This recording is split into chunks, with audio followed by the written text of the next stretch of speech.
Steel Toe Morning Show.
Good morning, boys and girls. Welcome to the Steel Toe Morning Show.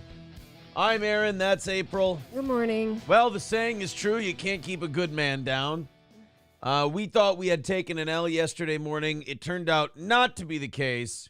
It turns out that it's all been flipped. Now, before before we discuss the marathon stuff and what's going on today and all of that, before all of the madness went down last night, this audience had already made good for yesterday morning on the evening show. Sure did. And knocked out last night. We were already planning to do a 3-hour evening show last night. Then something happened. And it was definitely a learning experience for both of us. We learned a very valuable lesson yesterday. By the way, today's show brought to you by Me Chugging Celsius. Welcome. You have two, right? No, I had one yesterday.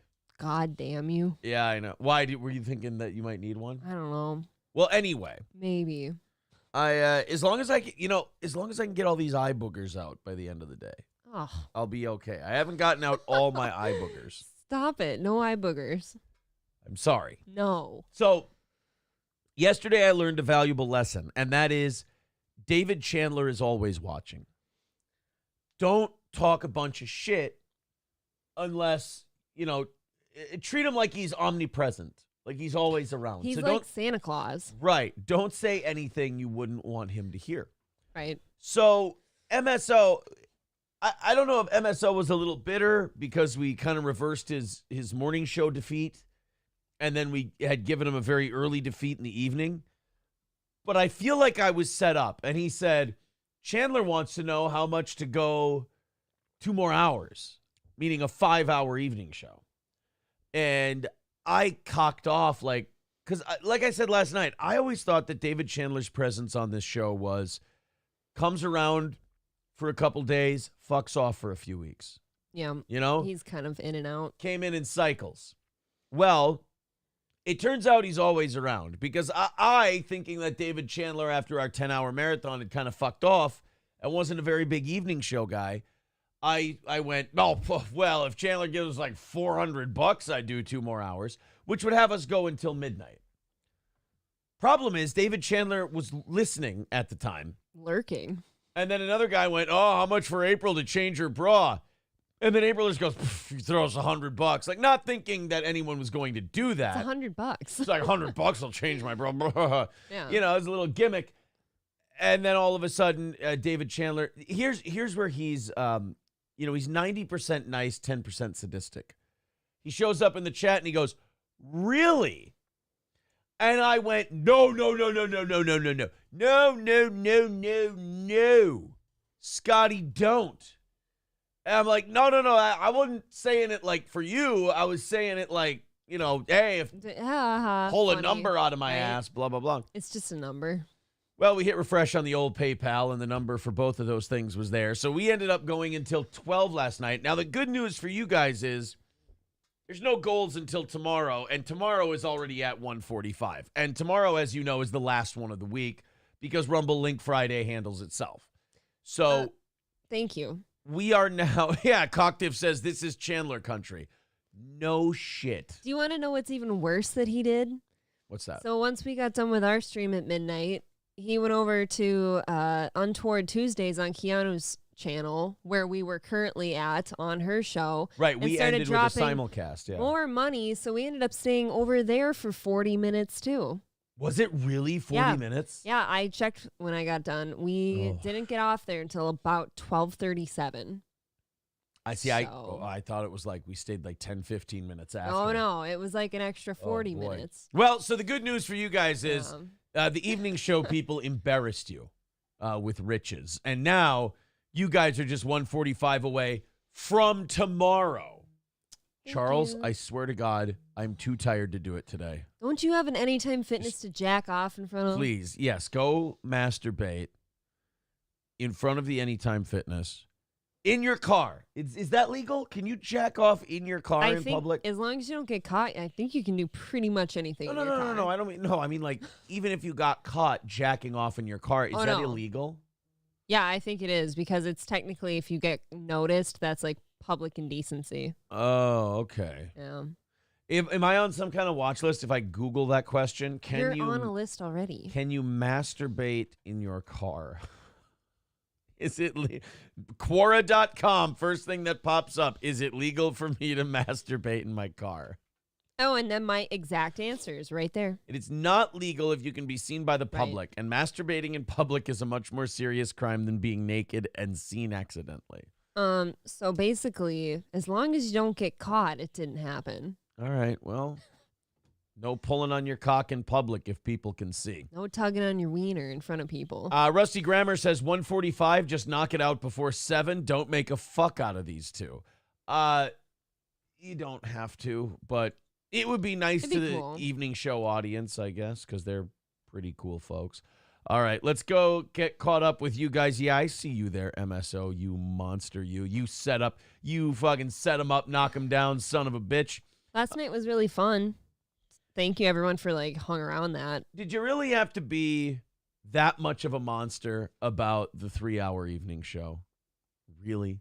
Cynically Insane says, can't wait to find out Chandler is George Soros. We actually did, a lot of the audience had some interesting ideas on who, not what Chandler does, but who he is.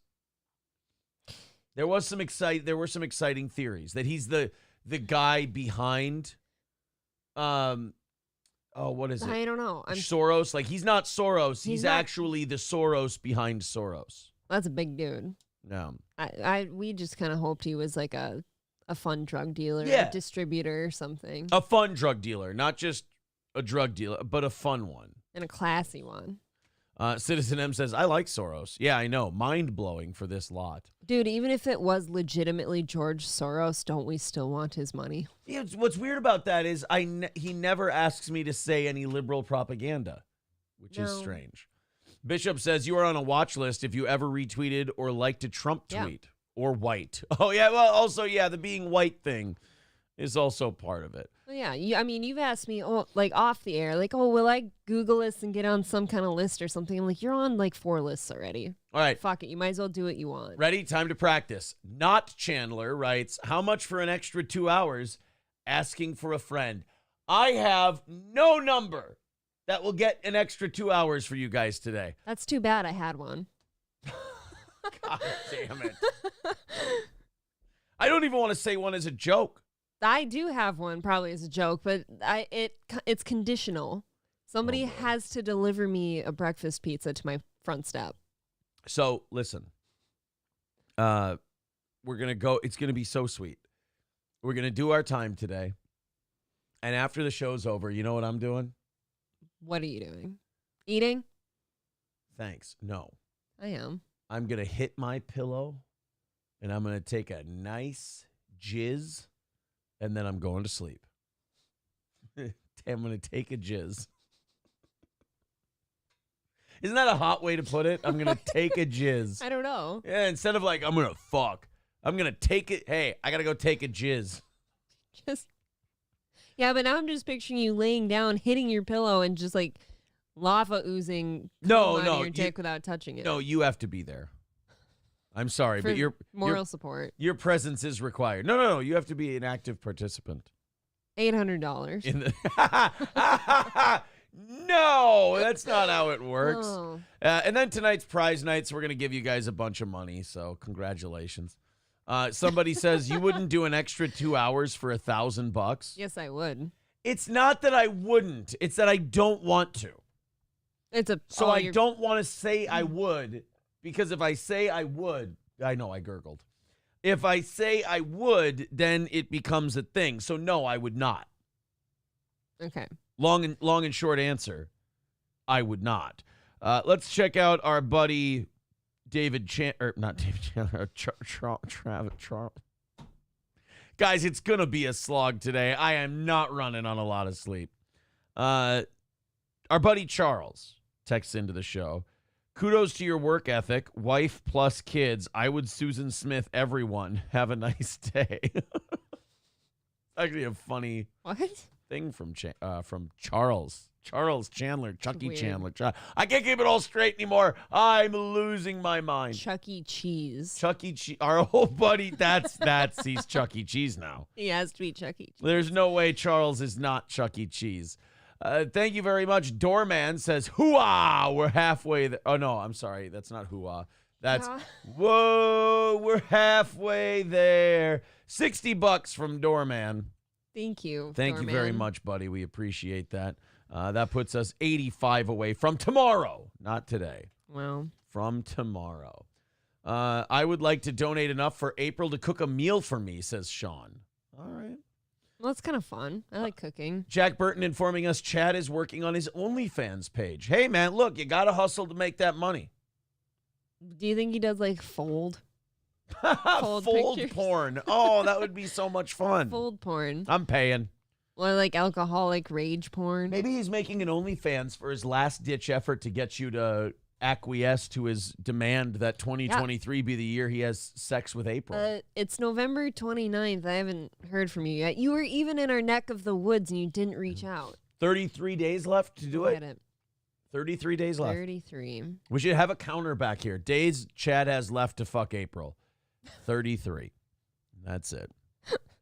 Papa Dan says on his OnlyFans he will just take loads on his glasses. Well, there's a market for that. There's definitely a market for that. Yeah.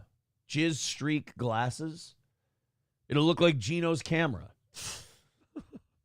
Oh, wow, it will. Yeah. Hobo Chili Recipe says, great, you laughed. Now you'll never get rid of Charles. Oh, man. Dave Lee says, what happened? You were under yesterday. Now we are into tomorrow. Yeah, that's why, it's never a good idea to like go, ha, steel toe sucks. Ah, they didn't. How many times do we have to make those people look foolish for dancing prematurely? It always ends up righting itself. Like this show, unfortunately, we got a horseshoe up our ass. We can't help it. It just feels good. You think we're charmed now. 2024 is going to get weird for those unfortunate souls who haven't acquiesced to our charms yet. Jake says, good morning, guys. Hello. Hi. That's... Oh, Charles, would you morning. Could you send us a text, please? I'd rather. Annoyed Wawa supervisor says Chad's new cam apparently uses USB-C. He stopped by our Dale Mabry location and all of our 10-foot chargers disappeared. I mean, it's not right to accuse him. I mean, in this country, if people are supposed to get a second chance, how are they supposed to get that second chance if we just keep assuming that when things disappear, they did it? I mean, it's hard when there's a security cam footage. Oh, you know what, though? He probably thought the C in USB-C stood for credit, and he jacked it. Just jacking credit. Just jacking credit all the time. Lucky credit. Oh, man, guys, I tell you what, today's show is going to be fun, but I am going to be looking at the clock from time to time and going, chew off another chunk. Broke off another chunk of time. 5-hour evening show. It was fun, though. We did a good job. It was entertaining. Yeah, it was very fun. People hung around. We were floating around 300 people for almost all of it, which is cool for an evening show. Put away a few too many beers. Oh, drank a little too much. Yeah. It was a good time. It was a great day. My eyes feel really heavy today, though. Yeah. You guys made our day today, tomorrow, the rest of the week. So thank you. I do have some breaking news. Mark Cuban selling his majority stake in the Dallas Mavericks. He's going to keep control of the Mavs basketball operation. So basically, he's going to sell his team, but he's like one of the what do you call it? One of the conditions for him selling the team is they give him that job. They let him keep the job of being the head of basketball operations. His stake he's selling it to Miriam Adelson, who's, I think, Sheldon Adelson's wife. Sheldon Adelson is this old bag of bones who, like, basically runs conservative politics. Why aren't they hot? So this guy here, he's like the David Chandler of the Republican Party.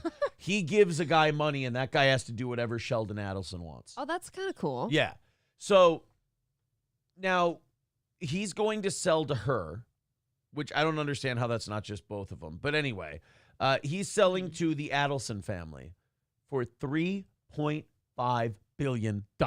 Billion? Three with a B. Why? $3.5 billion for the Dallas Mavericks. Is that worth it? Like billions for basketball stock? Really? They make a shitload of money. Oh man, see, I must not care. Like even like you know how you just kind of nothing a sport sometimes. It's huge business. Wow, I must really be disrespecting basketball in my head. Well, here, let's see. 17,000 people a game times 40. Let's say we go to the playoffs, 45 games a year. That's 765,000 tickets sold. And now multiply that by, what are you getting on average for a ticket? You have your big expensive ones up front. You have your like $15, $20 nosebleeds up top. I don't know. $75? Oh, I was going to say 80. Let's say $75 average ticket. That's $57 million in Livegate alone. Then you have concessions, and you have television deals, and you have NBA revenue sharing, and and then of course team merchandise. Merch. I mean, you're looking at a couple $100 million a year in revenue. That doesn't seem like a lot, does it? No, that's why I said the billion thing seemed a bit weird. How can you turn it's got to be more than $75 a ticket then. Because how the fuck? Yeah, if it's only a few $100 million that you're making, salary cap is probably like $100 some odd million. So the players are $100 some odd million. Then you got trainers and marketing staff and office people and all of it and rent and all of this other shit. I don't know. But it's basketball. I'm hung up on that fact. I feel like football might make some more sense to me. Annual NBA team revenue. The average annual value of NBA TV rights. Okay, so the NBA gets TV rights and they get broadcasting rights, and then they share that among the 30 teams. Okay. So that gets split up to an average. So for TV alone, each team gets $353 million. That helps. Yeah. I would say with team revenue, then double that. So $700 million a team in operating revenue, you're going to be able to make some money on that. For sure. Wow. Where can it go from there, though? I don't know. $3.5 billion? I feel like that's tapped out. How can it go up? I'm sure they probably said that when teams started hitting 100 million. Because, like, the Pohlads, I believe, bought the Twins for $40 million back in the 80s. I had a few lines run through my head on how the money could go up, but they're all Rumble-only comments. How much did the Pohlad purchased the team from Calvin Griffith for an estimated $32 million back in 1984. $32 million for the Minnesota Twins. How much are the Twins worth? $1.39 billion. This is sick to me.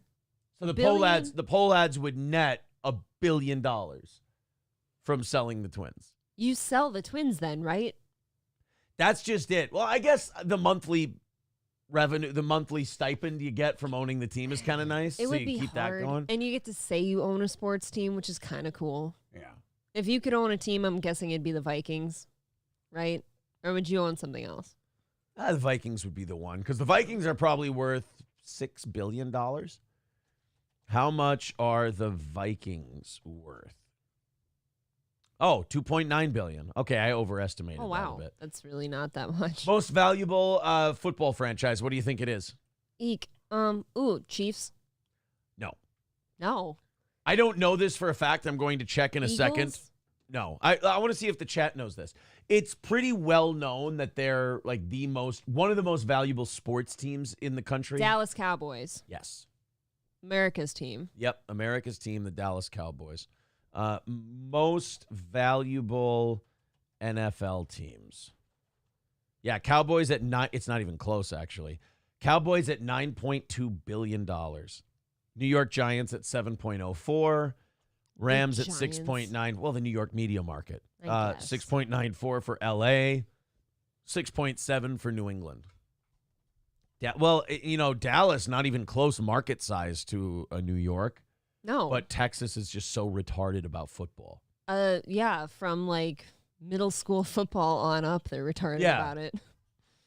There are actually some high school teams in Dallas that are actually worth more than the Jacksonville Jaguars. No. April looked at me like, really? No. Did you see the look on my face? Like, no. No, there are not. Although there are a lot of Texas high schools that pack in like 10,000 people per game. Yeah, I wouldn't say the team itself is like worth much, but like the stadiums, some of those stadiums are better than like the ones we have around here. Oh, I don't know if you guys have ever It's- seen. I think San Antonio has some really nice ones.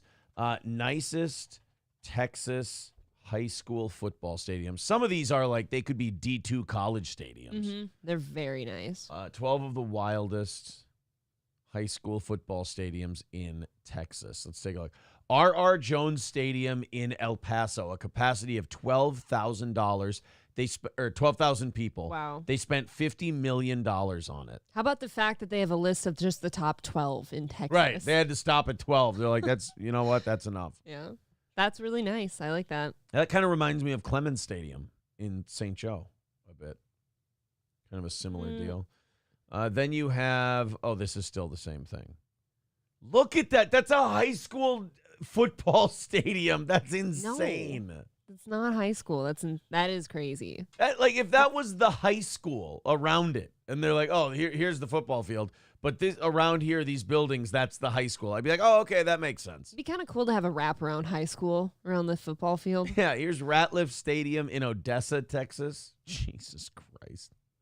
It just looks professional and still got the track around it, though. Yeah, that's a little, Cy-Fair FCU Stadium in Houston.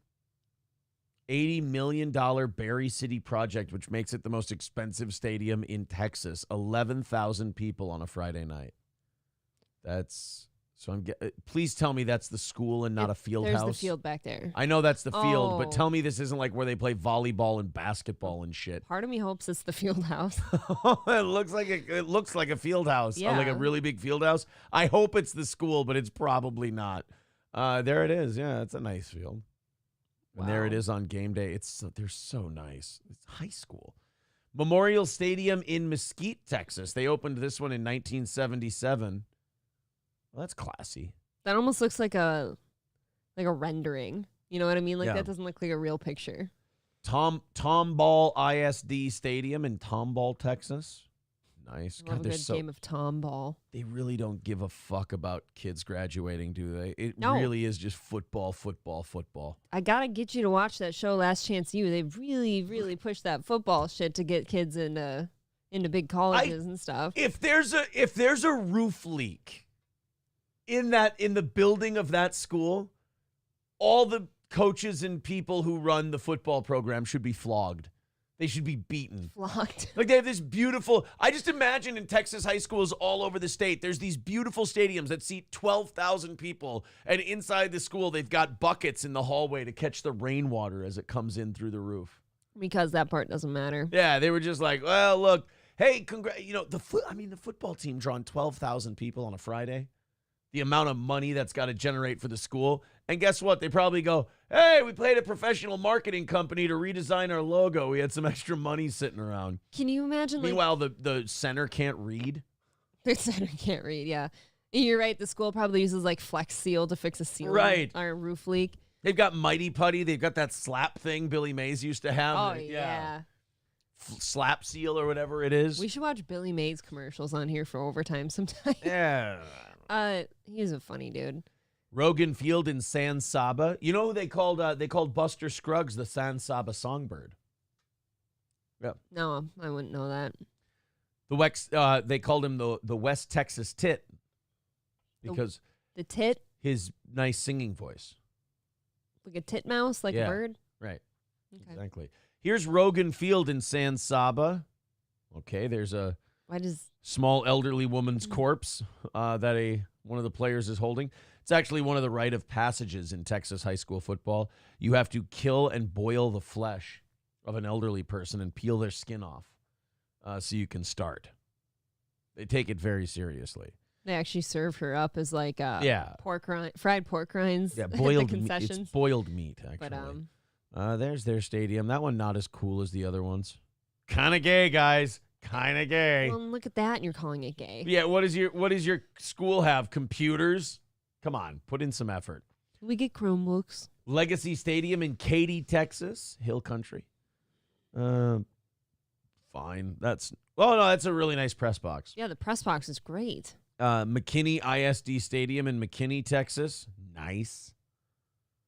Boring. Again, high school stadiums. Nicer than the D2 and D3 stadiums here. Eagles Stadium. There you go. There's your nicest Texas football stadiums.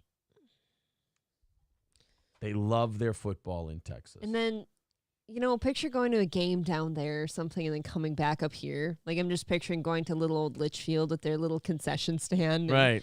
Where, by the way, their concession stand used to be something that all of us kids would, like, bake a pan of bars for and, like, right, yeah. wrap them in cellophane and be like, here's my mega bars. Yeah. And also, they probably serve booze Yeah. at Texas high school football Definitely. games. They're sponsored by some local, like a place, like if, Coors. If they're not selling booze, the parents just bring it in coolers and they just, hey, pass them around. And it's fine.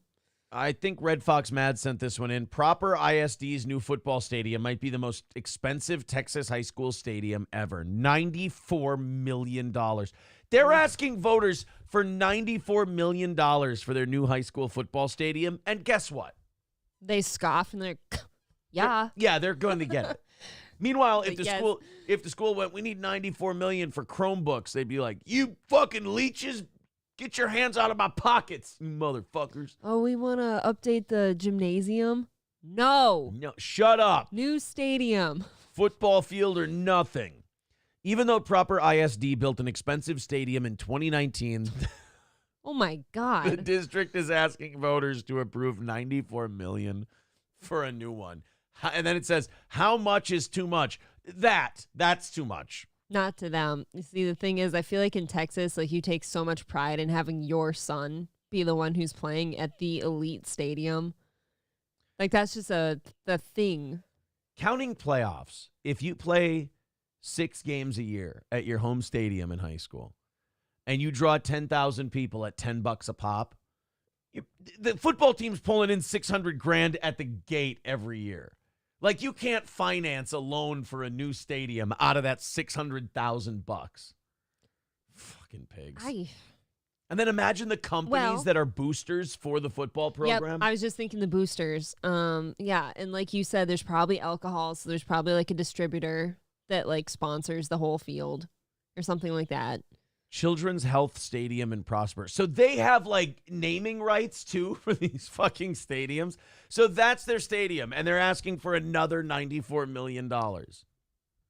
Wow. Get the shit out of here. And there's the high school. Oh my God. Walnut Grove High School, and that's what the football stadium looks like. It's disgusting. Town of Prosper. How big is this place that's asking for this kind of money? Watch it not be big.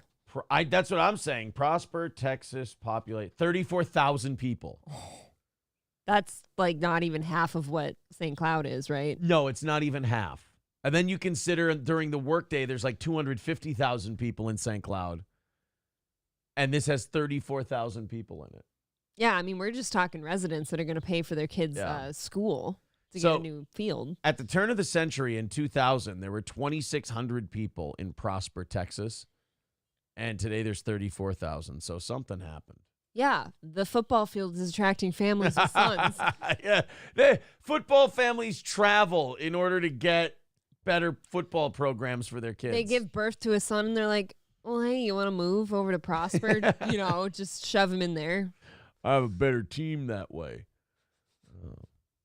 My son's going to play for Prosper. That's right. We're going to play for Prosper. Ooh, Lordy, you're going to get into good school playing for Prosper. Cocktiff says, better than giving $17 billion to Somalians. Well, check and mate, Shots Cocktiff. fired against the Pirates. J-Dub says, yeah, well, I talked to Nat Fife the other day at the supermarket, so what does that mean? What is a Nat Fife? I don't know what Nat... I feel like I just said something racist accidentally. I know. Who's Nat Fife? Now we have to know. Nat... He's a ringleader of something. Australian rules football player. Oh, so gay. Looks like an animal. I don't know. Then again, he's a rugby player. I repeat myself. Geriatric Biden Knob Slobber, great name, says, excuse me, Osage's, it's just my spit. Osage's school system just went through a vote to expand the school and athletics. The majority said no because of the $1 million+ new football field. Total renovations just shy of $40 million. But it's a patch of grass with a track around it. How are you spending $40 million? Yeah. Well, they want to scrap that, you see, and redo it. I know Litchfield back a few years ago, I think less than 10 years ago, redid their football field and the track and all that out there. And even in their modest little shit, it is so expensive. I remember that. That was a big deal. 383 Novocaine says, I got caught selling root beer schnapps at a basketball game concessions. We were the richest class and went to Chicago for our class trip. Root beer schnapps. Wow. Boy, when people want to drink booze during a game, they really will drink anything, won't they? Yeah, picture you being at a football game and you're like, God, it'd be really nice if I had some booze for this soda I have right now. Wouldn't you drink anything? Look at Ricori's new field, says Dylan Schmidt. Oh, is Minnesota getting a little bougie with their football fields too? Holy shit. And Ricori's about the size of a Prospect. Prosper. Thank you. Blattner Stadium. Wow. For Ricori High School. Holy shit. That's pretty sexy, actually. That's a good one.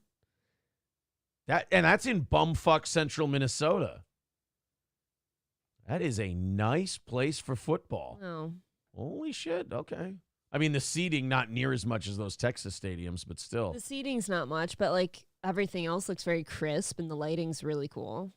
That's a sharp-ass football stadium. Congratulations, guys. Nice. Now go win something. Actually, I think they went to state this year. The Eden Valley Eagles just won. Eden Valley Watkins Eagles, and I've been on their field. Kind of a regular patch of shit. What do you think? You're special? I don't mean to brag, you guys, but I called Prep Bowl football when Eden Valley Watkins went to state. I called Eden Valley Watkins baseball play-by-play for their state championship runs. I mean, I've just been there because they were our team's competition. Before they found out that the Geislinger boys were shoving broomsticks up people's assholes? That was them. Was it ever confirmed that it was them? Or are you supposed to not say anything? Look, it's kind of a stain on the local area. Was that the talk around town that it was the Geislinger boys who were shoving?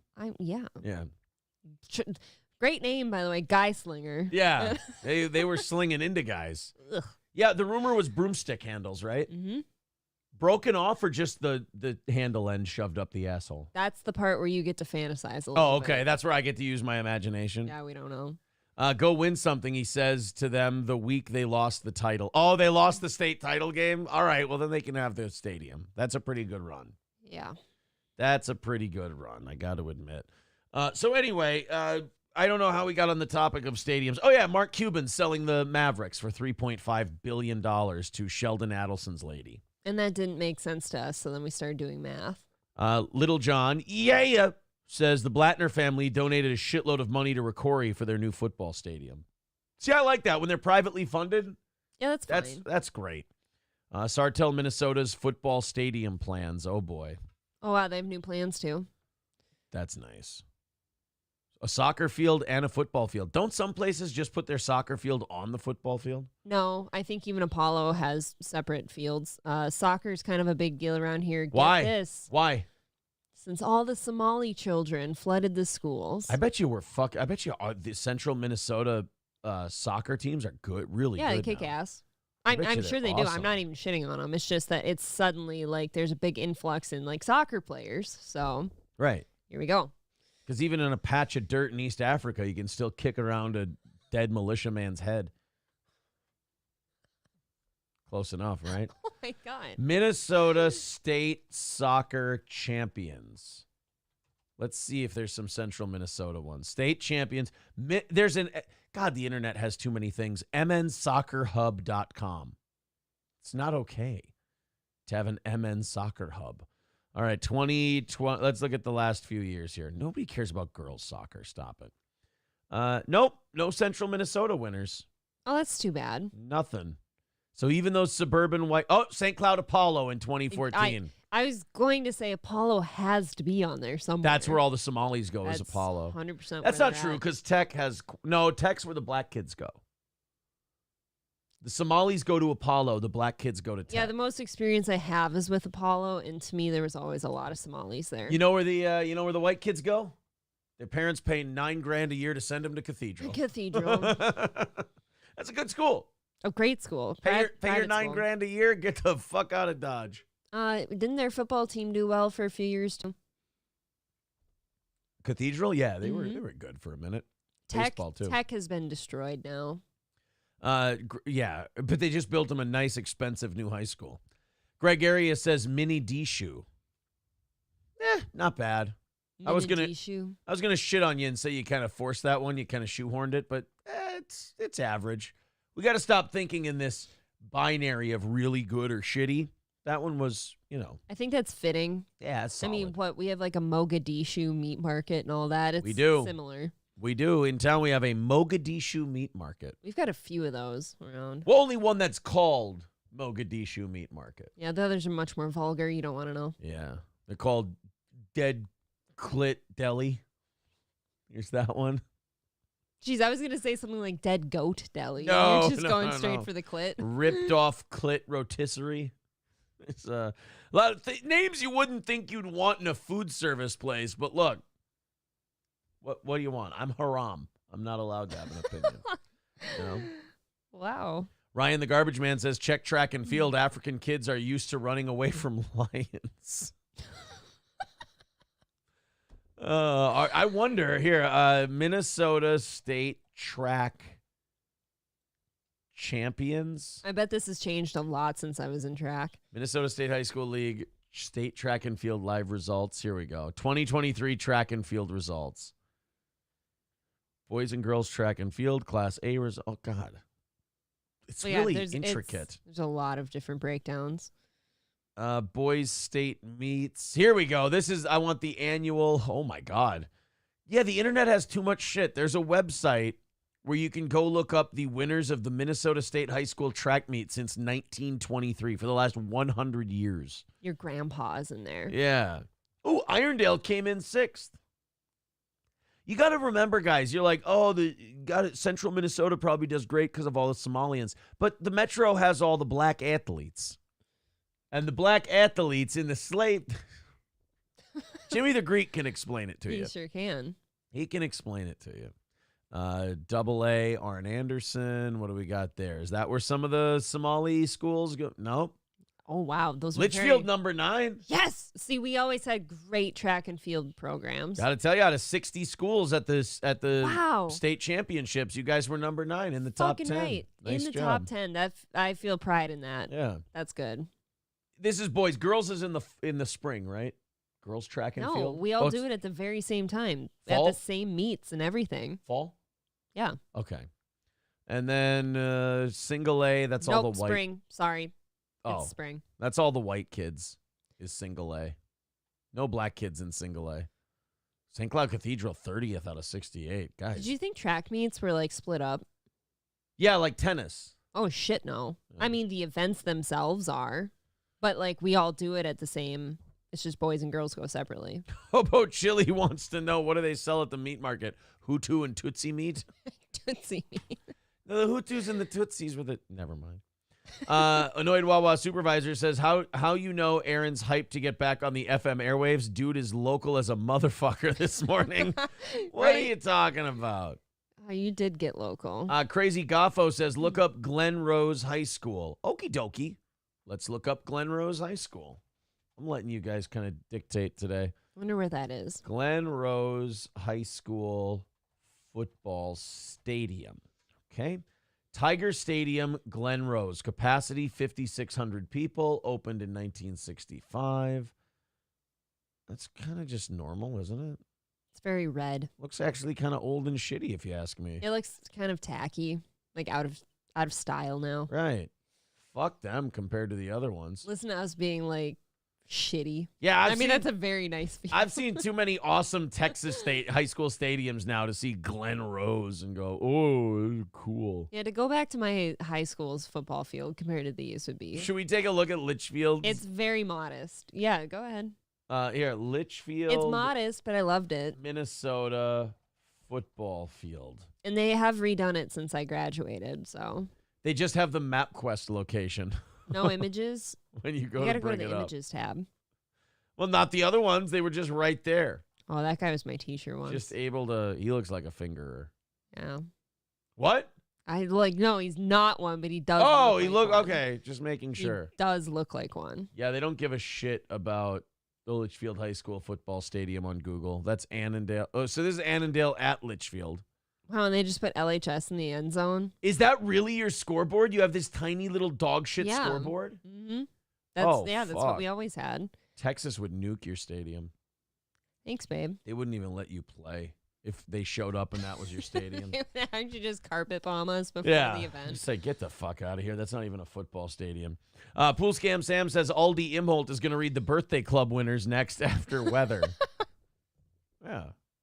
Birthday club. Talking about some Aw. local fare. You'll read the obituaries. Yeah, we got to get the obituaries. Well, we used to call them vital statistics. You didn't want to Vital call them statistics. obituaries. That bummed people out Right. when you would call them obituaries. So vital statistics. What the hell difference does it make once you announce that somebody passed away? Right? You would think. Actually, believe it or not, in a place like Litchfield where I started, that was the number one thing you'd get phone calls on if you didn't read the obituaries. Because I had like a 5 p.m. newscast. Yeah. And it was like the way I dragged it out with commercials and stuff. I would kill a half hour because you had to play, you had to read local news, which I would always pre-record because I could get a nice half-hour break of not doing anything. I would pre-record local news. And then sometimes if I wanted to, I would just fuck off and leave once the recorded local news started playing simply because of this. I could get out of there a good hour earlier. Okay. And here's the secret. 5 o'clock in Litchfield, by 5:30, everyone's home from work and the whole town's shut down. Yeah. So nobody's listening to you from 5:30 to 6. Everybody's gone. They fucked off. They're done. Most people are doing like outside shit or like having supper. Or just home. The whole town rolls up at 5 o'clock. So you would have local news. Then there was a pre-recorded state news that we pumped in, a pre-recorded national news that we pumped in. Then you'd have sports, funeral arrangements. That's what we called them. Not obituaries. Funeral arrangements. From Johnson Hegland Funeral Home. Sponsored by Johnson Hegland Funeral Home. And then weather. And that would be recorded too. So if you missed the funeral announcements, that's what would make the phones ring. Yeah. People would call in Litchfield, Minnesota. You get these. I didn't hear the funeral arrangements for Westy Tarpfield. I want to know when the Westy Tarpfield funeral is. Westy was a friend of mine, and they passed away. And it was always the most depressing phone calls to take. And some of them would be cunts, and they'd be like, well, you need to make sure it plays at this time every day. And you're like, shut the fuck up. We honor our dead. Do you want to be in the funeral arrangements next, motherfucker? Speak to me with a modicum of respect. I make $26,000 a year. We pay for those announcements. God damn it. And we care about our dead people. You read that announcement, sir. That was pretty much it. I can see that happening. I can see like people in my head that'd be upset if you skipped that. Yeah. They would get really mad, and you'd get a lot of phone calls if you skipped the funeral announcements. Yeah. We lost somebody important. Cynically Insane says, God damn it, Chandler, this is what happens when he doesn't care about his goal. Oh, so now the show sucks today because I'm talking about the funeral arrangements and whatnot? Are they saying you're mailing it in? I'm just trying to tell you guys some stories, that's all. Look, we were up till 12 doing a show last night. It's going to take a little time to warm up this morning. Technically 12:40 doing a show. We're doing other people's shows. We're as well. stupid. That's the thing. We could have gone to bed. But we love our friends. Be honest, you guys can shit on the start of today's show. I thought we were having a nice casual open, and we were just having a nice time. I thought we were all just hanging out for a little bit. Do you radio people remember Cash Fry? Yeah, Cash Fry, guys. It's Cash every day. Yeah. Pool Scam Sam says Aaron will be on location today at the opening of a Casey's. Free pizza and balloons for the kids. I miss local small town radio. Oh, you could do your live broadcast at the Meeker County Fair. At the co-op. Absolutely. You can go to the co-op. Fun. Did you ever have to broadcast from the bowling alley for any reason? No, they never wanted me out at the bowling alley. Interesting. Yeah. Why? Cheese store. I had to do it at the Fieldgate Cheese Store. Hell yeah. I had to do it at the Cenex. Love Cenex. Best guys ever. I had to do live broadcasts out at Center Bank. I banked there. Congratulations. But no, Shout out to Lori. Never the bowling alley. We are local as fuck right now. Getting local, guys. Live and local on Steel. This is before the St. Cloud days, before I was big time. This is before the big and time I only St. grew Cloud up there. days. Yeah. The Litchfield days. Oh, boy. And then I spent a month in Wilmer. I didn't really get to know the place. You don't need to. It's too busy soccer dirty. moms yelling at me for what a dirty morning radio host I was. I've heard Wilmer's better now. Like, they've got better places to shop and stuff. Name but me like a small town in any part of this country that in the last 10 years has gotten better. Please. Darwin. Unless they've got a nice influx of fentanyl dealer money. Darwin's got a nice bar now. Well, that's true. You know what? Darwin, Minnesota has really bucked the trend, but they're known for doing that then again, historically. Hobo Chili Recipe says, why were most of the requested songs for people dying goodbye horses? Worse, why did I put it on my live stream video-wise and tuck my dick back and dance?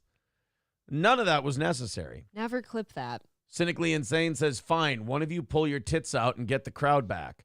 Ambivalent Bastard, Aaron warned all of you that quantity lowers quality. Did I not say that? If you make us do a lot, the quality has to go down. Oh, yeah, we've said that. Like, we need a little sleepies for quality. Bad Luck Boys says Kate Meany is garbage. I'd actually love to talk about Kate Meany. Yeah, she's not a good person. She's a real piece of shit. Not only is she a piece of shit, she's that tragically dog shit open micer who wouldn't even be allowed on a comedy stage if she didn't have tits.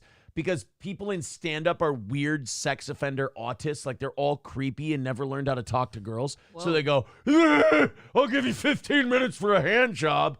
And they're just aggressively weirdos and creeps.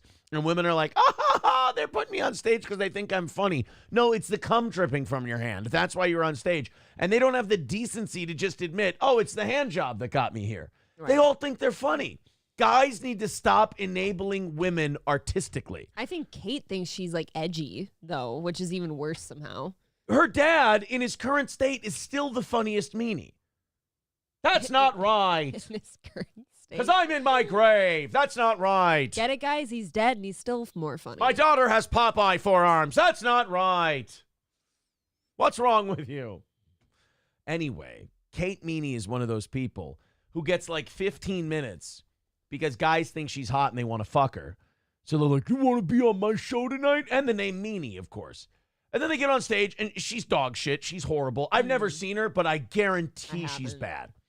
And then when you point this out, she'll cry, she'll whine, she'll complain, and blah, blah. Then she goes on podcasts and she talks about anal and, oh my God, my pussy, my butthole. Just real original, not dime a dozen at all. Throwing dudes under the bus, by the way. Right. And then going, would you take my podcast down? I'm glad Mersh is in here. There is not one person that I would have on my show that I would have any respect for if they said, could you take that podcast down? I'd be like, could you stop saying shit that clearly embarrasses you when you're on other people's shows? fucking control yourself. Can you imagine any of the 300,000 times you and I have talked about buttholes on this show, and then I start asking you to take them down? Aaron, could you take out every episode we've ever done where we talk about things going into our anus? I can't have that out there. I'd be like, what do you want me to do? Work through the holiday? Jesus Christ. I take a nice pimp hand to the cheek. Kate Meany's fucking cringe. And then she does this thing where she does like Kevin Brennan's Dead End podcast, and she's like, yeah, this is going to push me up to the next level. You understand Kevin Brennan can't get booked at comedy clubs anymore?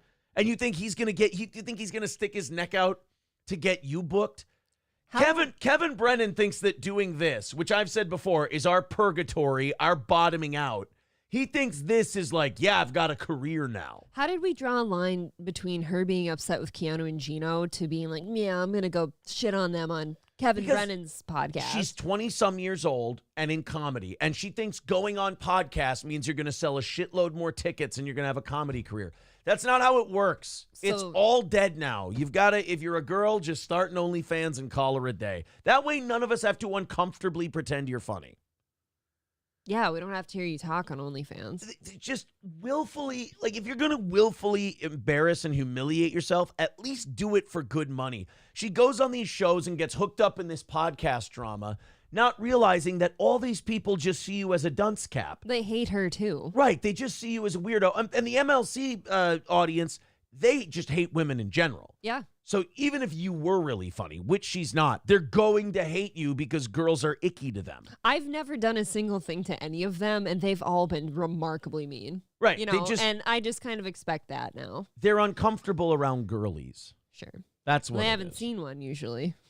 Not recently, anyway. But yeah, so she goes on there, and give Kevin Brennan credit. At least he knows to manipulate these fucking people for money. He's like a puppet master. Right. It makes his job easier. Not even a puppet master. It's just retards come to him. And he goes, let's let them be retards and I'll read money things. He plays with them. Yeah. Fine. It's like a cat bopping around his toy. Like watching the most pathetic thing I've seen in a long time, besides Melton trying to wipe, is watching Kate Meany go on like Kevin Brennan's show and think, that's the ticket. This is going to make me a household name.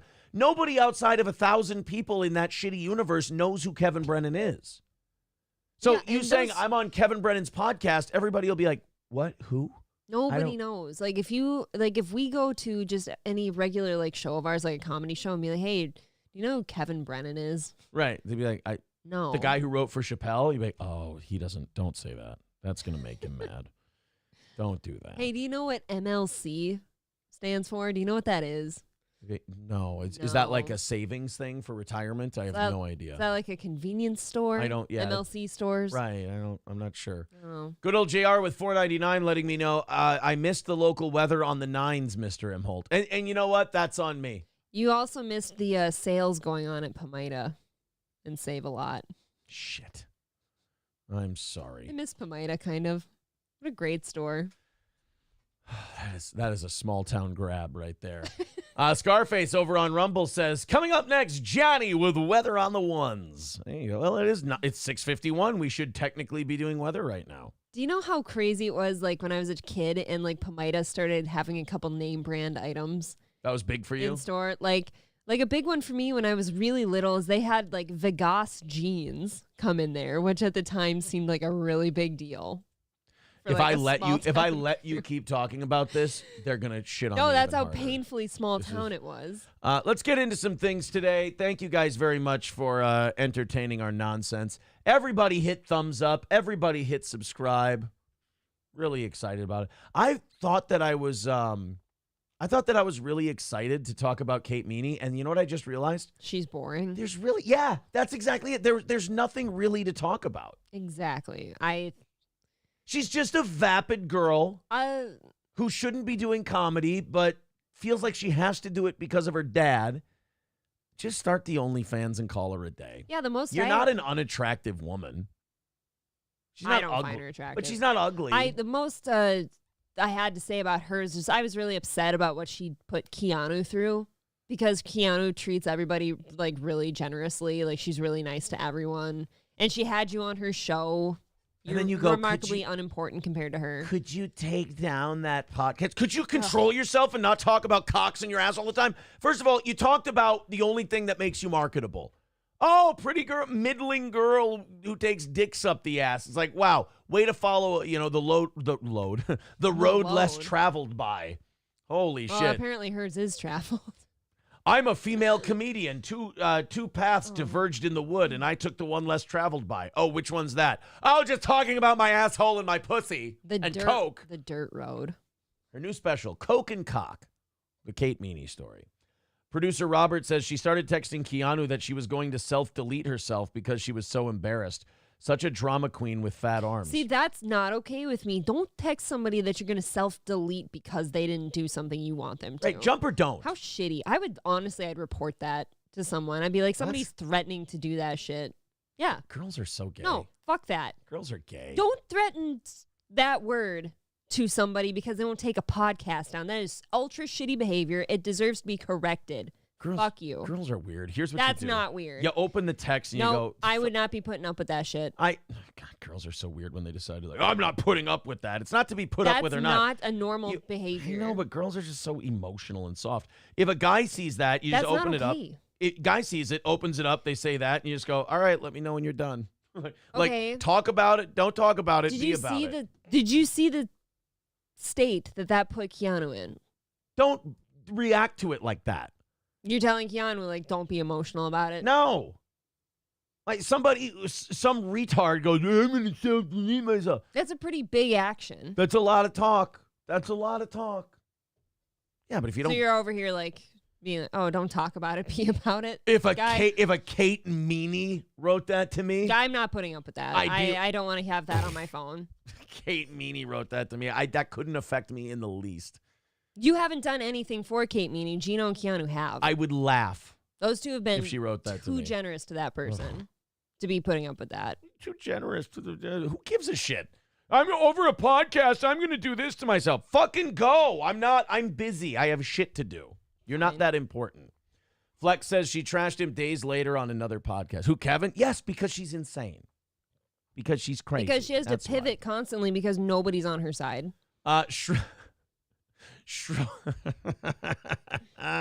Schrodinger's cat with $2 says, great show last night, guys.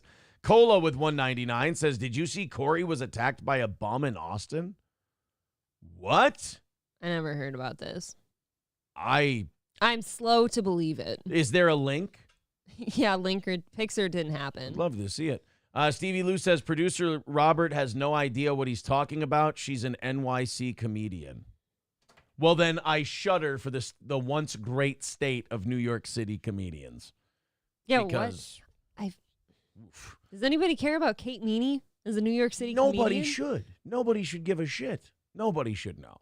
But then again, like New York has that same problem LA does. They think that makes you something like she's in the New York comedy scene. You understand people across the country hear that and then they go, oh, so they're less than an Uber driver. Like there's more respect for an Uber driver than Fat Mongoloid says, why am I banned? You're not. Because I don't read all your shit doesn't mean you're banned. Hulkamasha Baby says, if it's not your best friend saying that, let it go and wait for the news. Yeah. Oh, Stevie Lou says, he said, for the record, she's not a comedian. Oh, see, I missed that. I don't see everything. I'm talking. It's just nobody should care about it. Yeah, if it's not your best friend, just let it go and wait for the news. Yeah, I can't be bothered with. I was bothered to see what it did to Keanu. I was. Yeah, and see, I would tell her, don't let shit like that bug you. Just let that go. Let that roll off your shoulder and wait for the news. Oh, man. Yeah, that whole thing is just. It's just more part of that universe that's just kind of sad and pathetic to me. Right, that's the level you're at now. Like you're sending threats to your supposed friend that you considered her a friend at one point. Like you're just gonna put that on her now.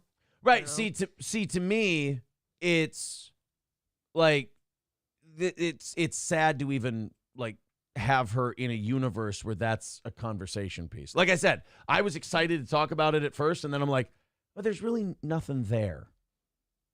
She's got nothing going for her. Let's see. Where's Cola says, see the link for Corey getting attacked. Have you guys heard the voicemail? I don't care about voicemails. I really don't want to get into voicemails and this and that and who shot John. And I haven't yet myself, but I heard it's ugly. Good. I hope it's really abusive.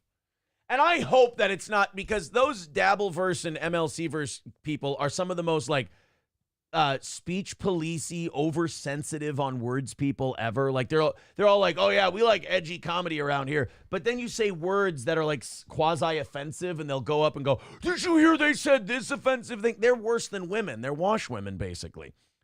When they say, oh, listen to the voicemail, I hope it's remarkably verbally abusive. I hope it's remarkably mean-spirited. I hope it's nasty. Don't fucking call me. I don't give a shit. I'll be honest. Like people, grown men, imagine grown men. Did you hear the voicemail that two people said to each other when they were mad at each other? It's so good. We all talk about it in a secret room about the voicemail. Grow the fuck up. It's embarrassing. I mean, I'm humiliated for you that you're listening to voicemail. Did you read the text messages that you understand if you find her to be an obnoxious drama whore, but you're reading and talking about the things that makes you lower than her? I just hope that like sometime Kate Meany sits and cries by herself in her bedroom or something, thinking about how retarded it is that she decided to talk about anal one day on somebody's show and then cause all of this. Yes. Because that person wouldn't take that down. And because then you said it. And then Loaded Wrench says, did you read the Telegraph? No. And if you use that sentence in real life, you need to reevaluate yourself because you have serious problems. But did you read the facts? That one thing that I have to say to internet people is this.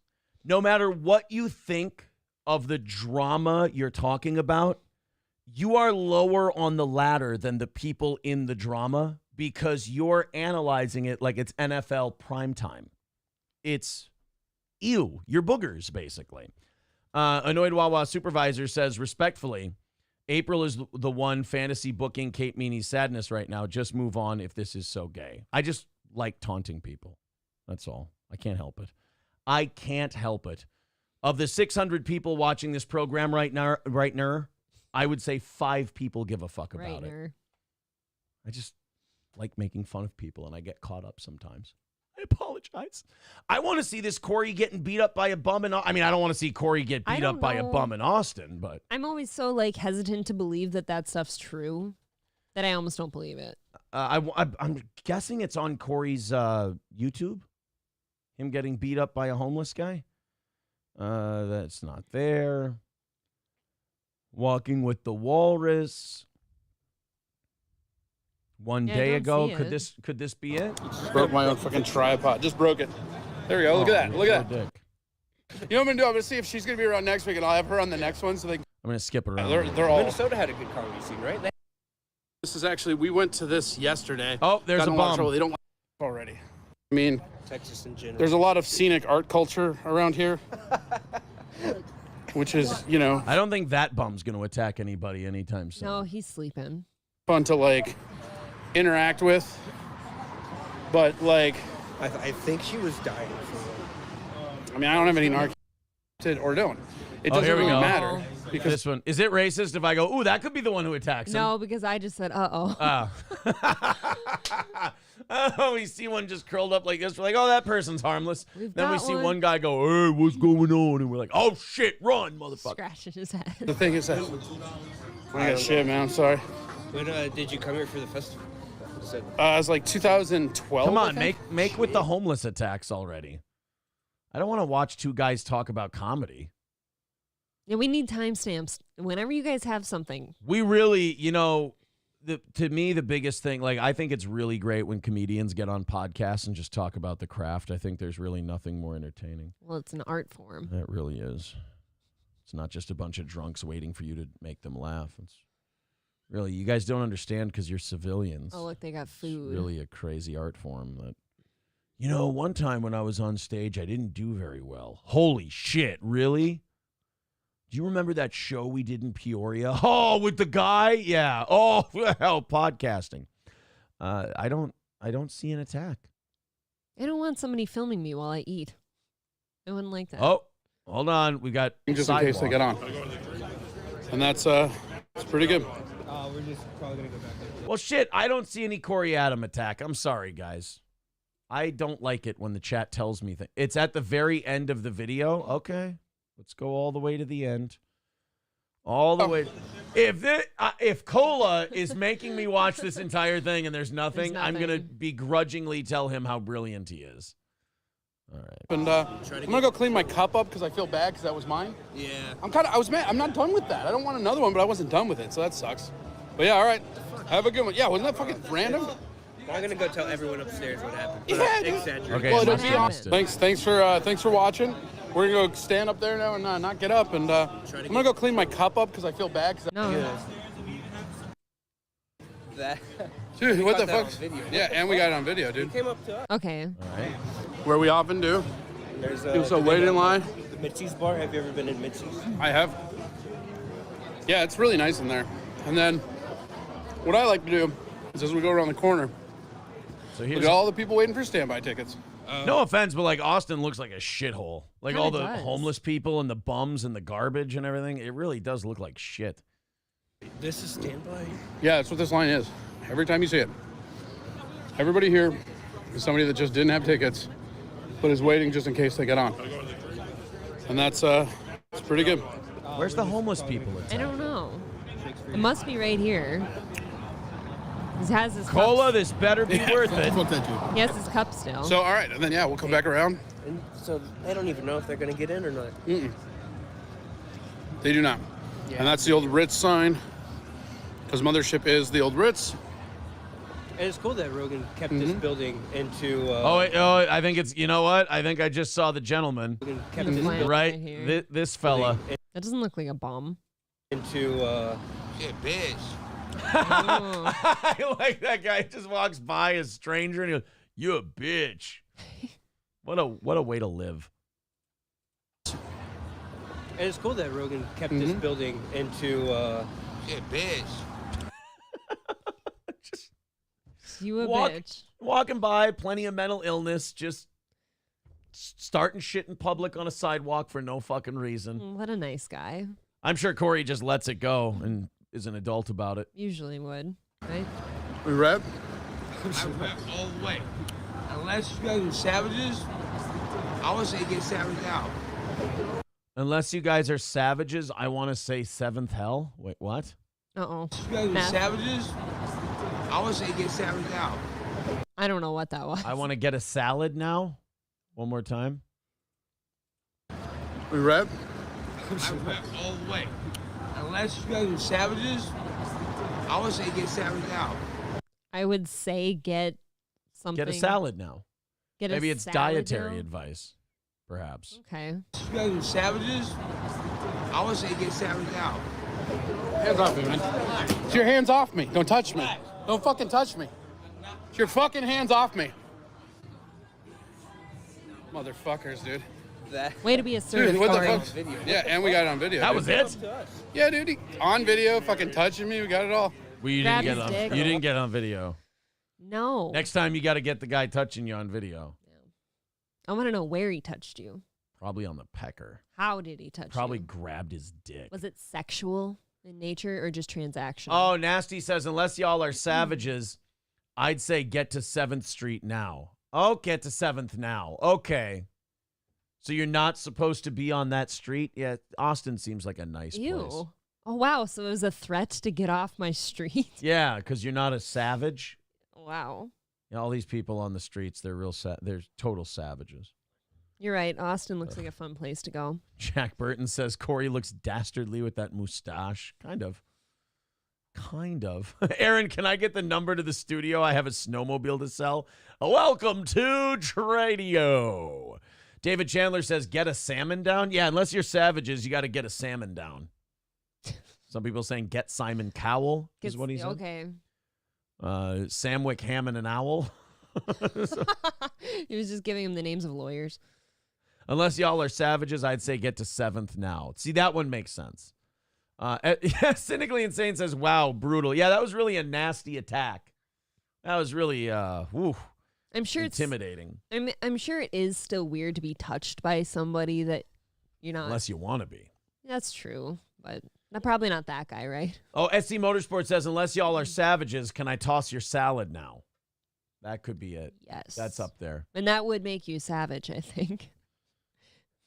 Rexstart parody account says the guy said, "Make me a sandwich now." Okay. Oh. They are on 6th Street where hobos are. Oh, and the hobo didn't like that Corey was okay. Yeah, cheeseburger pie. I agree with him. People are so dramatic, attacked. But that's what the internet's doing to people. That's what internet drama does to people is they run their fuel tank runs on drama so that if they don't have enough, they'll just pour whiskey in the tank and call it gasoline. That's why whether it was you and Corey or me and you, not usually Johnny, but like when we get a little like in a heated discussion on here, everyone's like, "Oh, they're fucking fighting." Right. "Oh, they're fighting. Oh, divorce." These are adults talking to each other. It's just a conversation. This is how people talk. It's probably going to be fine. So that I'm sorry. I apologize if this is going to cause any disagreement or unpleasantness, but I do not see that as an attack. Somebody's going to get that out to Corey that you said that, but it's going to sound more like, "Oh, Aaron said you're kind of a pussy, and you said you're attacked. That didn't really look like an attack, So he's kind of calling you shitty and an attention. I don't think Corey was the one who said he was attacked. I think it was the person sending it to us. But Did you see Corey got attacked by a homeless guy? Somebody will say something like that. I suppose. You know what? Best of luck to everyone. Let's go to the studio line. Oh shit, I'm missing a lot of studio line stuff. The lovely and funny April mentioned Last Chance U a few minutes back. I'm about to watch it, although I'll probably be blackout drunk within the first 20 minutes. And that's from Charles. Oh, letting us know well, that. Charles, Last Chance U is a phenomenal show. And the counselor lady, she's remarkably hot. So. Hobo Chili says, "Happy winter for all you Arctic gay F words. This will warm your dirty kraut heart." And it says, "Close your eyes 90%. Hold on.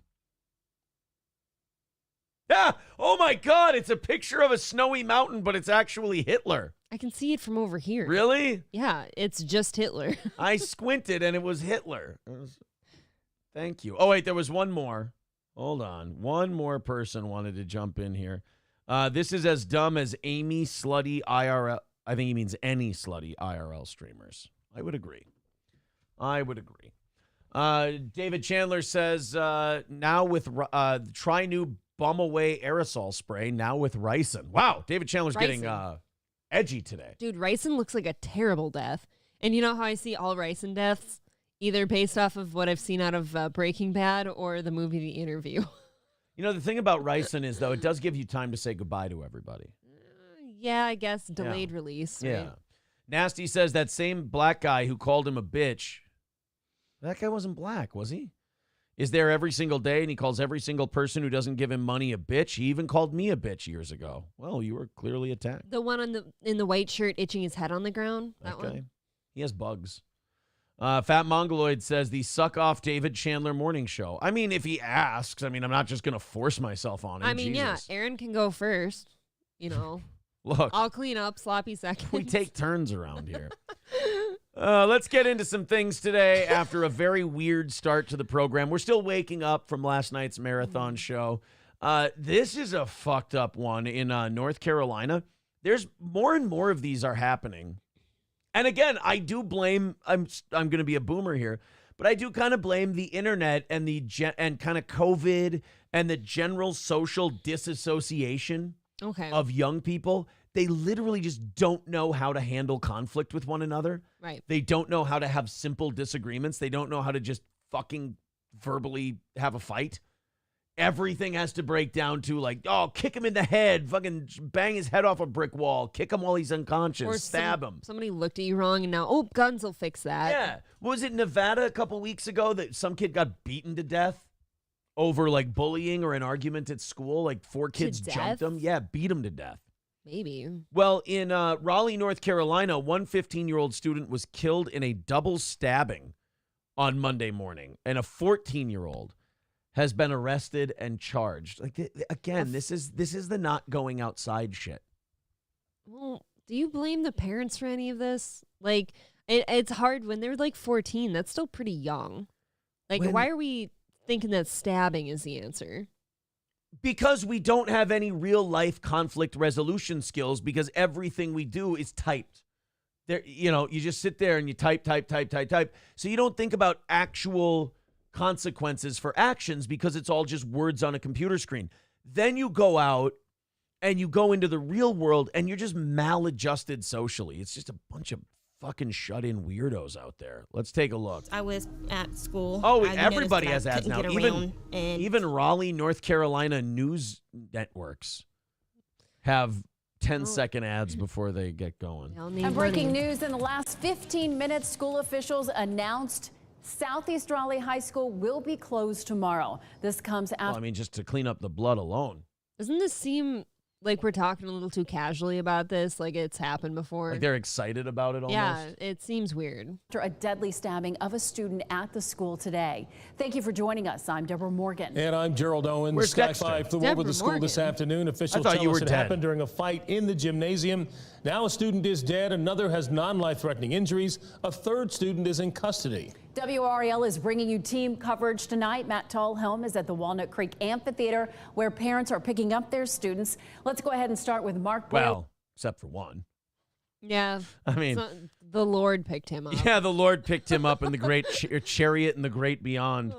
In Instead, the WRAL Live. that would suck shit if you were one of the parents going to pick up your kid from school and you find out it was your kid who got stabbed. Yeah, maybe that word doesn't travel fast enough, you know? Right. And you're looking everywhere and you're like, You're just like, okay, I'm here to pick up my kid. And they're like, oh, man, you didn't get the email, did you? You didn't open up your phone.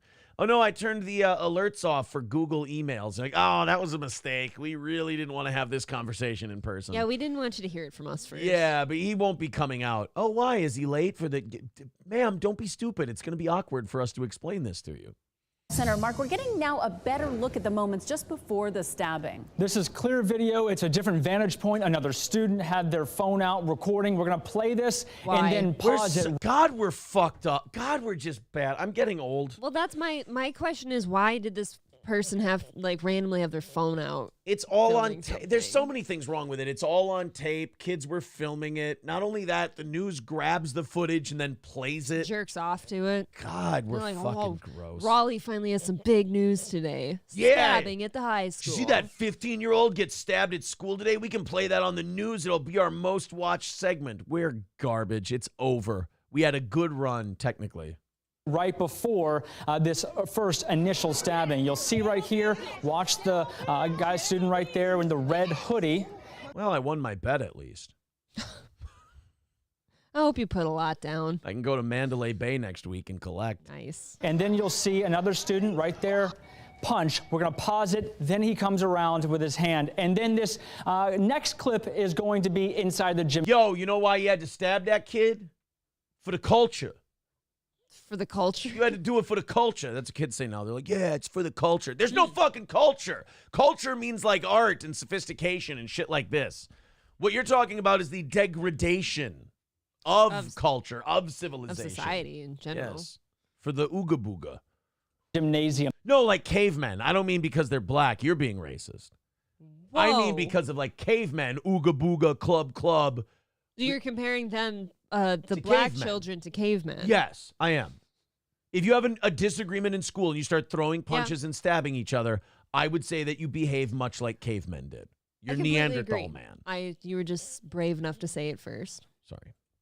All of those students there rush inside. Take a look at this. The melee there continues inside. And then another Listen interaction. to the screeching. It's like, you know what? I'm not going to say what it's like. This is, you know what? Let me put it this way. The last time I heard shrieking like this and this specific sound, let's just put it this way. Let's see how smart our audience is. I was watching a movie starring James Franco. And another one starring Mark Wahlberg. Yeah. And another starring Charlton Heston. What? That's all. You know what? But this is my problem with the culture. One guy punches another guy, and then everyone just runs, and they've all got to get in a fight like it's a fucking battle royale. Stop it. I hate to criticize you as a show host. Sure. You know, that I'm a little out of line here. Yeah. Could have saved this one for Friday. Do you think Gino? Yeah. You know what I always? You know what I know about stories like this? What? It's like, you know that scene in Forrest Gump where he points out to the woman that that's her bus, and the old woman goes, "There'll be another one along shortly." That when you tell me you should save stories like this for Friday, I go, "There'll be another one along shortly." That's true. There will be someone else who also got looked at wrong, and then we need to have a brawl. Well, somebody was disrespecting somebody else. God, it's just fucking. That's a thing. Like, what is that? Were you disrespecting me? What does that even mean to you anymore? Who gives a shit? Everyone disrespects everyone. You're 15 years old. You don't get respect. You don't deserve respect. Fight continues, and that's, again, where the stabbing continues. We hit pause on the video right there because... This is prison behavior. And then liberal activists are supposed to make me feel bad about the school-to-prison pipeline. All of these people should be in incarceration, some form of incarceration. They should not be at a school where they can poison other kids who are there to try to learn and get these liberal low standards for poor black children are hurting poor black children, because what you're doing is going, we need to not, this is actually common in public schools now. They go, we need to stop suspending minority students because they're being suspended at a higher clip than white and Asian students. So the answer to that is not holding people accountable for their fucking behavior. It's stop punishing them to keep the number down. Right. Well, then all you're doing is keeping the demons in the school so that the other people, especially of that race, who are trying to maybe get the fuck out of the condition they're in. Right, good little black kids. Right? The ones who aren't fighting. I don't think we're supposed, sometimes when I go into my social commentary segment and you're my co-host, I forget where you're from sometimes. And I go, this is kind of ruining the point I'm making, because she's saying things that white people in the 50s used to say when they were saying, I'm not racist. And they go, good little. It's not. April, you can't say things like good little. You just said the ones who aren't doing this. What's the difference? It doesn't sound as condescending as good little black. It sounds like you're literally patting a little Negro child on the head as you say it. They're cute. This show is fucked. No, but it does. It takes the people who want to get out of those circumstances and you make them go to school with these people who make school a more dangerous place to go. You're hurting poor black children. That's all you're doing. You can clearly see. Or as April says, it's poor little black kids. I didn't say poor. I said good. The good ones who aren't that's fighting right. and stabbing each other. You said good little that's black a complimentary thing to not be stabbing somebody. Tell them they have nice eyes. Get the fuck out of here. What is unfolding? At the top of the newscast, you mentioned the statement from the school. Now this is part of it on your screen. It reads in part both. We're really sorry that these children have been the victims of white oppression and colonialism, and we will make sure we check our privilege so that this never happens again. I don't want to watch another 4 minutes of this drivel because it's just going to be horse shit. You don't want to watch the whole stabbing? Oh, no, they pause it before the stabbing. You can't play that. That's kind of gay. Don't edge me. Like, don't.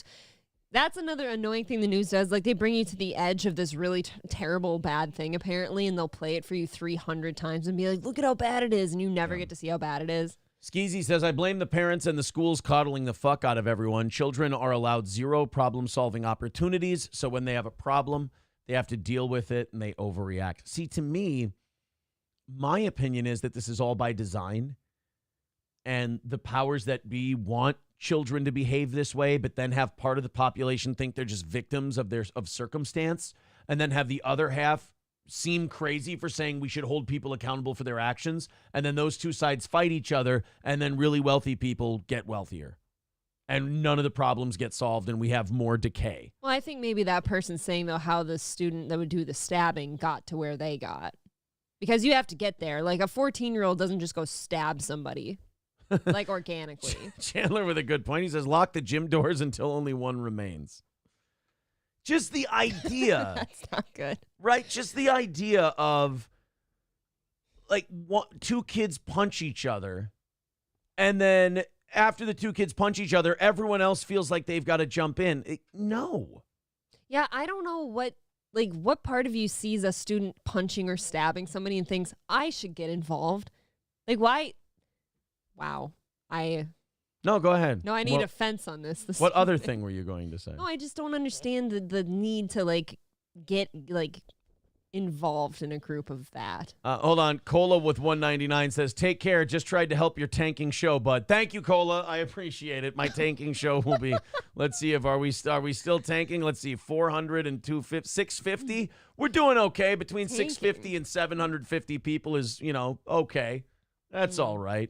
I'm okay with that. That's not a bad day for the old toe. Hit like, hit subscribe, I guess is what I would say to that.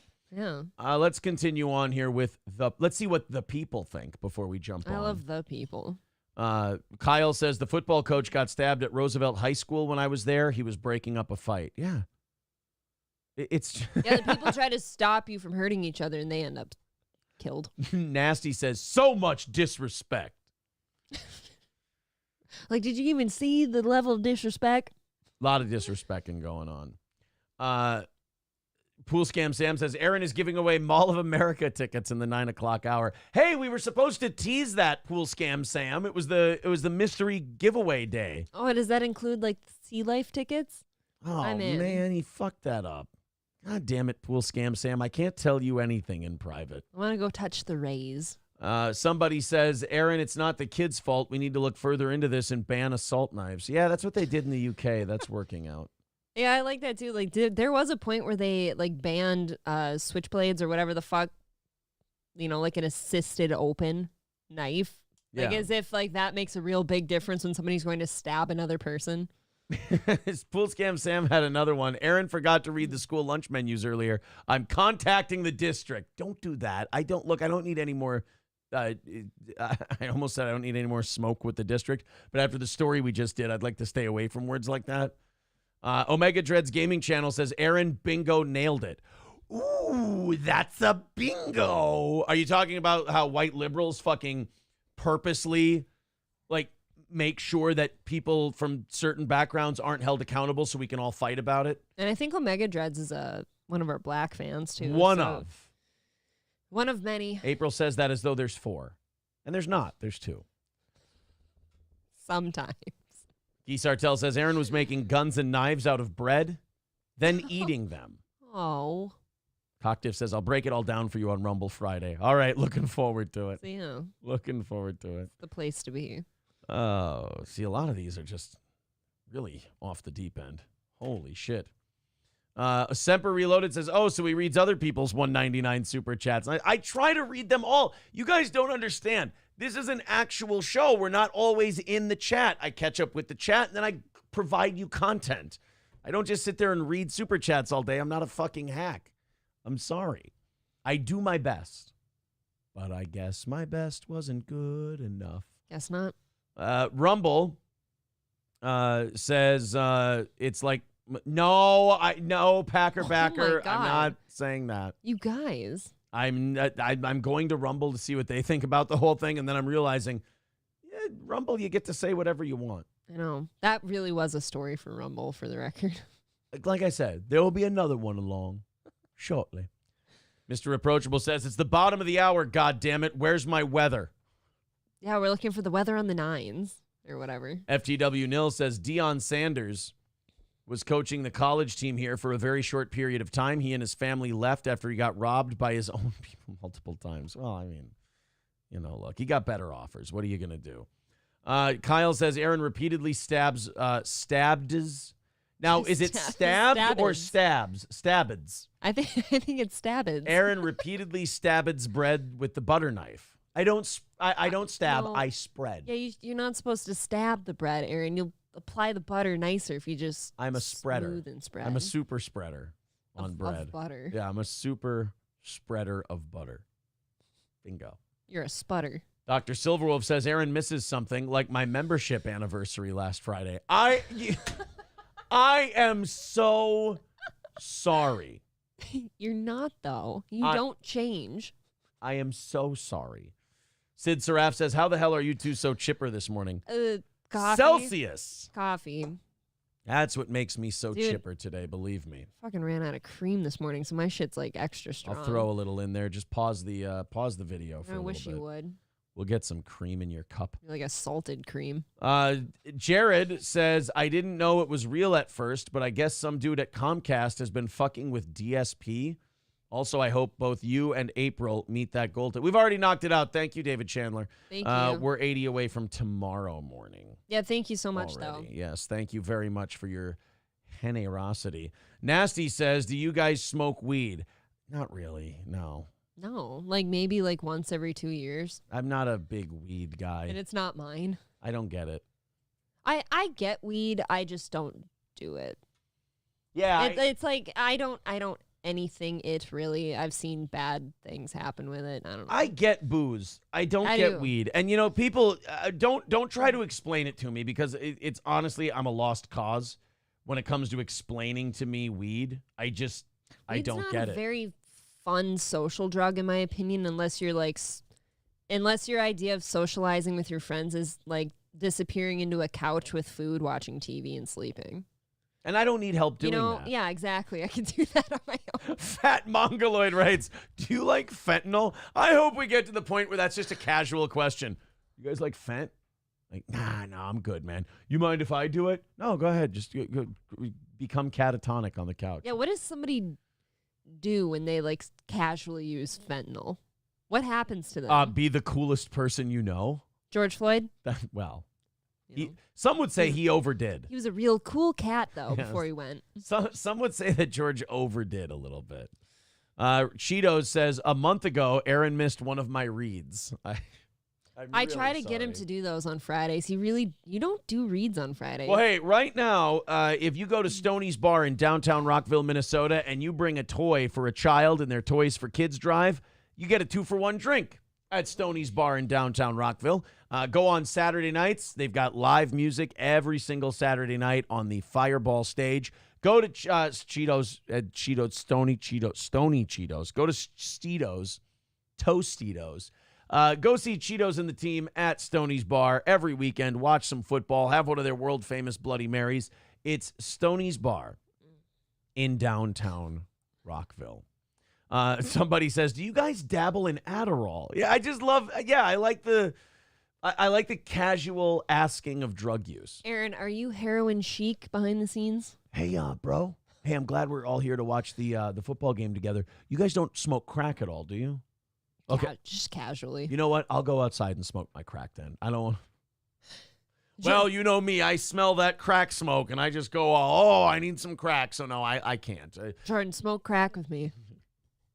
Like lions and tigers and bears and shit. That is one of my favorite scenes in that whole movie. This is like two fun little gay friends smoking crack together, wanting to suck each other's dick. They're two cute little gay F words that are just smoking crack in a little stairwell.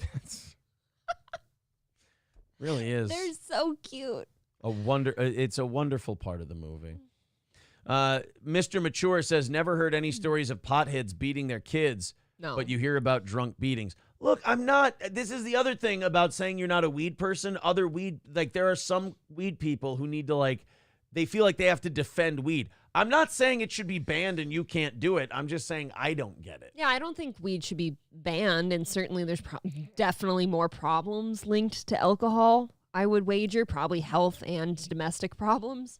Dr. Silverwolf says, when does Stoney's open? I go by on a Friday. 10 or 11? We'll give Cheetos a heads up at Silverwolf's in town, and he'll open for you. Absolutely, Silverwolf. Kyle says, can I bring knives for the kids at Stoney's? No, you can't. You got to bring a kid's toy. You can't bring in old hunting knives and then just drop them in and go, where's my 2-for-1, goddammit? Where's the kids? We can't drop knives off for the children. Just kidding. Unless it's children in Somalia, then they are militias and they might need to, It could be just for self-defense. Right. Yeah. Exactly. Nasty says, do you prefer drinking vodka or mainlining it straight into your veins? Yeah, I'm not a vodka guy either. Aaron actually administers his vodka anally. Yeah. I soak a tampon and shove it up my ass. It gets fucked up really quick. I've heard it does, actually. Also, really, it's not a social move. I learned that the hard way. You're not supposed to do that in front of people. Everyone's taking shots, and I'm like, yeah, let's fucking do it. And I just reach down into my pants and shove a vodka-soaked tampon up my ass, and then everyone looks at me funny, and I'm like, you guys are drinking it. You know? Yeah, what are you, hacks? Yeah, you fucking hacks. You got to shove the tampon up your asshole. Oh. I hate when I go to, everybody's taking a shot, and I go to shove the tampon up my asshole, and I forget to soak it in vodka first, and I'm like, oh, there's a dry tampon insertion. That's no good. Nobody clipped that. No. Ever. I don't think you guys. Omega Dread says clipping. I don't believe him. Somebody's on it already. I don't believe him. Boof man, Aaron. Is that what they call it? Is that what they call shoving the tampon up your ass soaked in booze? You're boofing? That's a good word. Ugh. Somebody says, got to be a man and throw chew between your toes. Jesus Christ. I like to make an incision in my toe first so I can really get that shit into the bloodstream. Little pouch. You know what You I gotta mean? put that long cut shoe in your toe pouch. Oh. John Hahn says the only thing Aaron is good at spreading is his cheeks for Gino. I don't understand. I don't know where you get your nonsense from. You two gave like 3 admissions last night. So No. Bearded Trucker says, Aaron, are you a Gouda guy or provolone? Oh shit. I don't know if I'm a Gouda guy or a bad guy. I'm not really sure. I guess And you're certainly not provolone. No, I'm anti-Valone because that sounds like immigration. And I want to close the borders. So provolone can go fuck itself. God, we're retarded today. It's not a good show. You guys' lack of sleep will do that. Yeah, sleep deprivation will do that to a Are fella. you hungover? No, just tired. That's good. I'm going to take a nice snooze today. I would have painted you for a hungover man today. You guys want to watch women complain about shit? No. It's my absolute favorite. Apparently, there's this new trend on social media. It's 2023, and women have finally figured out that the economy's shit. And this follows a greater trend. Like, women are always catching on to shit politically really late. Women are the reason that Biden won the election because it was like 58-42, the split for women. Women also kept his approval ratings up longer, like up until like early last year, mid last year, 2022. Women were keeping his approval ratings in the 40s because they still thought he was doing a good job because women, they're the main people who go, at least he's not saying mean, uncomfortable things about people. You know, it's just nice that we don't have the meanie head in there anymore. And it kind of really fucks up everyone else's universe. It's not happening in a vacuum. So there's a new trend on social media. It's not an intentional trend. Okay. But also to me, it's kind of like more evidence. And I hate to just go with confirmation bias. You know, like the 4 female police officers trying to subdue that skinny Negro shoplifting suspect. And he gets away. And he just squirms away from them and runs. And they're like, he's fast, get alive. He's got cheated blood. Well, this one is a bunch of women letting the rest of us know that it's tough out there, especially if you're a bad bitch who's, grinding and whatnot. It's hard out there for a pimp. I'm actually transitioning to male, so I don't have to claim this group. This is a Pennsylvania critical care nurse, and there's 3 of these videos. We've watched one of them, so we'll only check out the first 2. The third one is the girl. Remember, she talks about her parents' lake home. They were both school teachers. That one. Yeah. Pennsylvania critical care nurse's video goes viral on TikTok. Of course, TikTok, because fucking dumb people are on TikTok, and they watch other dumb people figure out shit that we figured out a long time ago, and it's like, hey, asshole, thanks for voting the way you vote. And here's the other thing. All of these people who come to this realization, like LA and San Francisco and Portland, all these people who come to the realization that everything's shit and all this stuff isn't working, they always double down and just vote harder. They do. And they're like, well, this will fix it if we just go further in the direction we've been going. It's like, could you just try one time? I know you hate your dad, so Republicans seem horrible to you. And they are horrible. In my opinion, they're just not quite as horrible as Democrats. They're both I think they're all bad. total shills for corporations. Don't get me wrong. But, I mean, could you at least just drop the grudge against daddy for 5 seconds and vote in your self-interest? Pennsylvania critical care nurse's video goes viral on TikTok for calling out how hardworking Americans are living paycheck to paycheck. You're doing this now? Well, here we go. And they fucking cry. Like, here's my other thing with women. They cry. You don't cry about this shit. You dig down deep, you figure out an answer. Women cripple themselves with emotion, but then they get mad when other people are like, hey, let me take the baton and make the calls here. Mm-hmm. And they're like, no, I want to be an equal. But you're not in this case. You get stressed out and you cry. Guys get stressed out and they get mad and they try to think of something. And then when people come up to them and start crying, they get stressed out more, like, fucking stop crying because you're making me feel like shit now. And that's getting us further away from an answer. Fucking control yourself. You know the thing in movies in the 30s and 40s?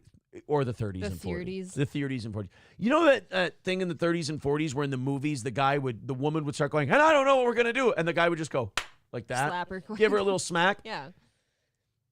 Some would argue that we're in a better time now because that doesn't happen. But that was the only way to get him to calm the fuck down. Yeah, it's just that you couldn't control how hard each man hit. That's just it. You know, You it was, don't you know, Mike Tyson would hit just as hard as Pee Wee Herman. Right. You know, that's really, or he would hit harder. He'd give it the same move, but he'd end up with a little more power behind it. I mean, but the irrationality and our tolerance for things like anxiety, to me, is a detriment to Western civilization. Anxiety and weakness under pressure should be looked at as just that, a weakness that needs to be weeded out of the decision-making process. it is. Like, women need to see that in themselves, too, when they're losing their absolute mind and becoming anxious over menial things. Right. Like, you need to calm down. You need to knock that off. I don't know one thing that tears have made better in your life. No. Think of any stressed out situation you've been in and try to add tears to it and think to yourself, gee, would that have made that easier for me? There's an old saying, either you're part of the solution or you're part of the problem. Yeah. And to me, like, women getting hysterical when men, or just leaders in general, women crying and getting anxious over a problem, they think that it's okay. It's fucking not. Because now you're becoming part of the problem. Because there are other more rational people capable of leadership who are trying to currently come up with an answer. It's like if you're this close to finding a cure for AIDS, and a woman goes, but AIDS is so terrible, it kills so many people. And you're like, you need to shut the fuck up. We're really close here, and you're not helping. Yeah, it's even worse. Now you've kind of created like a new problem for the people around you to solve because we can't stand your crying. We can't focus on the thing we need to when you're crying. And the problem is you. It's your behavior. It's no right different now. Mm-hmm. than how you talk to a little kid. Like, let's say our youngest like bonked her head on something and she's crying hysterically because she bonked her head. You're not going to feel better when you're being hysterical like this. Take a deep breath. It's going to be okay. You ain't getting my money's absolutely right. I wanted to go to the chat real quick because I've been ranting. I like to see what they think. Women really get Aaron's rant blood flowing. Well, because here's the problem. Men never asked to be equal in women's shit. We never asked. We knew our place, we knew our role, and we fucking stuck to it. And we didn't complain and we didn't bitch. But for the last 50 or 60 years, we've been watching women go from 45-55 or 50-50 to go, hey, it's not fair until it's 60-40 us. Hey, it's not fair until it's 70-30 us. Fucking stop. Yikes. Back off a little bit. We don't go into your shit, don't go into ours. And when they go into our shit, they make our shit worse. And I can promise you something, ladies. If we did the same thing, we would make your shit worse. Could you imagine men going into like arts and craft stores and doing the shopping?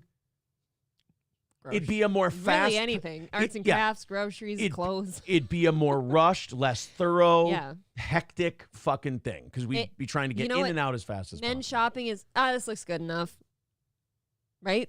Yes, exactly. This looks good enough. We're taking this one. And if they went in there with women, and women like to spend time in stores until it's fucking perfect, and men like to go, good enough, we would stress you guys the fuck out.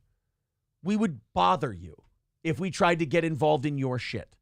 Yeah, like unless it's something that you should be doing with me or I want you to be doing with me, like I feel like I let you know I'm doing the thing, but I don't necessarily invite you. And it goes both ways though. Like if you're going to do a thing with like your friends or something, and it's just for you guys, I don't get the invitation, and that's pretty normal. That's the mental illness of modern women now, is they'll sit on camera on TikTok to a bunch of strangers and go, I can't even.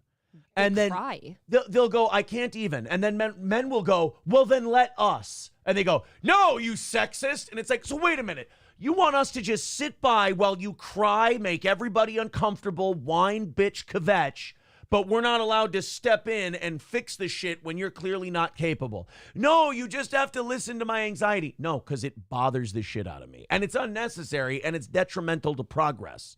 Those, to me, like when I'm crying, or let's say I'm like, I get really anxious about something bad that's happening, I would never want somebody to see that side of me. Right. I can't imagine putting it on TikTok. If I was in that level of emotion, Yeah, that's a bad time. I would not ask that I be part of the decision-making process at that time.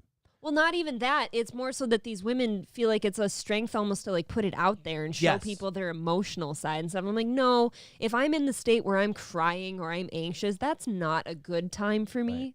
Stronger, better men in generations past built this world by burying their shitty emotions deep inside of them. One of my favorite lines ever from a movie, cry on the inside like a winner. Right, exactly. You know? And people, and I don't want to get too deep into my theories, but the blank mind control of therapy has taught people, no, it's okay to let those things out. It's bad. It's unhealthy. It's bad to deal with those things internally. No, not always. Sometimes it's a really polite thing because A, you find out you're strong enough to figure that shit out on your own, and B, you don't fucking bother everyone with your temporary horse shit. Thank you. I was going to say, consider this. Temporary is a key word. You might not feel this way in 10 minutes. Knock it off. Like, you're just going to cause a big fuss and a big scene, and then you're going to post it, God forbid. How many times? You might feel fine in a few minutes. How many times? And I've done this in my day a time or two. How many times have you ranted about something and you're like, motherfucker, this shit, and then a few minutes later you're like, I went overboard there. Completely unimportant. All the time. I've done it all the time. All the time. And you go, wasn't important. Not a big deal. Not a big deal at all. Sometimes that's probably the reason too. Like, if you feel yourself getting to that boiling point where you're like about to fucking snap about something, just go somewhere alone for a minute. Go outside, take a drive. I don't know. And you know what? You'll probably be okay. In short order. And people look at my misogyny and they go, oh, are you saying you just want men to run everything? No, quite the opposite. You're saying you want women to run everything. What I'm saying is, I want men to build everything. I want women to organize everything. Does that make sense? That's my 50-50 universe. It would be like if you built this house, but I organized everything in it. I want men to build and create. I want women to organize and manage. That's what I want. Who makes a schedule better, men or women? Women. Women make a better schedule. They just do. You don't see men grabbing the schedule book and going, no, you need to let me be a partner in this or you're being sexist. No, we're like, hey, men are better, generally speaking. There are some women who are better than men at this. You guys get the idea. But I'm saying in general, the Celsius is kicking in. In general. Giving me a headache. In general, men are more aware of what they're shitty at and they don't ask to be involved in it, whereas women overstep more than men do because they have a weird inferiority complex that they're not as good if they're not doing X, Y, or Z. And it's like, no. First of all, if you're not doing X, Y, or Z, like, take our attitude and go, great, I don't have to fucking do that thing I suck at. That's nice. That is 100% something women need to be better at, is feeling good about when they don't have to do something. Right. That doesn't happen, and I know that I'm bad at that too. Like, if I've got this huge list of things and somebody offers to take like 2 of those things off my list, I tend to feel bad that somebody took those things and did them because I feel guilty that they're doing them now and that I should have. Whereas I should be like, oh, no, that's good. That's something that I don't have to do now. You ain't getting my money is so right on about me and like my misogyny and shit. I can't even get to the clip because I'm so fueled by sexism. I can't even get to the fucking clip because I'm like, no. And another thing. And then my wonderful co-host just feeds me. Mersh's favorite co-host you have. Yes, Mersh's favorite co-host. Just keeps feeding me. And like, yeah, here's my, like, April is like a turncoat to her own gender. And then she feeds me and I'm like, yeah, fucking right. Let's get him. Boston Bob says, wow, Aaron sounds like Andrew Tate today. Crazy times. I just want women to be happier because if women are happier, then they don't bother us as much and fuck up our heads. And I think women are happier, just like men are happy. Men and women are both happier when they do the shit they're good at. And the other, isn't it amazing? It's almost like we were biologically built to be together because you notice shit that men are really good at. No, I'm serious. Because you notice the shit men are really good at, women suck shit at, and the shit women are really good at, men suck shit at. It's almost like our brains were designed in a way to match up and fit together like puzzle pieces. I'm this close from being like a gay doesn't make the world work. I was just thinking that. I was waiting for you to get to the gay part. It's not what I'm doing. For once, this isn't about you. This is man-woman shit. This is this is input output. Wow. Sorry. Steel Toe out of context says, who peed in Aaron's cornflakes? Why is he yelling so early in the show, and what is it about? Oh, you must have missed the rest of the show. It's misogyny. Let's play the rant. Yeah, I can't believe it. Uh-oh, where'd my other one go? Oh, no. My video of that one lady went away. I feel like anyone thinking, oh, Aaron sounds like Andrew Tate today, that shouldn't be anything like new. He just keeps his shirt on. Right. I don't have the body of Andrew Tate, unfortunately. What? Yeah, I'm sorry about Devastating. that. So this woman just found out that life is hard, and she's going to cry about it to us on TikTok. This is where I think therapy is mind control, and I think it's a detriment to us, is people are taught in therapy that this kind of outward expression of anxiety is healthy and okay. I think it's bad and it poisons people. But let's go. But she's an empowered woman, so let's hear it. I don't know why I'm making this video, but then stop. Don't. 5 seconds in, I'm pausing already. Then don't make the video. Good rule of thumb in my life in general. If I find myself wondering, why am I even doing this? I usually stop. If I don't know why I'm doing something, I certainly don't share it with other people until I know what I'm doing. Oh. Like, you have a booger right there. Ew. It's never good when you're upset and you have a booger, because now I can't focus on whatever it is you're saying. I'm just going to look at this booger. Now we have like negative amounts of respect for you. And you know what? You know what's good about that booger? You know you can pincer it on either side with fingers. Like you can just get in there and pinch it and pull. And it's one of those boogers where the snot's attached to your fucking brain. Okay, stop. I'm going to gag. It's attached to your brain stem, and you yank that out, and you're just like, oh, and it like tickles your brain. You know what the boogers I'm talking about? No, Aaron. You don't know about brain boogers? Nope. And I don't pick my boogers either. Where you get an itch in your nose and you go grab one just to kind of get a crust out of your nose. Now I know what you do. And then you realize it's like the paper in the clown's mouth. You pull on it and you go, and you feel something in your brain go let loose, and you're like, oh, and you make a retard sound for a second. You don't know about that? No. Oh. I'm feeling remarkably left out. I apologize for nothing. Anyway, continue on, empowered woman, strong woman. I feel like I just got my husband home. and I are doing everything right. We both have good jobs. I'm a nurse. I'm a registered nurse. Braggart. I work full time. My husband deals fentanyl. Business should be booming right now. I don't understand it. He works full time. We just got paid this past Friday, right? Yeah? We paid the mortgage. Yep. That's good. Bought some groceries. Good. Put some gas in the car. Okay. Wow. Base is covered. Sounds good. And guys, it is Tuesday. Yeah? And we have like $200 or $300 to last us until next Friday. That shit happens sometimes. We don't live in a big house. We live in a little. You live in a starter home. That looks nice though. And Yeah. if it's just you and your husband, who gives a shit? Here's another problem, and look, I'll drop my sexism for a moment. This is a problem with my generation. If you guys like shitting on millennials, let's shit on millennials for a second. All right. Millennials have an inability to conceive 5, 10 years from now. It is hard. They have an inability to conceive it. But it's like whatever shitty is happening today, like this woman, I got $300 extra. I paid all my bills. I have $300 extra. It's got to get me a week and a half. Okay, it sounds like they don't have children. Nope. You don't have children. Stay in the house.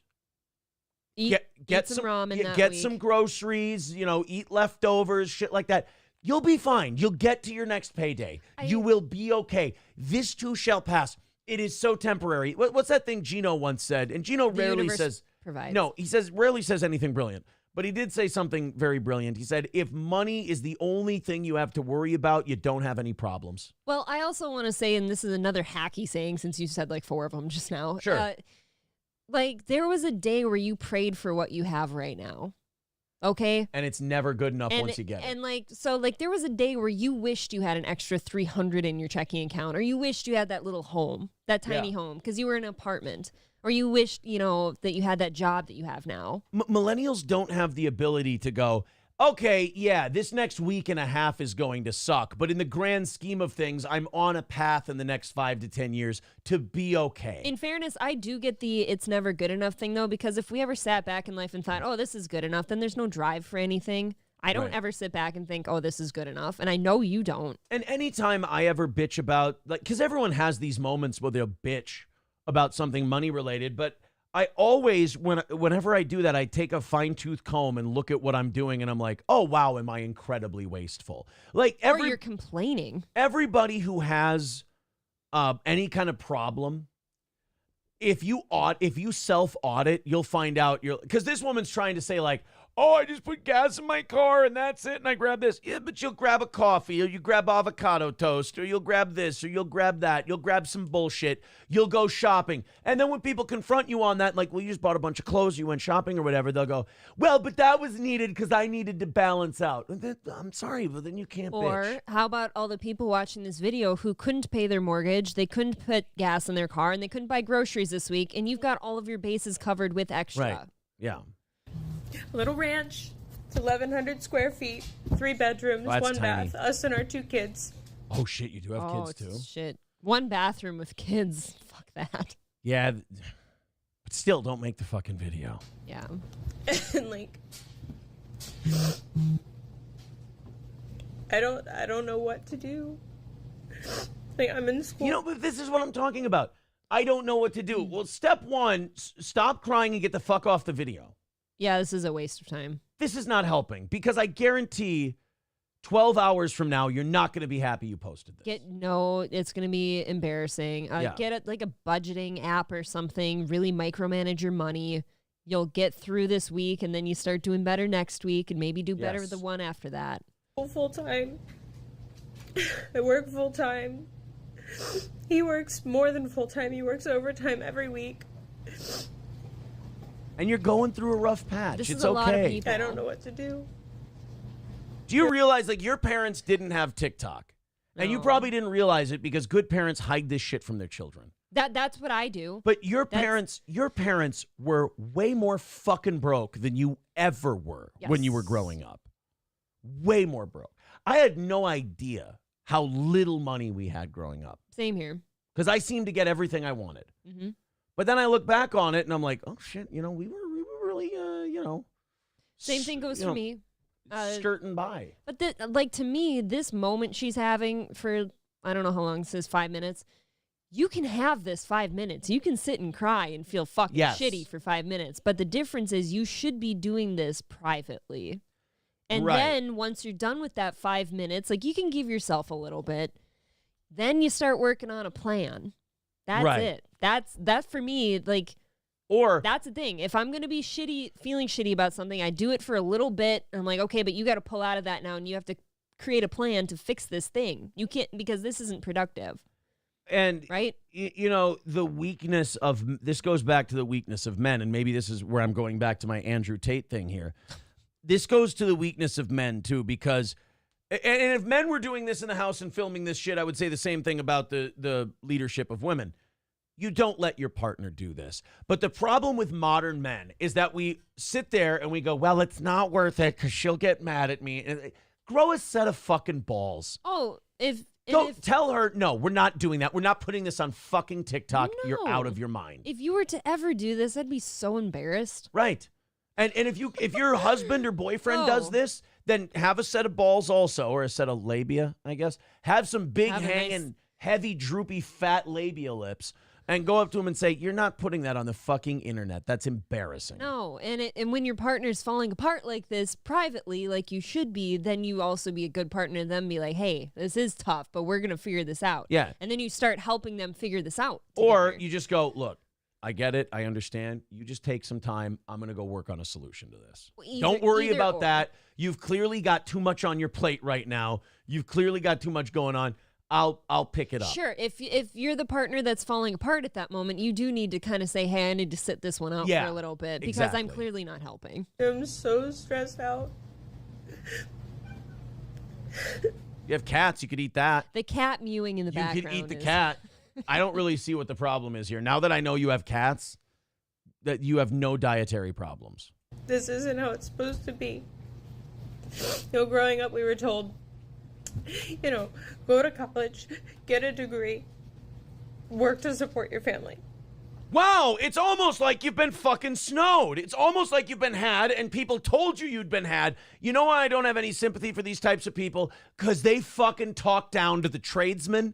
They fucking talk down to the people who became electricians and plumbers. And they said shit at some point in their life like, well, I have a degree, you don't have a degree. And whether they admitted it or not, they looked down on those fucking people. We've all been told the same shit she has. Right. It's just who figured it out and who didn't. So fuck your college tears. I don't give a shit. You bought into the propaganda. You got snowed. You're the reason we're in this problem in the first place. Well, did you hear her too? This is something I take issue with her. She said that she's in school right now. And I'm sitting here like, woman, if you've already got a good job and you can't afford shit right now, fucking don't be in school at the moment. You can't afford it. I mean, I get long-term investment and you can improve your income and stuff like that, but you got to... But if you're sitting on TikTok crying your eyes out because you can't afford anything, you need to put school on hold for a little bit. Maybe, My mom did. My mom didn't graduate college until she was 30-something. I actually have a lot of friends who had parents who got like their master's degree or whatever in their 40s or 50s. That's what my mom did because guess what? She had us kids. Yeah. She had my brother and I, and she had to put that shit on hold so she could work. That is the problem with millennials. We were raised by boomers, so we do have a little bit of that selfishness. And everyone else comes second kind of attitude, and it's not good. We got to work our way out of that. My parents are Gen X, Yeah, aren't you they? had Gen X parents. Yeah. Here we are. Did that. Now what? Very conflict avoidant people? No? My dad, maybe. They're rare for... Yeah, that's Gen X. Gen X is very conflict avoidant. Now what? Shut off the video? Yeah, we got to stop. You got to take this down. You got to take this down. I'm not into politics. That's evidence. This isn't... No, it's evident that you're not into politics. Why? Because you got snowed by every liberal initiative there was. You became the modern, strong, powerful liberal. Hey, progressives... Congratulations. This is your victory. You got what you wanted. All the social engineering you did, this is what you built. This is what it got you. And the only way you should be taking a victory lap over this is if your agenda was to destroy what we are and make it shit. Congratulations. You won. You did it. I'm not much into politics. No, clearly, because if you're into politics, you would have known that a lot of the shit you were fed was a snow job. I don't follow it. Frankly, that stresses me out too. Her booger's bothering But me. like again, okay, but she probably votes. This is my problem. Yeah. She probably votes. I stress out about, I can't follow politics because it stresses me out. Okay, that's fine. Then don't have an opinion. Don't be a part of choosing the next. I am so for a test for voting. I am too. You got to know both your senators. That's a good idea. You got to know who your congressman is. Make people study. You have to know who your state legislator and your state senator is.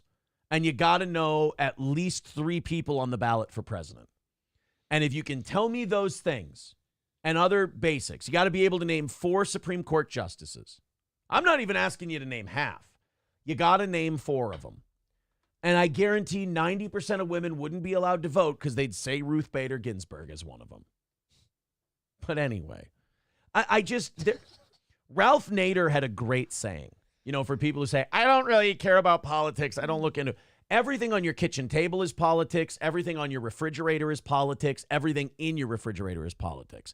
Ralph Nader's great saying was, turn on to politics or politics will turn on you. And he's absolutely right. Because look at this woman. She ignored politics her whole life and she became a casualty of it. Go to college, take out shitloads of loans. You'll get a good job. It'll be fine. But now you're burdened by cost in your adult life. And your job doesn't pay enough to to rationalize the debt you took on. I do wish that high schools would stop pumping that narrative into children, though. I remember being a junior and senior in high school and hearing all over the place, if you don't go to a 4-year college and get that 4-year degree, you're going to be shit. You're not going to afford anything.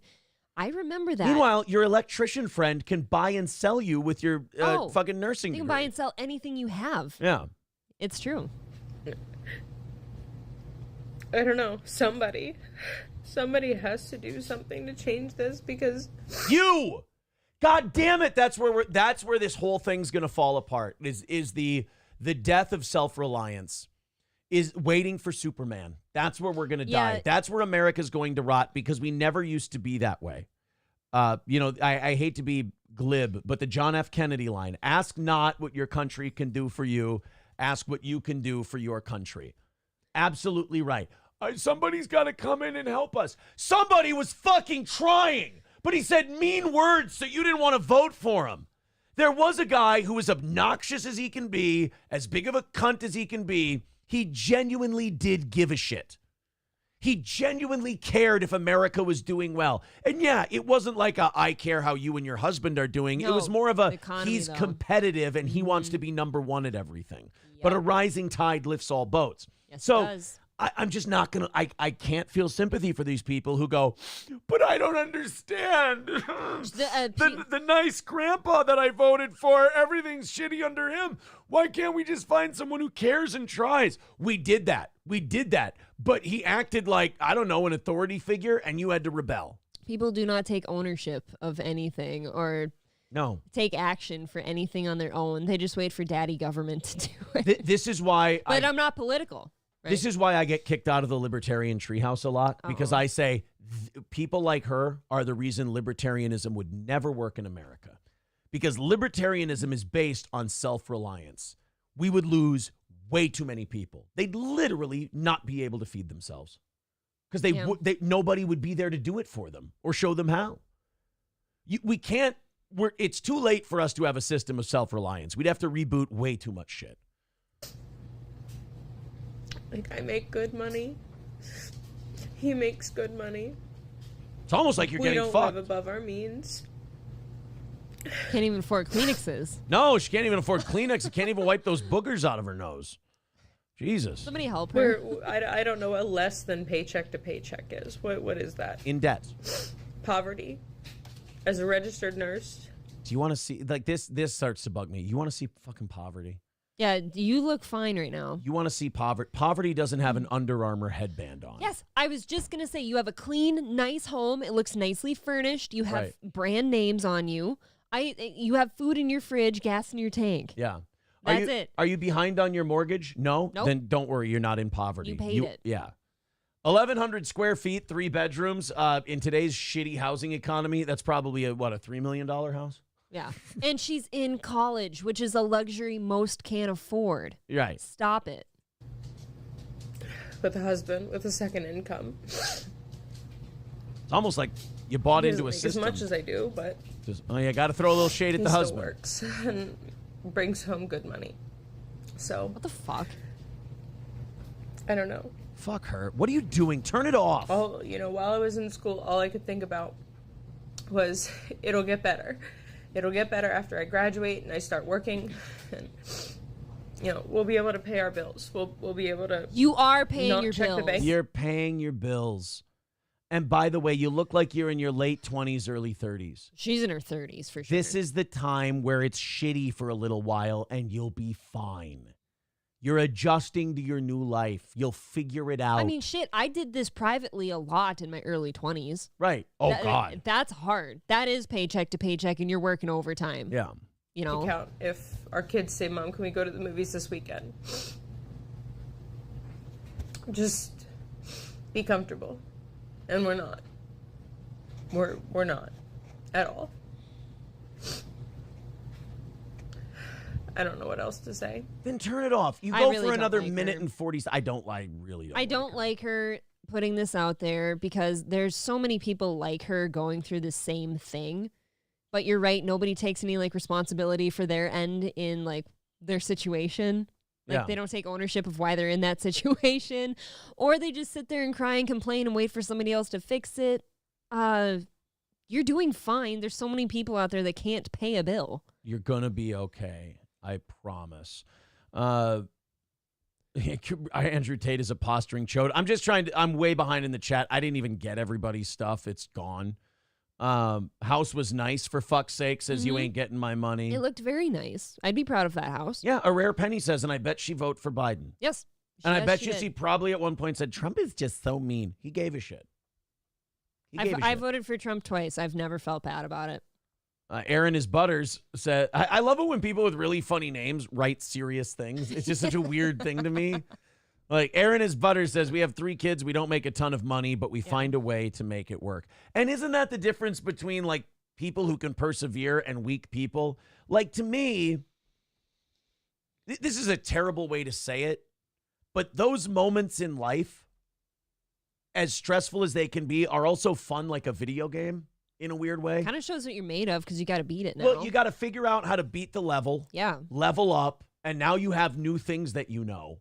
And you can, I mean, it's gay to compare it to a video game, but it's competitive. I tell my friend that every time she's a new mother and stuff, and every time she goes through something shitty with the kid or it's hard and stuff, I'm like, okay, but look at what you know you can do now. Right. You've learned that about yourself. Yeah. Some people get addicted to feeling sorry for themselves, and that's a dangerous place to be, is when you get addicted to feeling sorry for yourself. People, again, I think it is, again, the brainwashing of therapy. It made people okay with misery, or it made people okay with feeling sorry for yourself, and the idea of self-care took over for suck it the fuck up, you've got shit to do. And I think that's a much healthier mindset. Yeah, I actually feel way worse. Like if there's something that's overwhelmingly stressful in my life, if I were to just lay down on the couch with a bottle of wine and just lay there and cry and feel sorry for myself, do you know how awful that feels compared to getting up and going and doing something productive? Even just cleaning your house when you feel that way, just getting some sort of organization to the mess. Validating people's feelings is one of the worst decisions we ever made as a society. It's made us weaker. It's made us a lot weaker. What you should do is listen to people's problems. And here's a nice way to do it. Be like, hey, you know what? We all go through it. You're going to be fine, because you have 2 choices. You figure out how to solve this thing, or you die. And you're not going to die, so you're going to be fine. You'll be all right in the grand scheme of things. I've certainly had emotional moments like her before, and I don't like it if somebody were to just negate that, you know, but like the right thing, kind of like what you said to say, is I understand why you feel that way, but you also have to understand how this probably isn't helping, and we just need to figure out a way now. It's the old 30s thing. It's verbally and psychologically, not physically, I get it, but it's the, stop being irrational. Just come back to earth. Semper Reloaded with $4.99 says, my favorite thing is when she gets mad at me and says, I didn't want you to fix it. I just wanted you to listen to me. Shut the fuck up. Stop it. Don't bring a problem to people unless you want it fixed. That's like going to you understand. And look, women need to learn this, but they never will. It's just one of the differences we have with each other, generally speaking. You don't bring your car to a mechanic, bitch about the rattling, and then when they try to fix the rattling, go, no, I just wanted you to know about the rattling. I feel like I just had this conversation with somebody recently. It's like, because they were complaining that somebody was complaining and crying to them about something, but then wouldn't let them help fix it. Right. They're like, oh no, I've got it. I'm just crying. Just either take some advice or, like, April will say this to me sometimes when I'm fucking mad about something. She'll go, do you think that you're maybe freaking out a little bit? And there are times I go, yeah, I know I am. And this, I'll sit there while I'm yelling. I'll be like, this will pass. I just need a couple of minutes. I like in the moment I'm yelling going, I know this is remarkably irrational, but this will pass. I just need a couple minutes. But in the moment, it will have felt very wrong on my end to have said, hey, do you think you're being a bit crazy? And I'll go, because yes. You'll get worse. And then I'm being afraid. insane. Semper Reloaded with $4.90. Yeah, we just read that one. I just want to make sure because I don't want to get yelled at in the chat. Geese Hartel says, what's her OnlyFans? I mean, true. I feel like she was missing a septum piercing. Pool Scam Sam says she's going to be broke and divorced if she keeps up her shit. Who's on first says she's fake crying. That's a bold take. I don't think she was fake crying. I think she felt that way. Somebody was talking about a money suck, and they made a great point, and I can't find it anymore. Shit. They said don't have car payments. One of the biggest things, and I can absolutely attest to that, one of the biggest things is I can't take people seriously with their quote-unquote financial problems if they're both borrowing money for vehicles. Like, I don't want anyone to ever feel sympathy for me monetarily because there are 2 nice vehicles, and like we've said, once in your life you should have nice vehicles, and then never again. And you can have your payment or whatever, but then never have a big payment again. Ever. Once you pay it off, I mean, shit, that's free money just falling out of the sky. You should absolutely, if you can help it, you should not have a car payment. Buy a car that looks nice, but is a lot cheaper and maybe has a little bit higher miles. Something you're going to like to sit in for a long time so you don't feel tempted to get something else. Now, let me tell you something else. You're never going to sit in something that you're going to like to be in for a long time. Make it work. Don't make your car a fashion statement. Make it functional. Make it something that gets you from point A to point B. Isn't that kind of a given, though? Aaron is Butter says, our kids have no idea how broke we are because we try to give them every opportunity in the world to have everything. That's a sacrifice every parent should be willing to make. Absolutely. The world is going to kick your kids in the dick eventually. Forestall that as long as you can. Yeah, let them be happy. Nasty says, why do people give a shit about this lady? Is she special or some shit? No, it's just part of an ongoing, like every week now, there's a woman crying on camera about how difficult shit is. And I'm just saying it's hard for me to feel sorry for them because if you look at the stats and you look at the numbers, they overwhelmingly voted for Biden. And the reason was Trump's a meanie head. But now they're sitting there going, well, our shit's all terrible, and I just wish someone would come fix it. You had a guy who had it fixed, and you rejected him. You know what it is? It's kind of like when young women are dating. And they date asshole after asshole after asshole, and then act like it's the world's fault. I'm still with one. I'm a prickly teddy bear. You're a little cactus. What? I have never heard that from anyone ever. Pud Pounder says, maybe this chick's husband should quit working at McDonald's and get a real job. I make $43 an hour. Ooh. That's a great job. Wow. That's a good job. Actually. I'm just, anytime someone Pud Pounder, I'm looking at you next. Anytime someone puts the number out there, I always just, I got to. Aaron will call you later. Ooh, look at this guy. I make $43 an hour, and my check covers all my household bills, plus spending money. Anything my wife makes is extra. Well, I mean, that's the dream, isn't it? I'm going to tell poor people to break into your house and rob you again. That Mongoloid just says I'm a juggalo. April is a juggalo. Absolutely.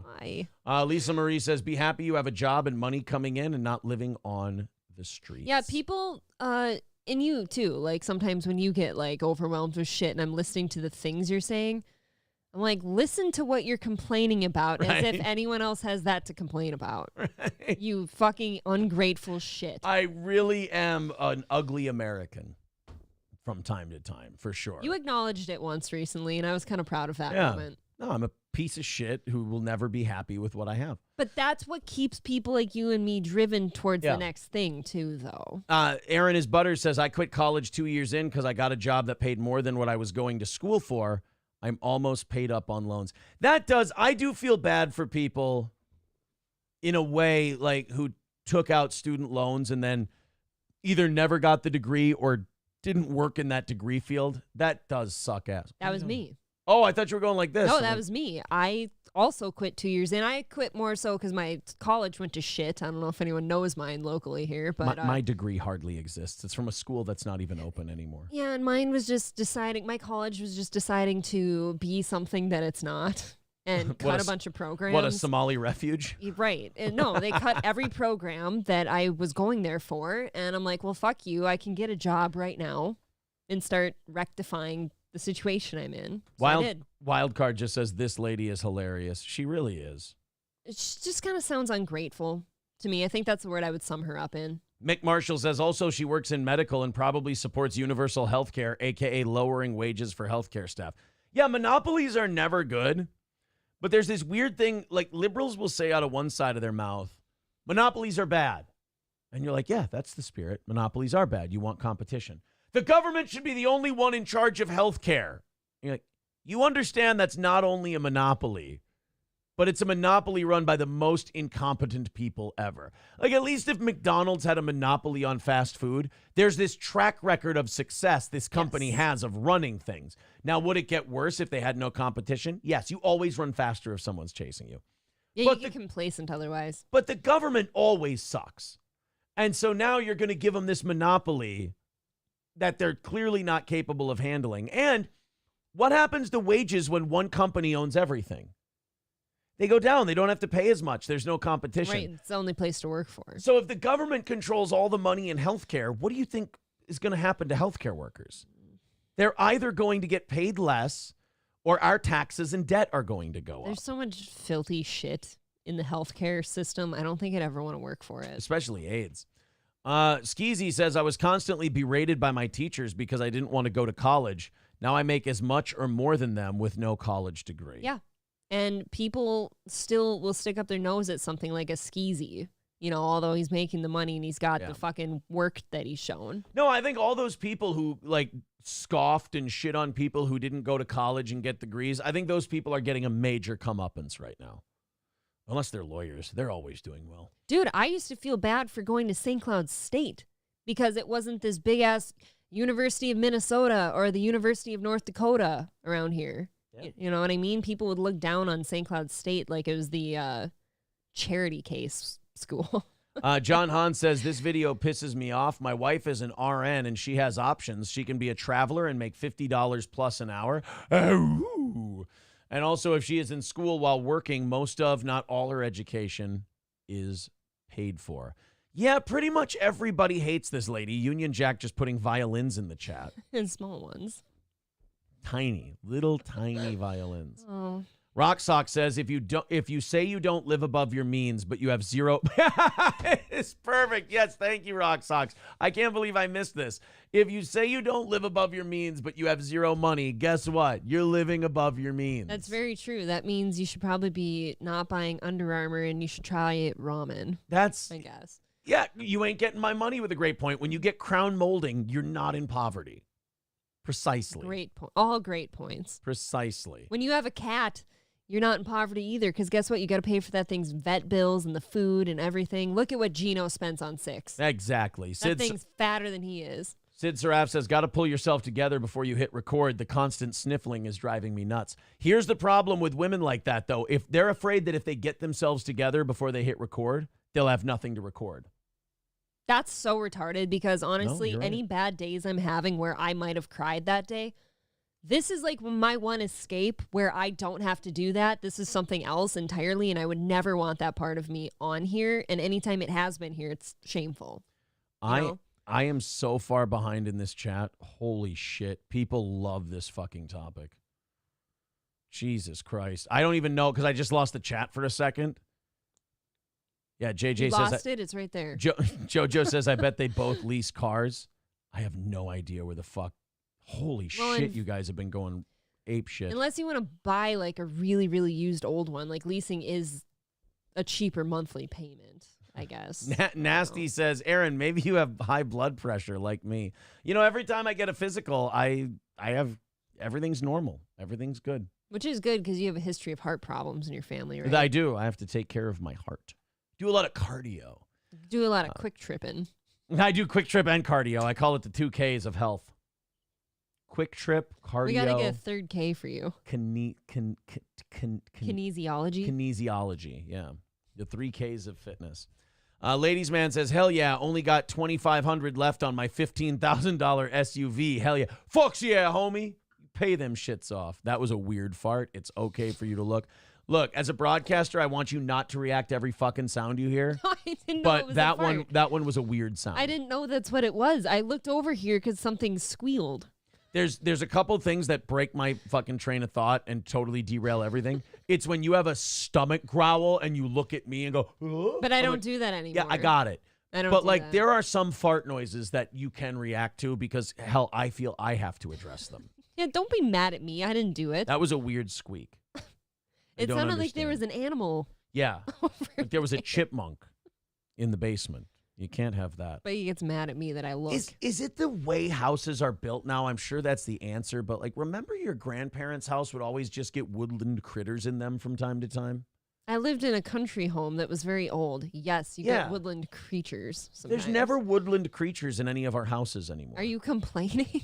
No, I'm not. But it's like there was a charm about it. Like, oh, the chipmunk got into my... And there would be like acorns in a corner of my grandma's basement. And you'd be like, where's that fucking chipmunk? There's a mouse living in that wall over there. You hear it scratching? Right. But like now, I guess it's the way they seal up houses and shit. Like you can't get them anymore. You can get them in your garage, I guess. My grandma's house used to get bats in the attic. Right. And now that's what you say about a vagina that hasn't been fucked in a while. So yeah, she's got some bats in the attic. Gonna knock that dust off. But don't look at me like that. That's a thing. So you can get rodents in the garage, like when when the weather stripping or the molding Or when your comes husband off leaves the the bottom. garage door open all the time. Or that, either one. All right, guys, I'm skipping to the end of the chat. I'm Irish sorry. Diesel says, I'm on my starter husband. Yeah. Everyone always says the first marriage doesn't count. First marriage is free. It's like cocaine. Why is that how it goes? Because, you're just so in a hurry, you don't even think to... I'm in a hurry to... You don't think What now? you don't bother to think that they're a piece of shit. Nebo says this guy farts and sneezes on his wife the whole show and then gives her shit for looking at him. No, you are a piece of shit. I don't mean to complain, but like you spittle in my coffee, you sneeze on me. I farted out that way. But you make obscene sounds and then you get mad that I look. I'm a bigger fellow. We make noises. You're on your obesity husband, says Hobo Chili Recipe. It's a possibility. I guess the next one, what weight range does he have to be in for it to be an upgrade? I don't know. I don't know. I don't mind the heaviness. I don't think you know what you want yet. You'll figure it out. You'll figure it out. I want Kiki. That's why you settled for someone amorphous. Because you're like, he kind of fits into whatever container he's poured into. You know? You're the cat meme. If I fits, I sit. Yeah. You're like, he's adjustable. Hobo Chili Recipe says, April, take him to etiquette school. This heathen is an abomination. Dude, you make smells and sounds and Just kind of different. you get angry. Different stuff. My anger is charming. No. I have very charming anger. It's only charming on camera. When the cameras are off and I have to live with it. That part's real, folks. That's Hillary. I love that Alex Jones impression where it's like, that's Hillary. No, you should do it one more time. Hold on, I'm Gary Johnson. What was the other one? God, I fucking love Alex Jones's I impressions. liked his Obama one too. I'm from the Carnegie Foundation and blah, blah, blah, blah, blah. Alex Jones impressions. Master impressionist, Alex Jones. Yeah, I'm Bernie Sanders. Oh, no, my favorite one, Rachel Maddow. That's my favorite Alex Jones impression. I could play this once a month. Bill Gates up there with that little chicken neck. You know how he walked like like a demonic elf. Hey, Bill Gates. And Angelina Jolie going, children. I am Arnold Schwarzenegger. I'm Piers Morgan. Ever seen a Chowini? My name's Glenn Beck. That's Hillary. Hold on, I'm Gary Johnson. Hi, this is Barack Obama without my teleprompter. I was raised by the Ford Foundation and Carnegie Endowment. Welcome to McDonald's. May I help you? I'm Bernie Sanders. Chris Hazel's glasses like he's a little smart guy. Rachel Maddow. Thank you, Satan, for all your love. Signed, Sheryl Sandberg. Jabba the Hutt. I'm the Amazing Randy. I am Optimus Prime. I am William F. Buckley of the Central Intelligence Agency, here to control and steer the conservative movement into the sewer line. And the establishment says, Kambuga Shaka Munda, Kunga Kingo, Buga Laka Bluga Black, Black, Black, Black. I mean, he raises a good point. How can you not like that guy? I don't know. Fuck all of you. You got to take yourself way too seriously if you're not down with Alex Jones. Jesus Christ. I hate what they've done to him. I hate it. They Feels like really, he's just been clipped. Like his I wings have hate been it when they clipped. try to break a guy and succeed. I know. That's not the one I needed. Because they did break him. Yeah, he's done. That's too bad. Sid Saraf says, wait, did you just trash me? I don't know. Is that an Opie thing? Is that his Opie Must have impression? been an Opie thing. He must have been a fun kid to hang out with. Yeah, either that or just way too high strung. One of the two. I'm not really sure which one it would have been. Aristocock. So Aristocock says, no thanks, April. I prefer my women not to be so plain Jane. I mean, it really is just a remarkably hurtful thing to say. I'm glad that you let me know before I tried to go out with you. Yes. You know, that I do it like that he saves me the said it heartbreak. without even being asked or considered. Right. Yeah. But it saves me heartbreak down the road. $2 over on Rumble from Anders says the problem with the trades is they're all controlled by unions Yep. and they're all in the pockets of Democrats. I've been there before. Yeah, the unions are... Unions aren't the greatest. The money's good. That's the thing, though. The money keeps our mouths shut. And the other Sometimes. the other thing about unions is that they're, you know, it is very much like Democrats. It is very much like liberals. They're going to speak for you. Yep. Whether it's what you want or not. They're going to tell you what you want. and then they're just going to act on that, and you're going to be like, wait a minute, I want to go to work. I'm okay if we just take this deal. And they're like, no, fuck you. We don't get enough. And what they're really saying is the union heads and union leaders don't get enough kickbacks out of the deal. It's all about them, and then they act like they're fighting for the worker. They're all corporations. I love how people act like the unions are the counterweight to the corporations. They're all corporations. They're just fighting over the same dollar and trying to split it the same way. They don't give a fuck about you. They need your money. Yeah. I'll tell you how they don't give a fuck about you. They'll go on strike to get more money for themselves. They'll starve your family and then swear to God they're doing it for you. Oh, this just happened to my brother this year. That happened to him and a bunch of other people he worked with, and he does not work there anymore. Right. Because, we just must go on strike now. And then get this, once these people go on strike for me and don't get paid, I'm just going to let them all go anyways. Because what you could do is, like, this will happen in other jobs that don't have unions, is a contract will expire and they'll be negotiating a new contract. But what will happen is, while they're negotiating that contract, they'll agree, let's do a 30-day extension of the current deal. And we'll work something out while we do that 30-day extension. And the unions are like, no, we could strike. And I'm like, what's striking going to get? We're going to go broke. We're not going to get that money back. And the union will go, yeah, but our union stewards and our fucking union reps and all our head guys who sit in the offices in the union, they'll get a nice chunk of change.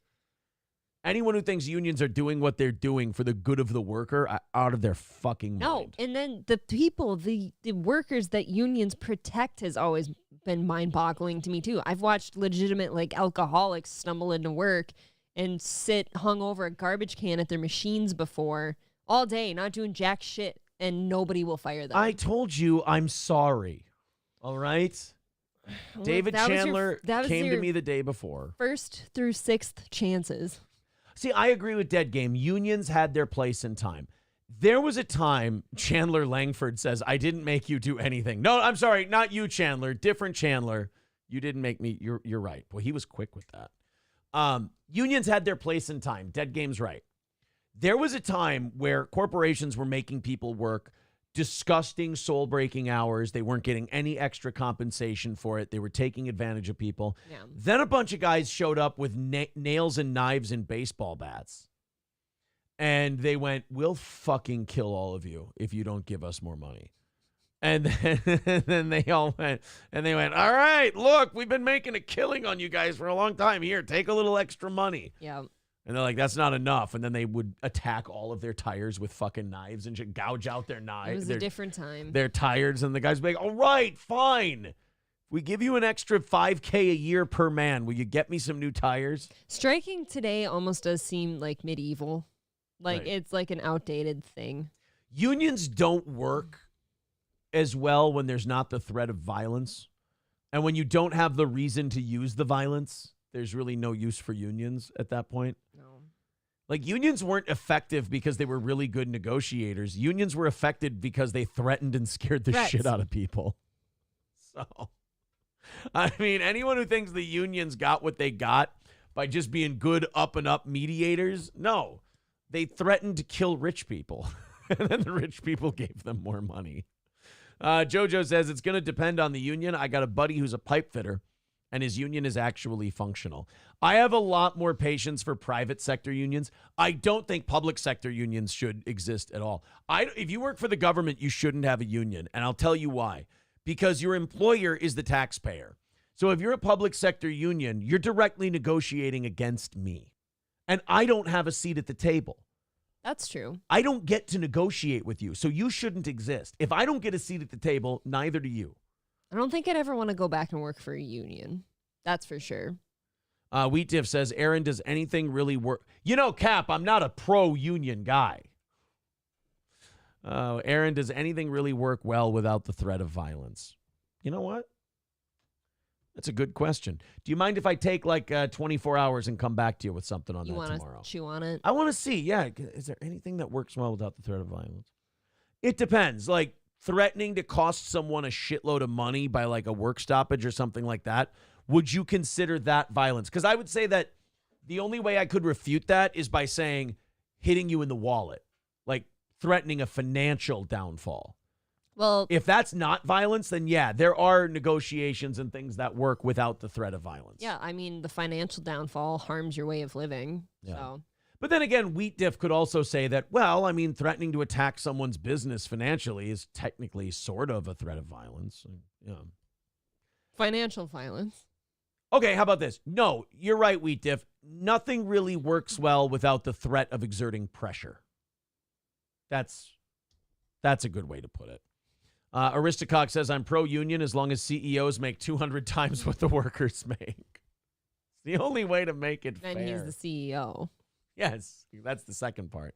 I do want to talk about this Al Pacino thing. I don't know if Al Pacino is just an old man who's being taken for a ride, or if Al Pacino knows he's an old fuck, and as long as there's a hot woman in his vicinity, he's a happy guy. That's how I feel. And I don't know about this woman. I don't know if this woman is complete moral trash garbage who's just leeching and sucking off an old man, or if he knows what he is, she knows what she is, and they have a partnership based on that.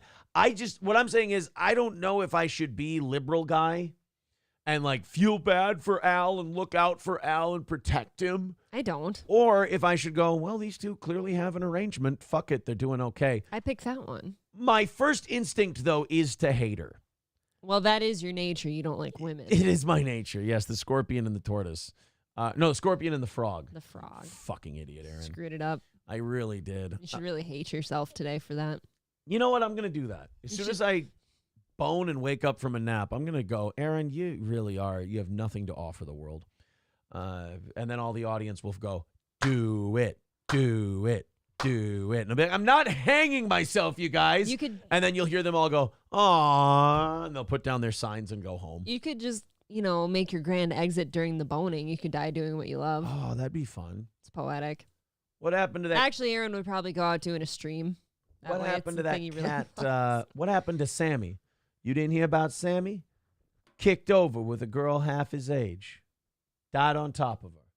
Guess what his lucky number was? Malcolm X. Oh, see, I don't. Do you know how scared I'd be if you just died on top of me? Like, what if your heart chose that moment to give out? Do you think it would fuck you up? Yeah.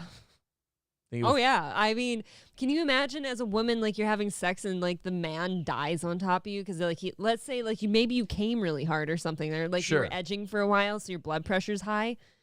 And then you come and your head looks like it's going to explode and you just die. Oh, yeah, that's going to screw me up for a while. Like that hangover orgasm where, like, your blood's kind of sludgy and not feeling well. So today. And then you blow one and you're just like, yeah, everything's just fucking strained and tight. Why is everything I do violent? I don't know. Like, even everything sex with you is violent. Just a violent man. It's terrifying. Lucky devil. You're lucky I'm into the fear. Cheeseburger Pie says unions are unnecessary. If you're a good worker, you will be treated right, and if not, you can find a company that will treat you right. Look at that, Cheeseburger Pie. I don't know. Most companies, in my experience, the management doesn't care about treating you right because they'll just like cater a lunch for you every now and then when you get upset. Boy, you had a cool place. Yeah, it would be called a deathgasm. You come and go at the same time. Am I right? Yeah. Mr. Approachable says Aaron would save his hanging himself for Rumble Friday because if he did it on YouTube, he wouldn't be able to monetize it. That's true. Oh, because not only does the guy die on top of you, but he also probably shits himself. Oh, come on, dude. You brought it up. And yeah, you've got no pants on. Yeah. So it's just leaking. Just blowing shit. All kinds of fluids just coming out of you. Oh, boy. Yeah, you definitely don't want a guy to die fucking you. That's for sure. No, that's actually kind of a fear because sometimes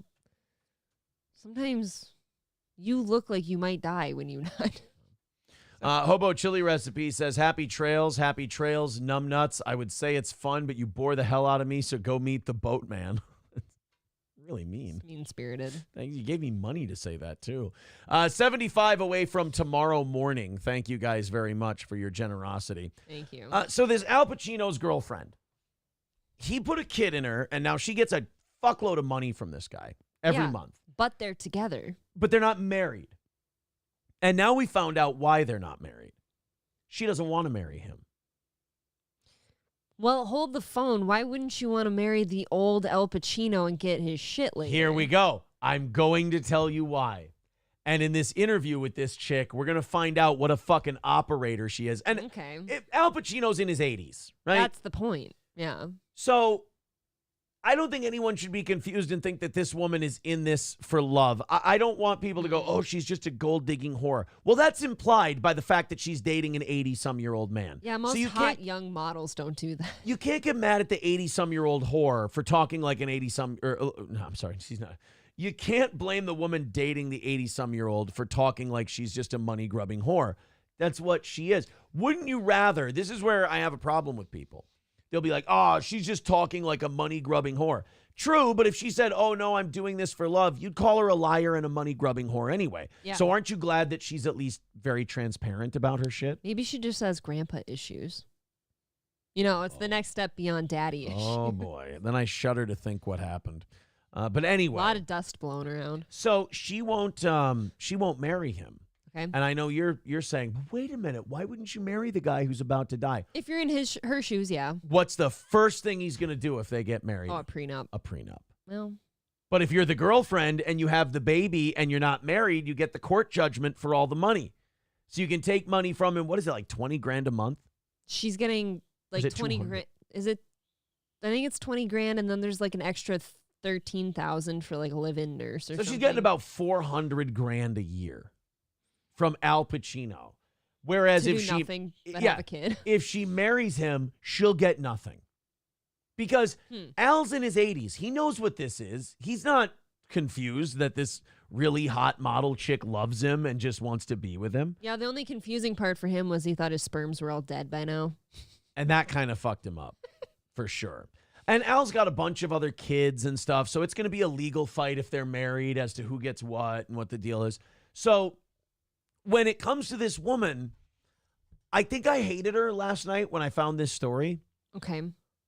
But now I'm kind of turning, and I'm of the mind that, like, hey, at least these two are both mature enough to be honest about what their relationship is. You can understand it. Yeah, exactly.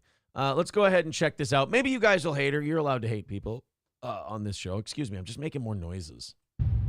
I mean, I know you and Al reached a custody agreement for baby Roman. Are you guys still going strong? I know a lot of people. Al? Yes. Al Pacino? Yes, ma'am. No, the other Al you're fucking. Yeah, what the fuck? Well, here, you don't think that she's dating him and not fucking other dudes. I don't know. She's fucking other dudes. Yeah, I guess I have Al Pacino stuck in my head from another time. Right, and Al Pacino's attitude towards it is probably like, look, I know I'm 80-something, and I know when I go out, I get to have you on my arm. It gets to look good. Just don't let me find out about anything else you're doing. That's kind of fair, I guess. Right. He's like, look, I'm 83. You think I want to fuck all the time? No. I'll probably die. Those days are dead. As Mersh said, my poonhound days are done. And don't look so depressed. But he probably tells her, like, look, my fucking you all the time days are done. But I also understand you're a hot model with a social life. Just don't take pictures, you know. Don't let me see anything on the internet. Until I'm dead. Don't humiliate me. That's it. That last baby batch he put out there was like all he had. Yeah, he's like, do what you want to do. Just don't embarrass me. That's it. That's probably the setting that the settlement that they've come to. That's why when this person goes, are you and Al okay? And she's like, Al Pacino? It's because she's going through the Rolodex. No, actually, as a female, like what I'm seeing her doing is she's making sure that Pacino name gets out there. And she's like, that's right. I'm the one who has Al Pacino's kid. I Still think going strong. I know a lot of people. Al? Yes. Al Pacino? Yes, ma'am. Okay. I mean, do you guys see? I love him. Even the way she says it is very like, you know, this is a work, right? Like, even she's saying it in a way like, yeah, I love him. Oh, yeah, like, you totally know this is a legit relationship. Yeah, I see this as more of like a clout thing. That's what I mean. Like, she's not lying. She's playing a role. Yeah, I don't hate what she's doing. It makes sense. Yes, Right. ma'am. Okay. I mean, do you guys see yourself getting married, maybe? I don't think so. Why not?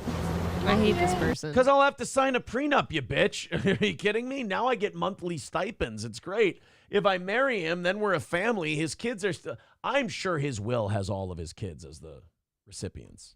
He's got what, 2? Well, 3 now, right? I don't know. Did he have any with, was it D'Angelo he was married to? I think he had twins with her, actually. Okay. So he's got other kids, and they would probably get the money. She knows that he would make her sign a prenup, so she's like, look, I'll live the good life while I'm with him and maybe get a couple of bucks for my loyalty. Yeah, she's actually maybe being very reasonable about this, which is Yeah. weird.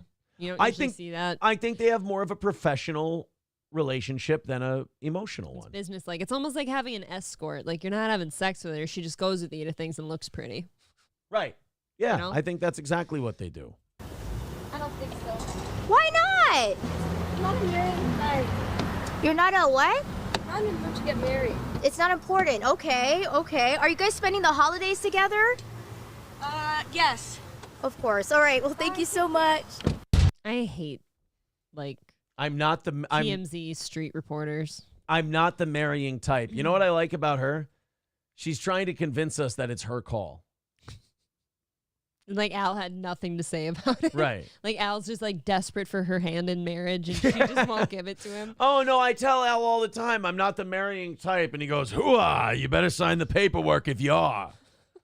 She's like, what paperwork? It's called a prenup. I may be old, but I'm not retarded.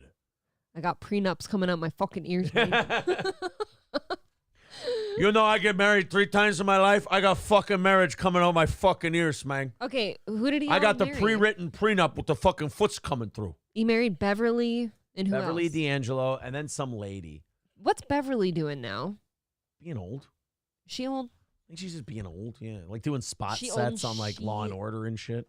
Oh, yeah, being the lawyer. Beverly D'Angelo, age probably 70. Yeah, she's 72. I was going to say 74. If you went to Beverly D'Angelo's IMDb, what's she up to? I'm sure there's another vacation movie She actually coming. has an OnlyFans now. Oh, good for her. She looks terrible in that. Wasn't her? The True Lies TV show. She did 4 episodes of that this year. What is that? Oh, she's in Violent Night. That's on Netflix all the time, right? Isn't that the one that comes the up? Santa Claus movie? 6 episodes of Law and Order SVU up until 2022. She's a lawyer.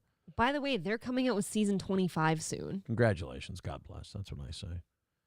Yeah, otherwise not much. Nothing I've heard of.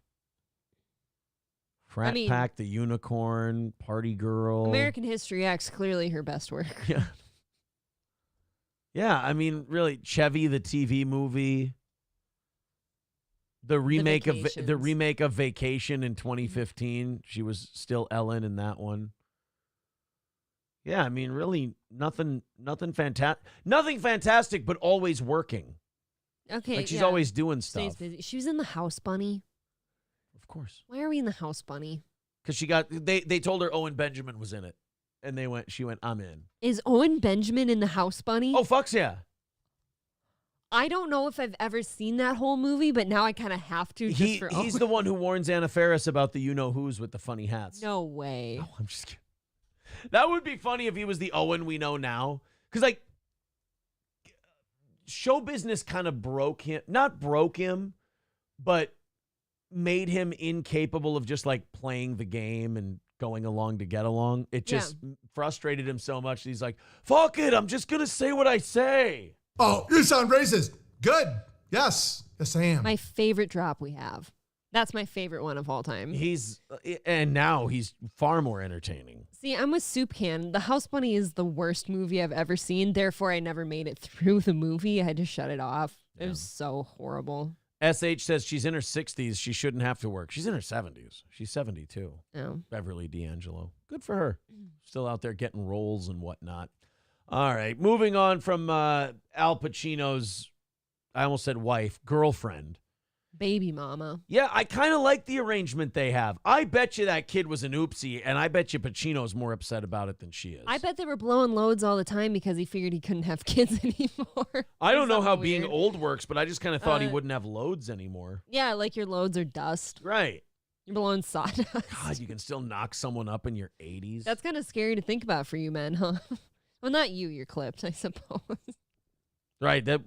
Aaron's like, I can't. There's do always that shit 1% chance, you know. No, there's not. They're not jumping that fucking bridge. I know that's what they have to do. Basically, your sperm have to Dukes of Hazzard.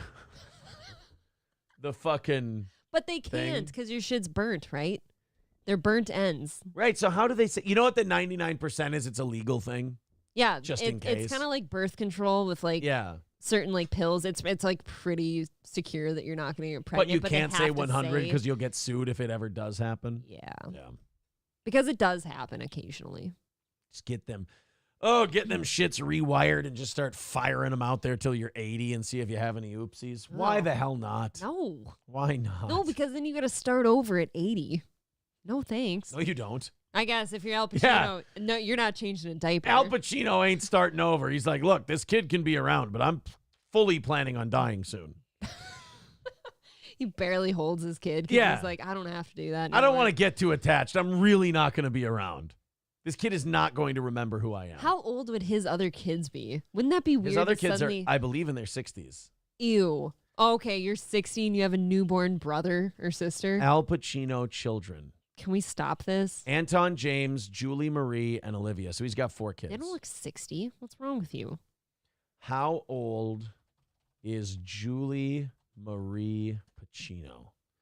Oh, 34? She's he younger had him than you. young. Old. I'm sorry. He had him old. Well, he has all his kids old. I don't know if you know this. Anton James Pacino age. He's 22. Fuck, Al really shoots him out. He waited, man. Olivia Pacino. And she's 22. Holy shit. Oh, that was the twins. Oh, those are the twins with Beverly D'Angelo. So he was having kids in his 60s.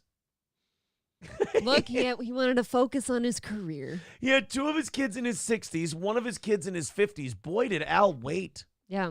Oh, my God. Maybe he figured, he didn't have to do a lot of fatherly work at that age. No.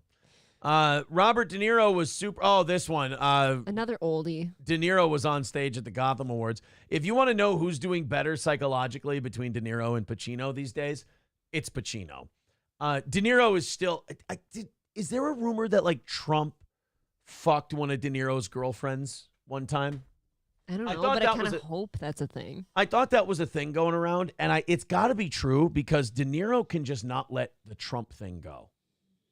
He's got a bad case of Trump derangement syndrome. I didn't know this. He won a Gotham Award, which is some kind of fucking thing, whatever. Sounds dark. And he was at the Gotham Awards. He won one. He went up to make a speech.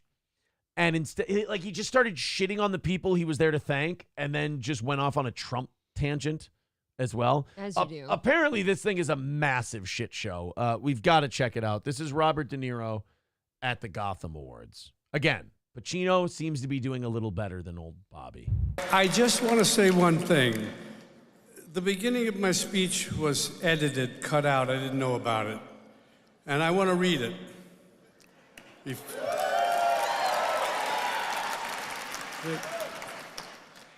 You know, Bob, there was a reason they edited it and deleted it. It probably sucked ass, and nobody wanted to hear Don't you pay those people for a reason?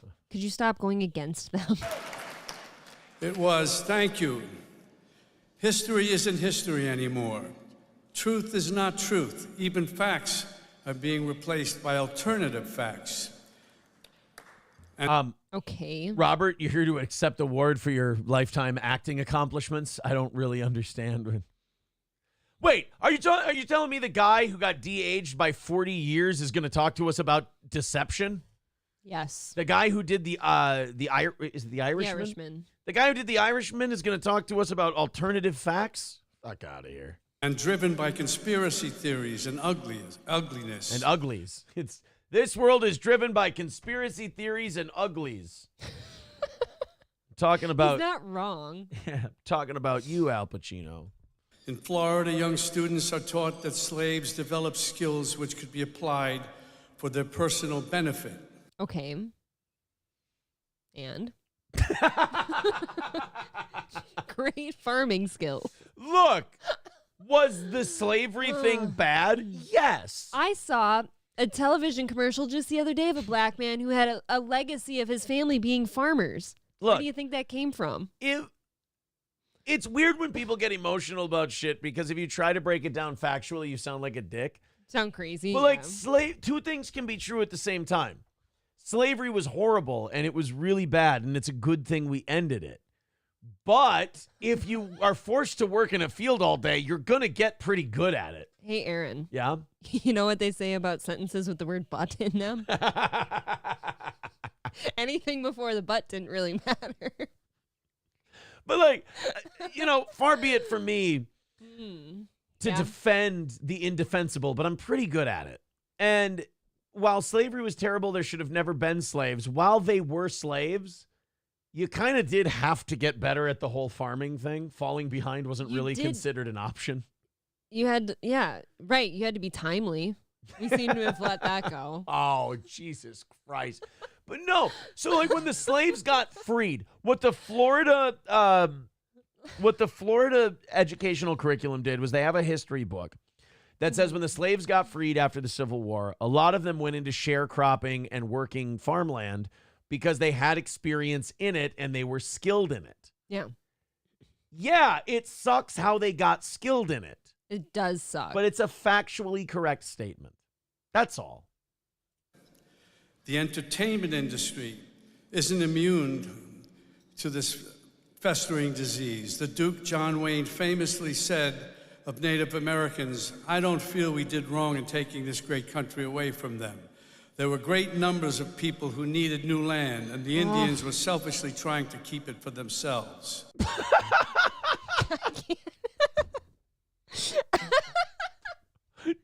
Fucking based, John Wayne. Yeah. Kind of like John Wayne now. The Indians were keeping it for themselves, and we needed some living space, so the Trail of Tears had to happen. Here's my thing. Why, as a Robert De Niro, are you fucking complaining? Like, are you upset that the land got taken from them? Because you got to use it. Yeah, like, why the fuck are we bringing up John Wayne, who's been dead for, what, 40 years? Stop being ungrateful. Right. For the things people have given you. Are you mad because you didn't get McClintock? Is that what this is about? God damn it, Bob, let it go. I have a serious problem with, like, you see how the Gotham Awards is typed out here? Okay. Shouldn't the T and the G be capitalized? That is frustrating. You're right. It seems like it's lacking And the credit. awards are all In capitalized? all caps. It's problematic. You're right. Now it's bugging me, too. And I Yeah. want that circle to be complete. Yeah, why does the circle look like somebody drew it? Because they did. I mean, the Gotham Awards don't look high budget. Can we not have anything nice anymore? So Robert De Niro is rambling and raving. He's like, I wanted to finish my speech because the people who wrote it edited this part out. And it's like, yeah, because you're a rambling old psychopath. You're sitting there talking about shit John Wayne said 50 years ago. I mean, it's the speech is not really going anywhere. Lying has become just another tool in the charlatan's arsenal. The former president lied to us more than 30,000 times during his Got to stop for those 4 people clapping. Shut the fuck up. This makes me dislike people like him. That actually, this is why I wish they could stay away from the politics a little bit. It actually wasn't clapping. It's just people have heard this speech from Robert De Niro so many times that they're now going like this. You should stop that. Why? That sounds too hard. My forehead going to get bigger? You're going to be concussed, and then you're going to get CTE, and I'm going to Oh, be it's the palm of my hand. It doesn't really do anything. This isn't even Put really... that into the mic a little more. Tell me that doesn't sound too hard. Weather on the 9s. Thank you. Years in office, and he's keeping up the pace in his current campaign of retribution. But with all his lies, he can't hide his soul.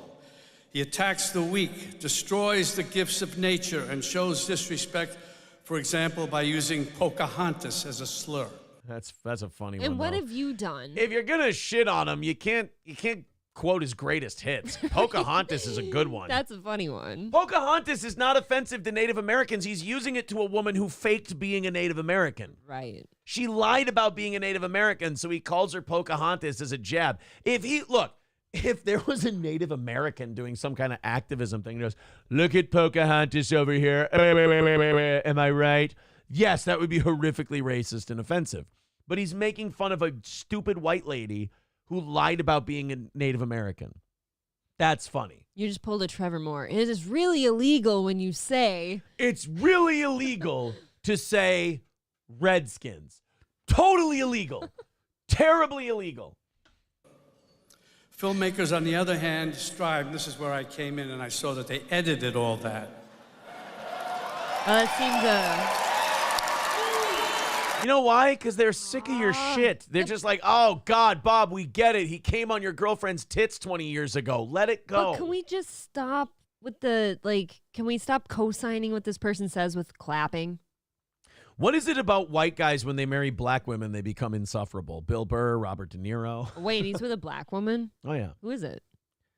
Lupita Nyong'o. He's with Lupita. No, he's Monique. Yeah. He's married to Monique. She hit that one Precious Girl once. Yeah. Right in the... Am I making up the ashtray scene? Because you dreamt it because it's like your fantasy. I dreamt a black woman chucking an ashtray at the back of another black woman's head. I don't know. I thought in Precious, Monique chucks an ashtray at the back of Gabby Sibiday's head, and it's funny because she doesn't have a neck, so her head just kind of goes... Like, it's not like a... It knocks her over. It's just like a... Ashtrays... Fat people with no necks have boulders for heads. Like, they don't move. Jeez, Aaron. Sorry.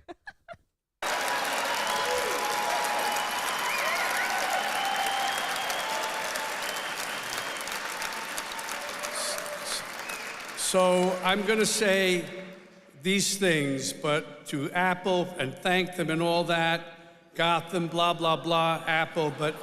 Yeah, so fuck all these people who are putting on the awards. I just wanted to say Trump's an asshole. Good night. Well, fuck the guy who's giving me an award. God, this show should have been the series of ungrateful people. Yes. Who I don't feel like thanking them at all for what they did. How dare they do that, actually? Oh, he's pissed that I guess this was on Apple TV and they edited out his speech.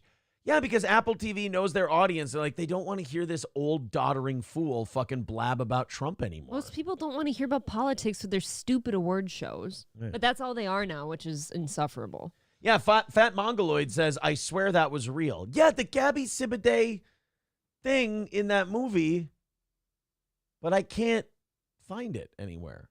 See, I'm always like with Irish Diesel here. Like, what does Trump have to do with the Gotham Awards? What does Trump have to do with most things that people inject his name into? Right. Nothing.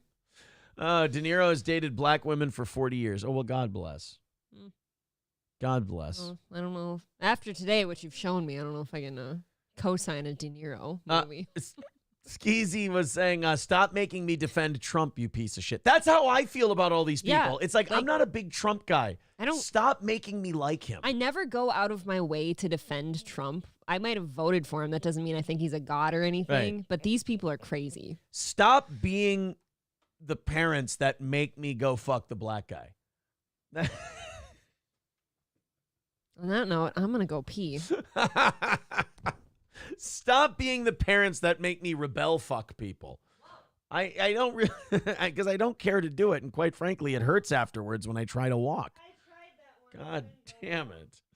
I said I'm not a big Trump guy. Cynically Insane says, you're a fat Trump guy.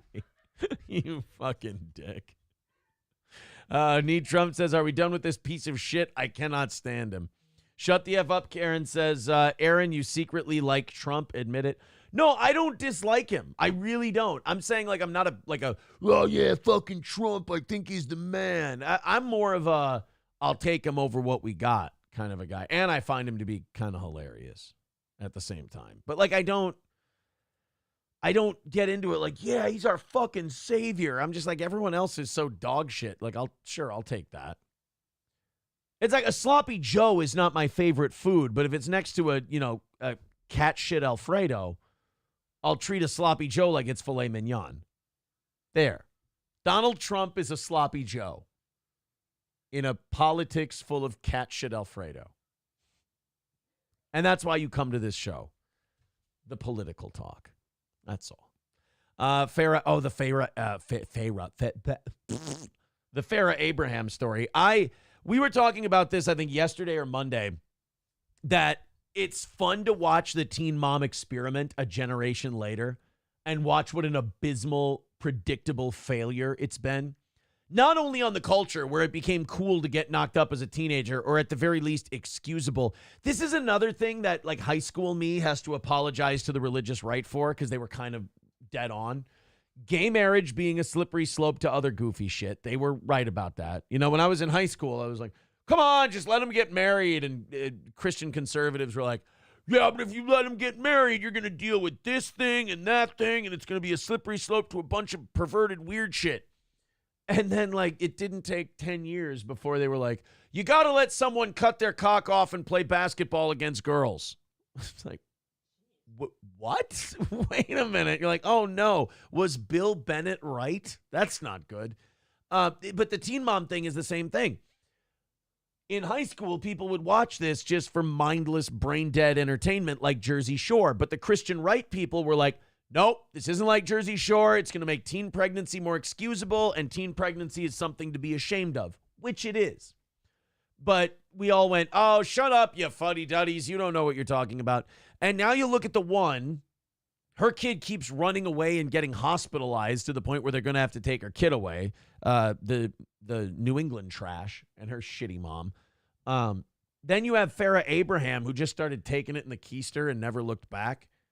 And now I guess she started in OnlyFans, and I think she just fucks dudes on there because she met her current boyfriend through the OnlyFans thing. So I'm guessing they must have fucked on there.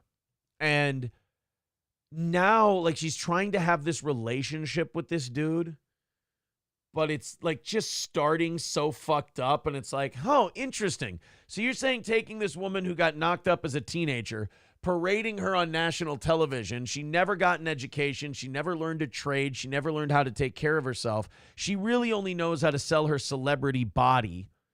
And that's how she's going to have to make it work forever and ever, which, you know, look, to each their own, God bless. But, like, I don't want anybody to look at that show and go, wow, what a smash success it was. You know, Teen Mom is the thing the Jersey Shore people look at and go, see, we're good. Like, we're fine. Those people. Farrah Abraham's taking another shot at love, courtesy of her OnlyFans page, where she first linked with her boyfriend. I'm not going to say the word boo that they put in that story. Stop it. But she's taking steps to make sure he isn't using her fame for online clout. See, this is... I fuck dudes on OnlyFans for a living. I'm going to try and have a relationship. Oh, but honey, before we start our relationship, could you sign here, here, and here that you won't use my OnlyFans to promote this, that, and the... Like, that's already a level of mental illness where it's like, this is not starting on a good foundation. No, not at all. Can you promise that if we ever break up, you won't talk about my shit cutter? Thank you. Which is why she could never be in a relationship with Kate Meany. After posting a collage of Thanksgiving clips with the mystery guy set to the tune of Doja Cat's I Want to Show You Up. Of course. Why wouldn't a basic white bitch do that? I show Aaron off to Doja Cat all the time. Yes. What is a Doja Cat? Is that like a cat that does ninja stuff? You know, karate cat. The ex-Teen Mom star confirms the new romance started in 2021 when they communicated on OnlyFans. So she's like Elisa Jordana. This guy threw her a bunch of money for pussy pics. Right. And then, he was like her pay pig. We have to be together. It's like if I started sucking Chandler's dick. Which allegedly has already started. But really got serious this year when they matched on a dating app. Wait. So you're talking to each other via her OnlyFans already. Well. But then you're also matching on a dating app. And I've got news for you. That dating app was Tinder. Well, yeah. Okay. As of now, she isn't too worried as her boyfriend isn't a public figure. All she'll say about him is they are similar in age and he works in tech, business, sales, and marketing. And he purchased a second home near to where she lives after they went official in late September. She is not anything to look at, for the record. She looks like a wrecked Maya Rudolph. Worse, even. Like, what is wrong with her face? I mean, you get your shit blown out so much, it starts to age you, I believe. You take enough nuts to the face and, like, you start sagging from the weight. Farrah says she's enjoyed getting to know her man now that she's overhauled her dating habits following 3 months of training with a dating and relationship coach. Guys, red flag. Red flag, red flag, red goddamn flag. She needs help dating. She has a dating relationship coach. She's aiming for zero drama this time around. People who say that they don't want any drama are the dramatic ones. People who don't want drama don't sit there and go, I just don't want any drama. People who don't want drama just don't do dramatic shit. Like, just the act of saying you don't want any drama is a red flag to this person's going to be dramatic, because that's a dramatic thing to say. Yeah. It's like saying, what? Our meat isn't spoiled and we'll give you food poisoning? Like, right. But we were just kind of operating on that assumption. And now the fact that you've brought it up makes me think I'm going to be on the shitter all night. Now I might not eat that meat. Yes. And now Farrah Abraham's like, I just really don't want any drama while we're here having a good time. You're like, why would there be any drama? That's what while that guy should think, right? A good time. Right. I spent 3 months with a dating and relationship coach. Cool. Now, she's had a string of questionable flings, hence making the new guy sign a non-disclosure agreement. You know, Teen Mom, they're all doing just great. I've maintained since it happened, even at that young age for me, I was like, Teen Mom is kind of the downfall of society. I said that too. And like I said on Monday's show, I purposely said that to all the girls in our class that loved that show. I was too scared. I really wanted to make them cry. I wasn't in I was friends with a lot of different groups of people, but I wasn't like one of the quote unquote cool girls. So I was too scared to tell the cool girls that the show they're watching is a pile of shit. Oh, I loved it. I love doing stuff like that. I loved pissing in people's stupid Cheerios. That's it, and that's not a good thing. That's not something you should be proud of. You're kind of being a cunt, but I also like seeing their dumb faces because they were so excited about it, and they were like they didn't feel any sense of responsibility for the downfall of Western civilization, as you don't at 18 unless you're an autist. Even if you become pregnant at 18 in high school, I feel like you don't understand that you're the problem. Right. You see yourself as a victim and, I got knocked up. So I never liked those people. I hear you. And as a female, though, I always held out hope that I would become one of the cool girls. And it's kind of like the movie Mean Girls. It just never happens for you. CJ says, are any of those Teen Mom chicks remotely normal today? No, because you took broken people who were already broken, fucked up, trashy people, and then you put them on TV and rewarded their trashiness with fame. So they never had to improve or get better. In fact, if they did, it was kind of detrimental to their career in a weird way. Because if you got better and seemed more normal, you'd be less dramatic on the TV show and people wouldn't want to watch anymore. Okay. Like what's her name? The one who keeps losing her son? He keeps wanting to get... Is it Janelle? Janelle Evans. Her kid keeps running away because he doesn't want to be around this psychotic bitch anymore. Right. And now she's finally lost the kid. And, if you ever watched 5 minutes of her on that show, you're like, oh, well, who didn't see that coming? I don't know if I ever watched any of the show. I just remember hearing it and, to me, and it was probably because of my parents, kudos to them, scared the fucking shit out of me into, not being a teen mom. Right. You know, they put the fear of God into me about how bad that would be for my life, and I was scared of it, so I'm like, I'm not going to watch a show about it. One of them's the fat one is in prison. Jeez. I think her name's Amber. Oh my God. Checks out. If this is right and her name's Amber Strickland, I'm going to hate myself for knowing that. Hold on. Amber Strickland. Well, I don't know why we need to know the last name. Nope, it's not. Okay, that's not her name. Whew. Thank God. Who is the fat teen mom who went to prison? Just do Teen Mom cast. No. Fat teen mom who went to jail. Amber Portman? Amber something. Amber Portwood. There we go. Well, somebody did put it in her port. They put wood in the port. Oh, maybe she isn't. Portwood. She's not in jail anymore. What's she up to? I love that I can type in fat teen mom who went to jail and she comes up. Well, the first one, the thing that comes up is mother of obese teen jailed for abuse. Yeah, oink, oink. Am I right? Whoa. Yeah. Somebody had kids with her? There's somebody for everybody. I could see that, I guess. She's not the worst. I'm just going through about 14 things in my head that I'm not allowed to say, but I want to ask, I want to hear it. Her kid. Because I'm just looking at her. She's a chunker, and she looks a little, let's just say not the best educated girl in the world. More to love. I don't know. Is their child perhaps... I don't know. I guess the guy's name is Gary, so I'm going to go ahead and say no. Oh, my God, he's a big, fat, chunky motherfucker.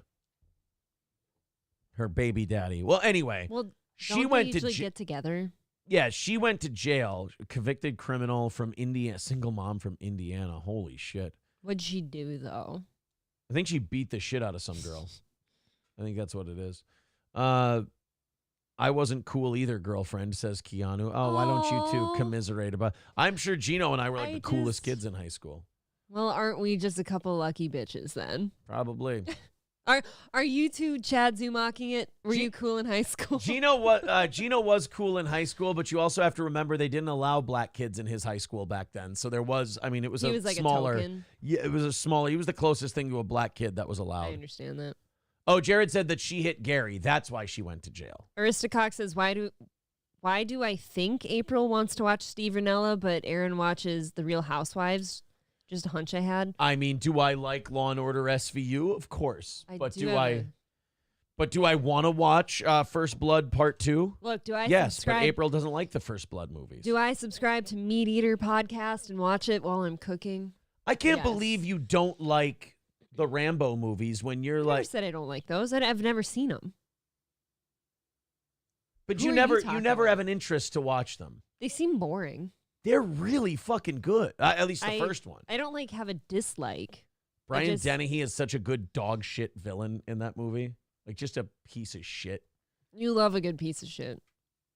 And then of course just that 80s action drama, like just Richard Crenna chewing the scenery in every scene he's in as Colonel Troutman is so awesome. But my new favorite things to watch though is Steve Rinella going like spearfishing with the Kimmy down in Hawaii.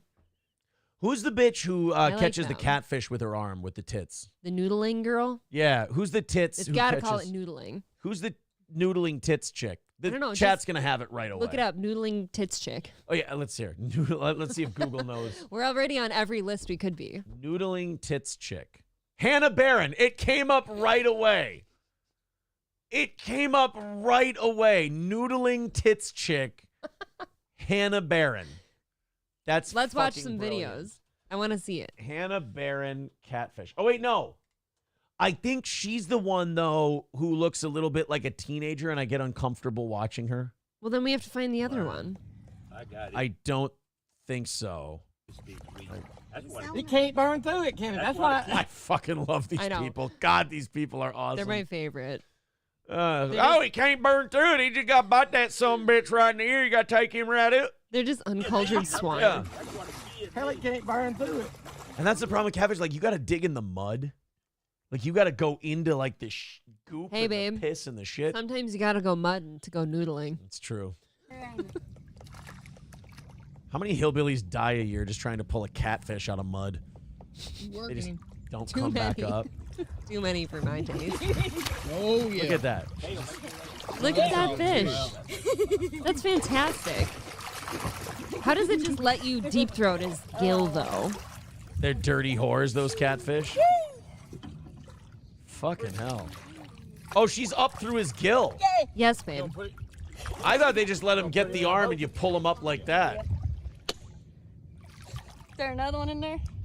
I mean, sometimes if they swallow your hand, yeah. Look at how big those suckers are. Can I point out something else? Look at how dirty that water is. I know. She's disgusting right now. She's a filthy whore. And she was underwater in Yeah. it. It's like, I drive no, have a fish fry, you dummy. Those look disgusting, though. They smell gross. Have you ever gutted a catfish? Oh, help you ever had in your life, bro. Y'all can't be worse than my mom. You know what I love about the purity of the men that are with her? They see her as like a hillbilly fisherman like them. None of them see her as like tits or anything like that. No, that's great about a lot of country boys. They're like, oh, Lordy. Oh, like if you pointed out that she had tits, they go, listen, mister, I'll bust you in the fucking head. Dude, I used to love that about some of the guy friends I had that never hit on me or anything. It was just kind of like going fishing with your brothers. Well, in fairness, they were all Enos Delmar. I They were wish all I knew how to secretly quit gay. you. Well, he was hot. They're like, I would.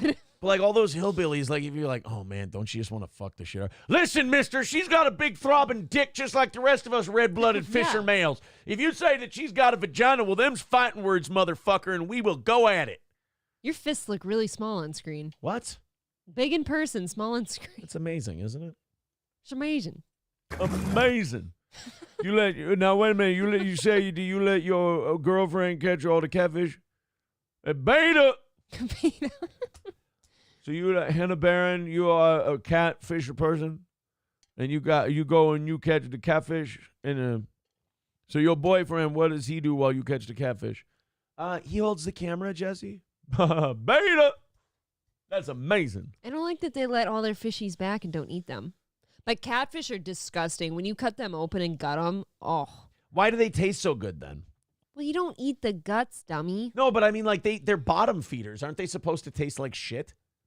Yeah, you got to put, like, cornmeal and seasonings That's and oil just it. on Yeah, them. they bread them and Cajun them up and all that shit.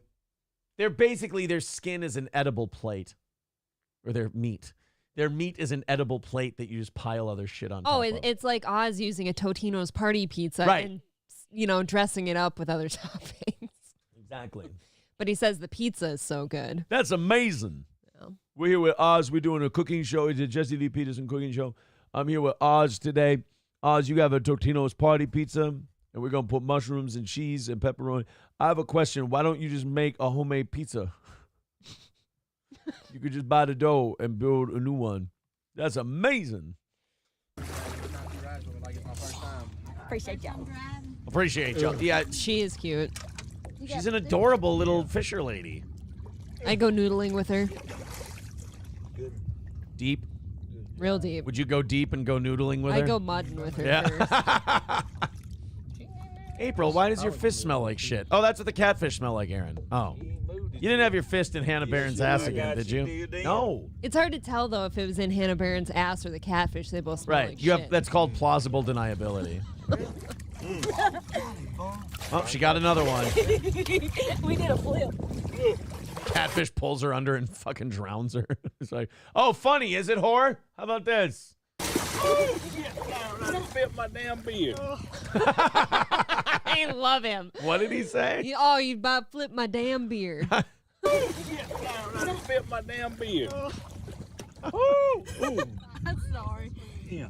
Knock his head on the boat. Get it. There's no one in there to go get it. Jesus Christ. You know, pause this. Got some arms on. She's fucking ripped. How disorienting must it be to be a catfish going about your day and you just get an arm shoved up Right. your gill? Yeah, exactly. You just got somebody's arms deep Walking throating your around, someone goes, tonsils, "Bleh." grabbing your kidneys. Imagine that. Yeah, imagine you're just going around, going about your business. You're headed to the catfish grocery store, and then all of a sudden something just goes, oh, what the fuck is this all about? Are you out of... What the hell is wrong with you?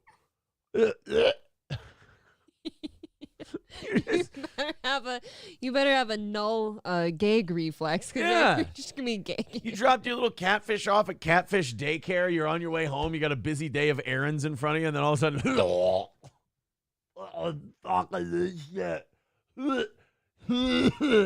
What fuck, dude? Let go.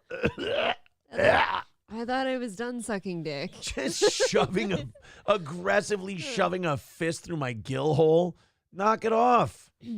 Meanwhile, the catfish is like, I mean, nice tits and everything. She could choke a motherfucker out, though. Look at that arm. Yeah, well, you gotta be strong for these things. Yeah. Yeah, all right. They one in there. Yeah, thank you. She's one of those girls where, like, if one of these guys came on to her one time, she's like, I didn't think that you would have feelings for me. Like, she would be totally surprised if any of these guys hit on her.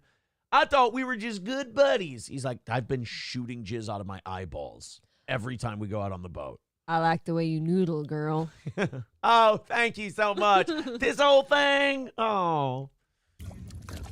Come on, Oh. Blow a shoulder out to it. Yeah. Lucky shoulder. I mean, the fish is not being unreasonable. No, she's like, what the fuck, man? All right, how are we gonna do this? You guys are just sitting there talking. You're not even doing anything. You're fucking. Excuse me. Is that a good catfish impression? Catfish is my new favorite impression you have. Yeah. You're just sitting there shoved up the gill. You got the fist poking out. You're like, honestly, if you guys are just going to sit there and talk, could you at least just let me go? Like, fucking hey, dude. Like, really, we're just sitting here.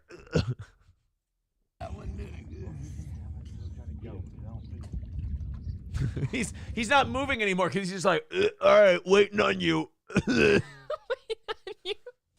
anytime. Fucking asshole. I think he cut Oh, he cut her titties. Ew, Grandpa. Oh, no. Get out of here. Hold him up, man.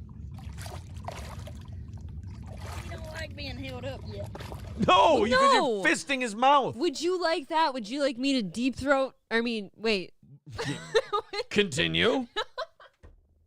I believe we start the negotiation at agreeable.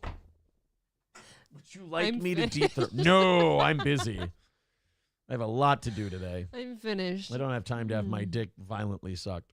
I'm done. No, but she's like, what? And now I forgot what she just said. She said he doesn't like being held up. No shit. That's like being a proctologist and be like, you really don't seem to like my finger being up your asshole. It's like, what gave you that idea? The fact that my neck muscles haven't untensed since I've been in this room? Ugh. So tense can't get in there. Imagine that. Animals don't like being lifted up by the thing they breathe out of.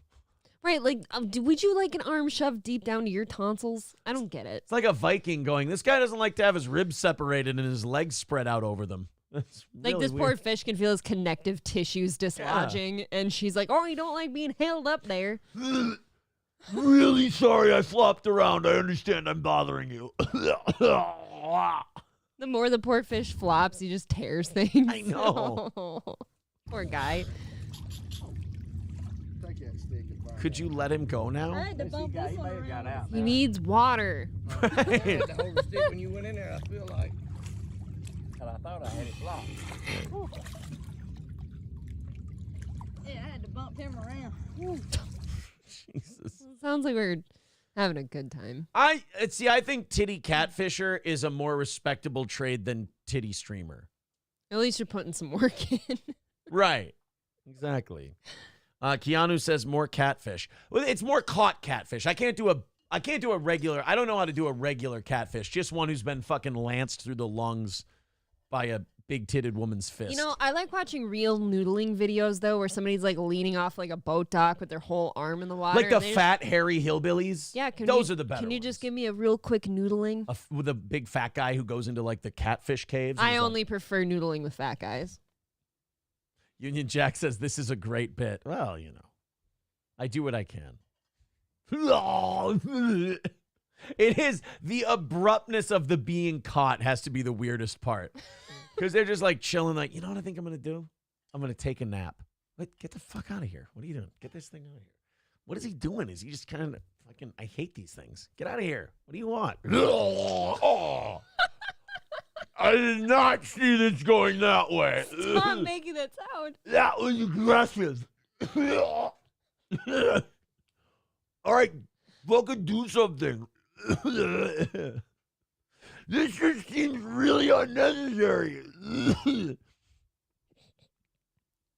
Yeah, he gets My back cheeks down in the hurt. water and he's like, Dad, you know how I said I hated biting those fucking hooks? They hurt really bad. You should hear what they're doing now. The dad's like, what are they doing? He takes his fin and jams it through his gill and he's like, son, that's remarkably uncomfortable. I know, right? Your gagging sounds are what kill me. Nobody ever thought to consider the catfish perspective on noodling, did they? No, until I brought it up. Like, I'm sure he feels inconvenienced at the least, right? Mick Marshall says, so what April is saying is country boys are a bunch of half-queer retards who can't identify Tang. Gotcha. Yeah, and you're a listener who I have a prize for that never messaged me, so. Oh, shit. Can't find you, buddy. Welcome, Asha Baby says, it's like someone breaking and entering your house and then grabbing your lungs. I mean, Right. that really is. Like, do you want me to ram my arm down your throat and just yank it lung out? You know what sucks about where the lungs are located? It's kind of like it's abductor's choice if they go through your asshole or mouth. You know? Nah, you go through the mouth. The asshole's a little too far away. Oh, that is a little. There's a lot of plumbing to go through the asshole. All right, so you just want to see fat guys noodling. Yeah, I just want to Here. see some noodling. Fat guy noodling. Comes up with the wieners. Just big fucking dicks. Mississippi fat boy noodling. It's from Brittany. It's actually Jake Hudson. Hey, hey, can you hold on a sec? Can I say something? Can I say something? His dad actually died in a terrible noodling accident. Why does this one sing? He sounds like a Down syndrome Luke Bryan. This catfish is the best in the world at what he does. This is the best catfish in the world at what it does. And it likes shopping and petting a dog. No. Let me go. I swear to God. You know, I've had... I won't tell the Nazis you're here.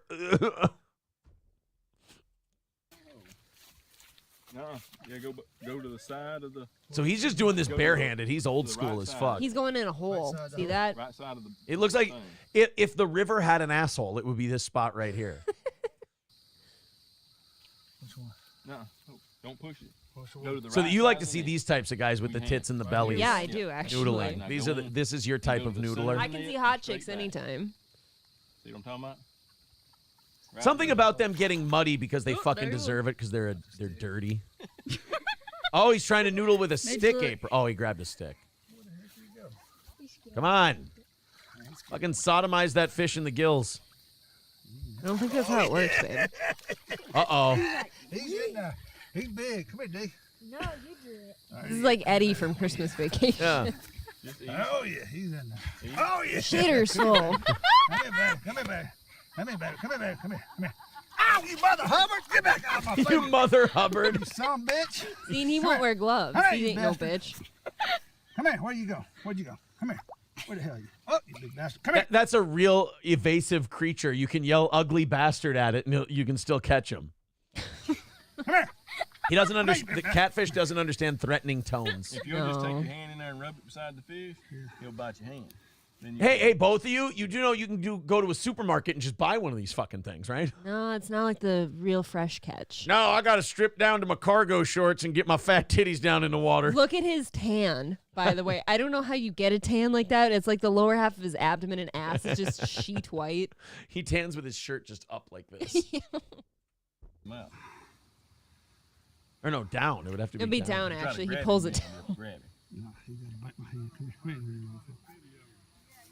I don't understand how people from the South get classified as retarded. Or I don't how their life understand. expectancy's lower. Right. I got to shove my hand in this mud hole so a fish bites it. I got to have a fish try to eat my arm so I can have dinner tonight. Buy some chicken nuggets, you fucking idiot. Oh, yeah. Come on. You fixing to bite. Oh, you mother Hubbard. Oh, you got me. Oh, you got me. Come on. That's right. Now I'm going to punish you for doing a completely reasonable self-defense move. He starts butt fucking him. Yeah, he's like, come here. I'm going to teach you a lesson. I'll show you noodling. You want to act like it, or we'll treat you like one, sweet boy. Are they biters? Use your knees up, too. I got him right now. I got him. I got that bastard. He's not a bastard. He was minding his own business, and you shoved your hand in his mouth. Aaron, it's a bustard. Actually. Oh, sorry, bustard. God damn, I'll get my hands in his gills. Shut up, woman. I'm trying to catch a goddamn fish. You want the other eye to get darkened, too? Take your net. Hold your net up. Make Get that fucking net out of here. Net. God damn it. Get the net out of here, but get the net. Damn, you son of a bitch. You don't have far to go. Just throw it. I got the bastard. Well, then bring him up. I don't believe you. Yeah, you're a liar, pants on fire. Motherfucker, got you. That's not even a big one. Jesus, rip his fucking mouth off. See, this is a meaner form of noodling. But that's not even a big one. He is dark, though. But this is more the fish is like get the fuck out of here. Get the fuck out of here. It's my house. Get the fuck out of here. And then he just goes, oh, God damn it, click on my list. This is no way to lift somebody up. What do you don't know anything about leverage points. Look at that. That's a good eater. Oh, God. You bastard. He punches him right in the head. You motherfucker. If you ever fucking do that again. Gets arrested for animal abuse. Starts strangling the fish. It's like, I don't think they choke that way, Their bro. eyes just pop like a cartoon. Yeah!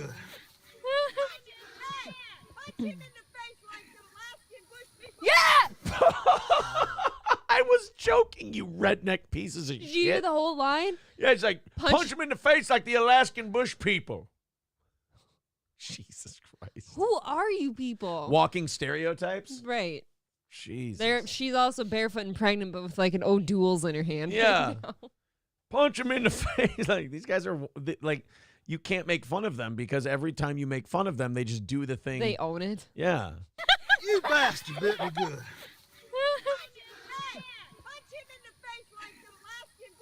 Yeah! Punch him in the face! Here, D, watch Hey, it. good. You're raising a little sociopath. That's great. Yeah, abuse the animal that you've already dominated and strangled. Right. You've choked him to death. He thought it was sexual at first, but then he realized it was go time. Yeah. I had that mass murderer shit, beaten out of me early on in life because my cousin and I caught a dogfish one night, and we put him in the backyard of the cabin, and we just started whacking the shit out of him with baseball bats, like metal baseball bats. That's fine. You should see what I do to snakes. We were fucking beating the shit. Like it was a scene out of is it Goodfellas? No, Casino. The end of Casino, where they beat him to death in with the a bat. cornfield. Yeah, and my cousin and uncle came up to my other cousin and I and just reamed us out for doing that. Really? Like, you don't do that to the fish. That's wrong. Stop it. Blah blah blah. And it's like, it was so fun though. I do bad things to snakes. I remember why they finally yelled at us. We picked up the dogfish and underhand threw it to the other person with the. And we fucking swung the bat at the dogfish. They are the swill of the lake. I do remember we did a, and we went, wow. Did you at least kill it first? I don't know. It was probably dead, I'm guessing. Probably. But yeah, that's when we got yelled at. When they saw us underhand pitching the dogfish to each other, that's when we got yelled at. And that's when Aaron's domestic abuse lifestyle started. Yeah. No, they yelled it out of me. I never did that again. Wanted to, but never did. Let's get a picture. Punch him in the face. Ah! No, you know what you should do? Shove your hand in his mouth and then complain that you got bit. Where's his neck? That's an oddly built dude. You could throw an ashtray at the back of his head and it just kind of doink a little bit. I don't see a neck. What is that? I don't know. Maybe he's allergic to mud water. Perfect. See the size of that fly? I know. That's a fucking big horse fly. 6 Bisconti ate it and almost died. Oh, don't. Discus throw him. Discus him back into the water. I prefer the shot put method. That's the end. Oh, they're going to actually eat that one, it looks like. Well, yeah. Waste keep not, that want one. not. You got to eat. Well, the tit girl just throws him back. That guy's got to eat just to support his neck. Right. How you going to make that neck a thing if you don't feed it? Holy shit. He is a thumb, somebody says. He is a thumb. Yeah. Where is the line between butchering an animal and mutilation? See, I was thinking about that because I watched my grandpa's brother when we caught a snapping turtle once. I watched him just lop his fucking head off before he started butchering Yeah, it. that's fine. And I'm like, well, yeah, but you just sliced his head off. I just hit mine with a baseball bat. Slicing the head off ensures that it's dead.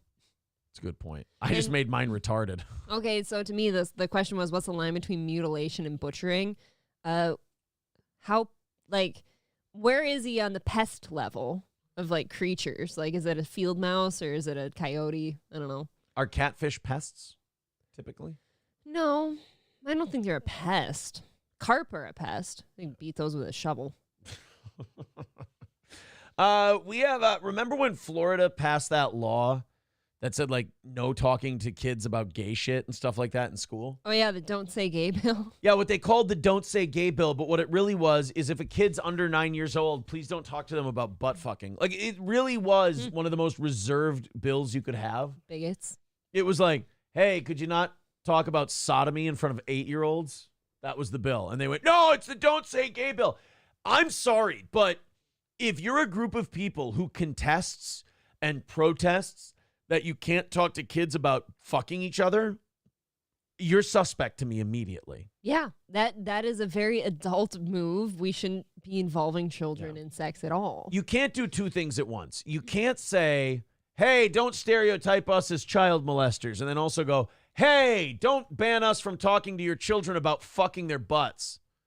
It's like, well, which one is it? Do you want us to not call you kid touchers? or do you want us to let you talk to kids about butt sex? Because we can't do both. Right. We can't watch you be really pumped up to talk to second graders about butt sex and then also say you're not maybe a kid toucher. What, Aaron? Are you saying you can't find that really fine squiggly line that somebody arbitrarily drew? Yeah, I really can't help you with that. Can't see it?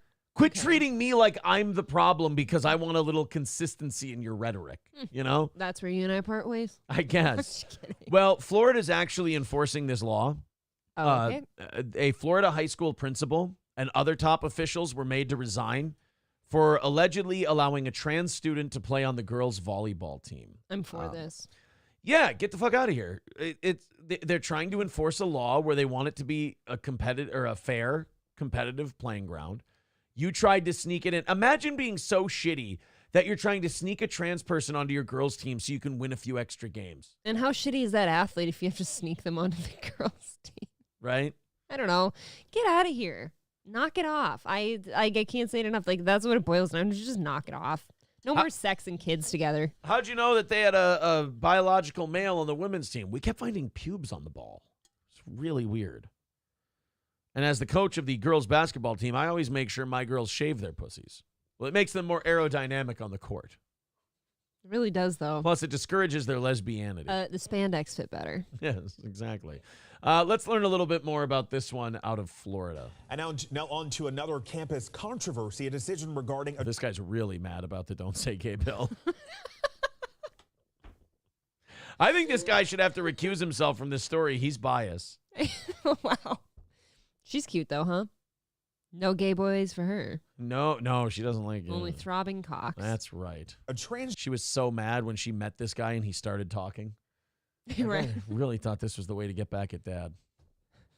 Can I still bring you home to dinner just for appearances? If my dad will be mad twice. Oh. Gender athlete has now sparked an investigation. 7's Danielle Garcia is live in Fort Lauderdale with more on that. Danielle, good morning. Yeah.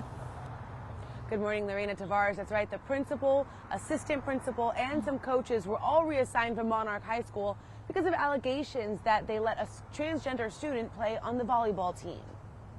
What gave it away? Every team they played kept coming away with 6 broken noses. Or the huge bulge in those tiny volleyball shorts. Oh, imagine you're getting the other team's players jumping up to spike the ball. And another ball got spiked. And you either have to focus on the ball that's about to spank you in the face, or you got to stare at his balls hanging out of his girls' volleyball shorts. Those things are real short. They are. Like real short. Hey, how'd you know that it was a guy on the girls' basketball team? Oh, I don't know, because they were able to spike the ball. A high school principal coming under fire. Ooh, that guy's good under pressure then. He can blow a load even while he's under fire. I strive to be that someday. Oh, coming under fire is that's not what it means, apparently. Oh. That's when April has an orgasm when I have a gun to her head. She's coming under fire.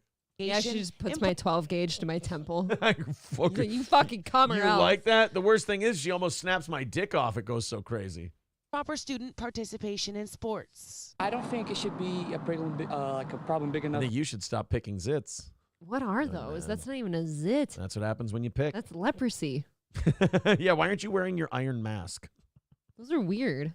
A problem big enough for you to have the school's principal reassigned over. If it's like a law, then yeah, it has the right to be investigated. Monarch principal James Cecil, along with 2 senior faculty Ew. and 2 coaches. Look at this. I don't see these people as like pro LGBTQ. I look at them as like, yo, we need to win some fucking volleyball games.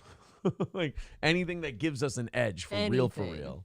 Coaches removed from campus and reassigned pending the outcome of a school district investigation. The school district says it's because they allowed a biological male student who transitioned or is transitioning to play on the girls' volleyball team. This would You know what's funny about that?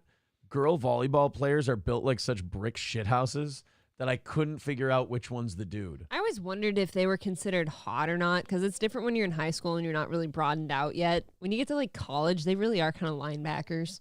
Well, right? There's a couple different types of. That's weird. There's like Sand different volleyball players are hot. That's racist. Actually, we call them Arab volleyball players. We don't call them sand volleyball players anymore. We stopped saying that a long time ago. Sand volleyball players. I apologize. That's why April goes, oh, man, I love jungle volleyball players. Like, April, we don't. It's not. They don't come from the jungle. It's not very nice. But no, it's a weird build. Either they're like spindly little things or big, beefy motherfuckers. It's very strange.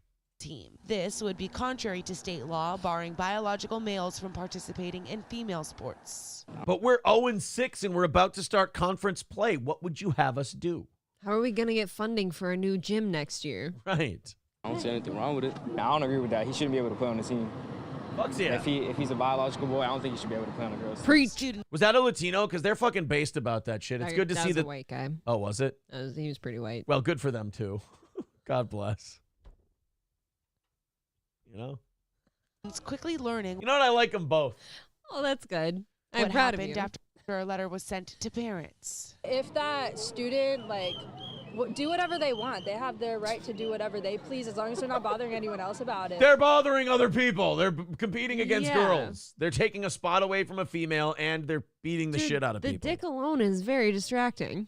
Yeah. Right? Always. That thing's flopping everywhere. All over the place.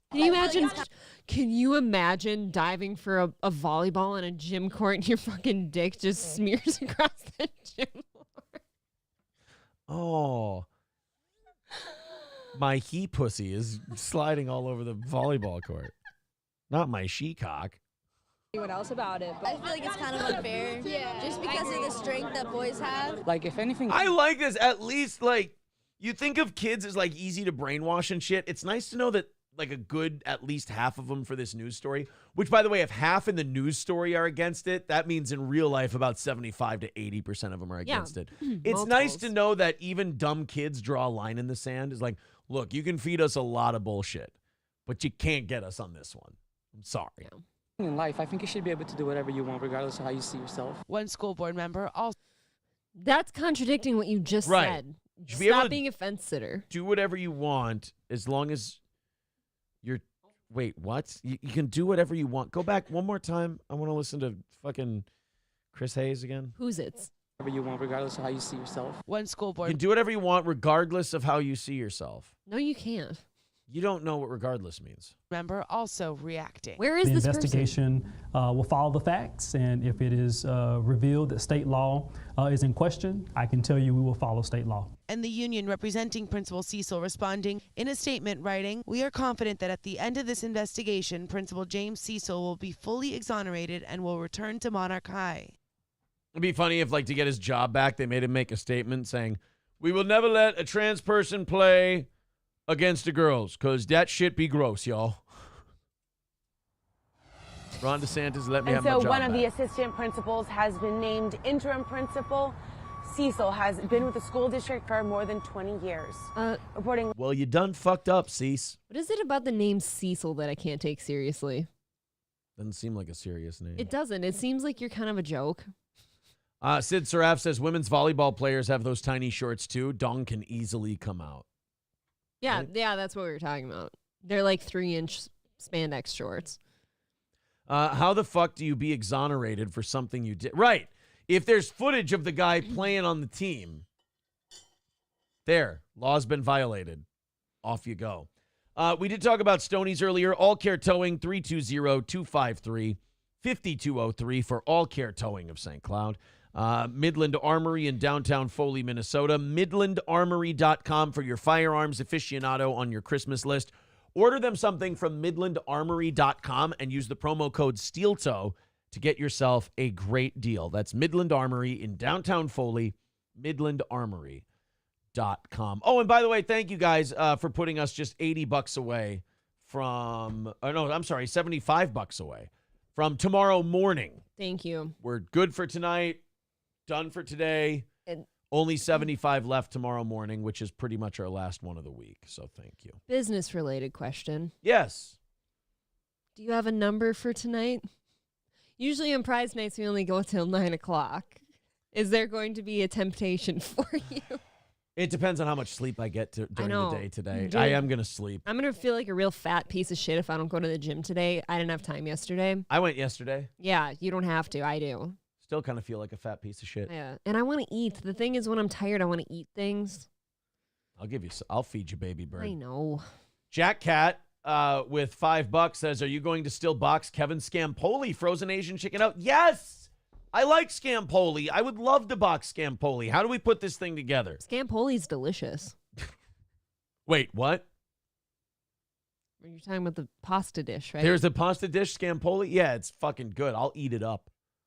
I'm trying to fight Modine so I can get Alex's attention so I can beat him. For Mopine. Yeah, Modine, talking a bunch of shit about Modine Cash last money night. shit all the time.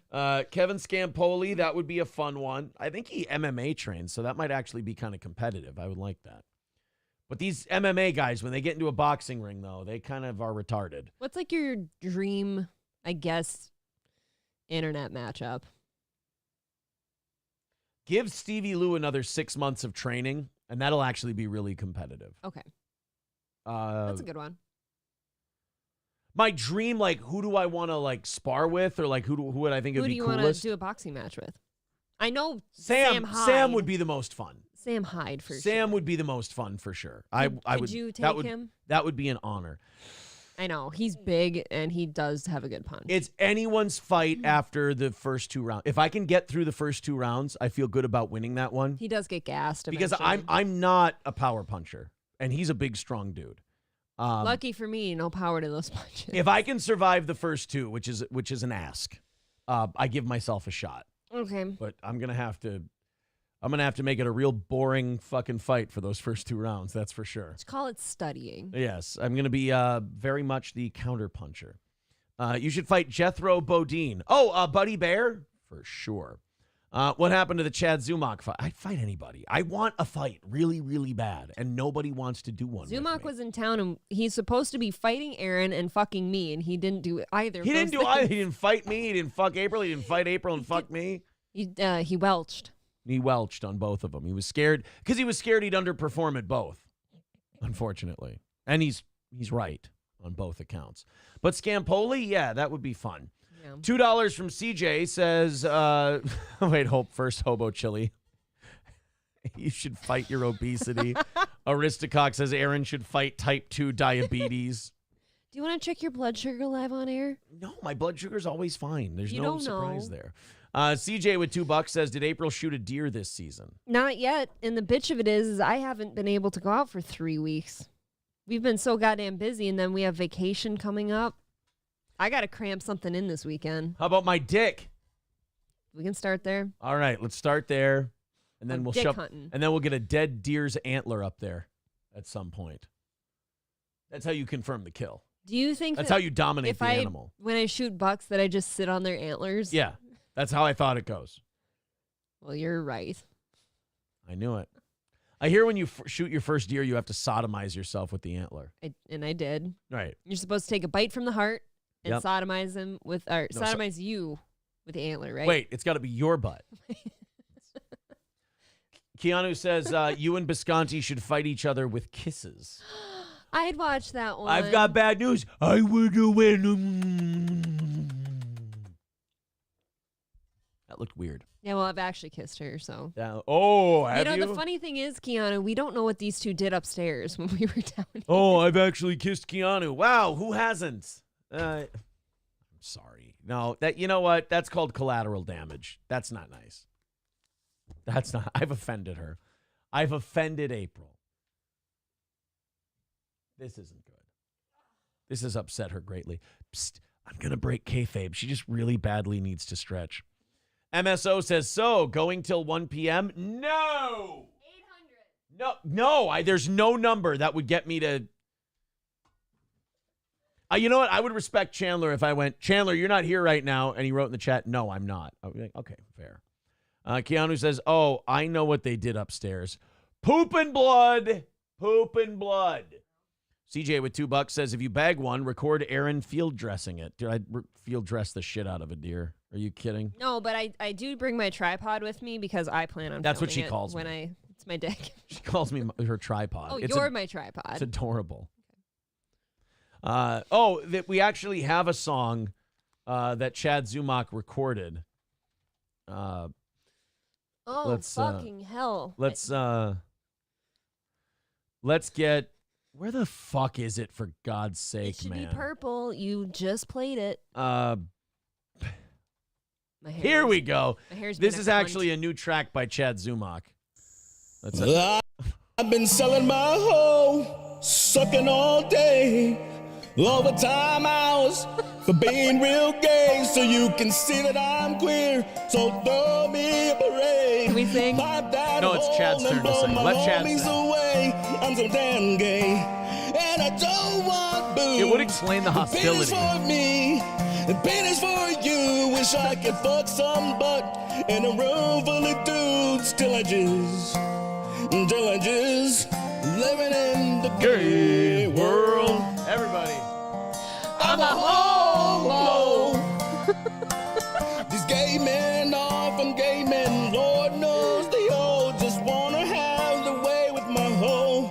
Pussy clean and don't stink. Wanna blow on some dudes till the cream starts to flow. And I don't want some boobs, cause the pussy ain't shit. Come and grab my rear end. I love man's ass. I love man's ass.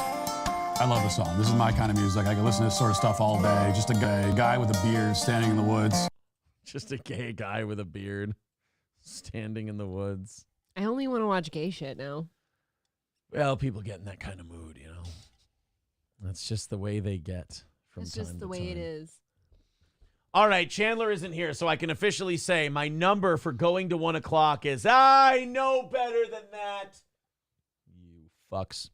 I do have a number. He doesn't. Aristocock says, I went to the ASCAP website and surprise, surprise, Aaron wrote this one. That is absolutely not true. OnlyFans stars are being criticized for recruiting at high schools to get high schoolers to film content with them. I have to say, I'm not going to fight against this one. And the reason is very simple. This is where it's going. This is unstoppable. This is brazen. It's like when you try to recruit the trailer park girls at high school to become strippers. Yep. It's going to happen. They come to prom with you. Yeah. As OnlyFans continues to become more and more of an option for girls, you're going to have more and more OnlyFans chicks who are like in their first year of college going back to their younger friends in high school and go, you want to do a fucking lesy thing with me on my OnlyFans? But isn't that still kind of grapey even if it's a girl, if they're younger than you? If they're 18, I guess it's I technically guess. okay. That's not bad. 2 OnlyFans stars inviting male schoolies. Ugh, Ew. terrible. Never say that again. I'd rather say the word that Hobo uses to describe certain people than schoolies. To join them in creating explicit content for their subscriber-only pages, have defended their actions. British expat Bonnie Blue and Brisbane-based Liliane May, 25, posted on social media inviting 18-year-old school leavers, dropouts, in Surfer's Paradise to take part in porn videos.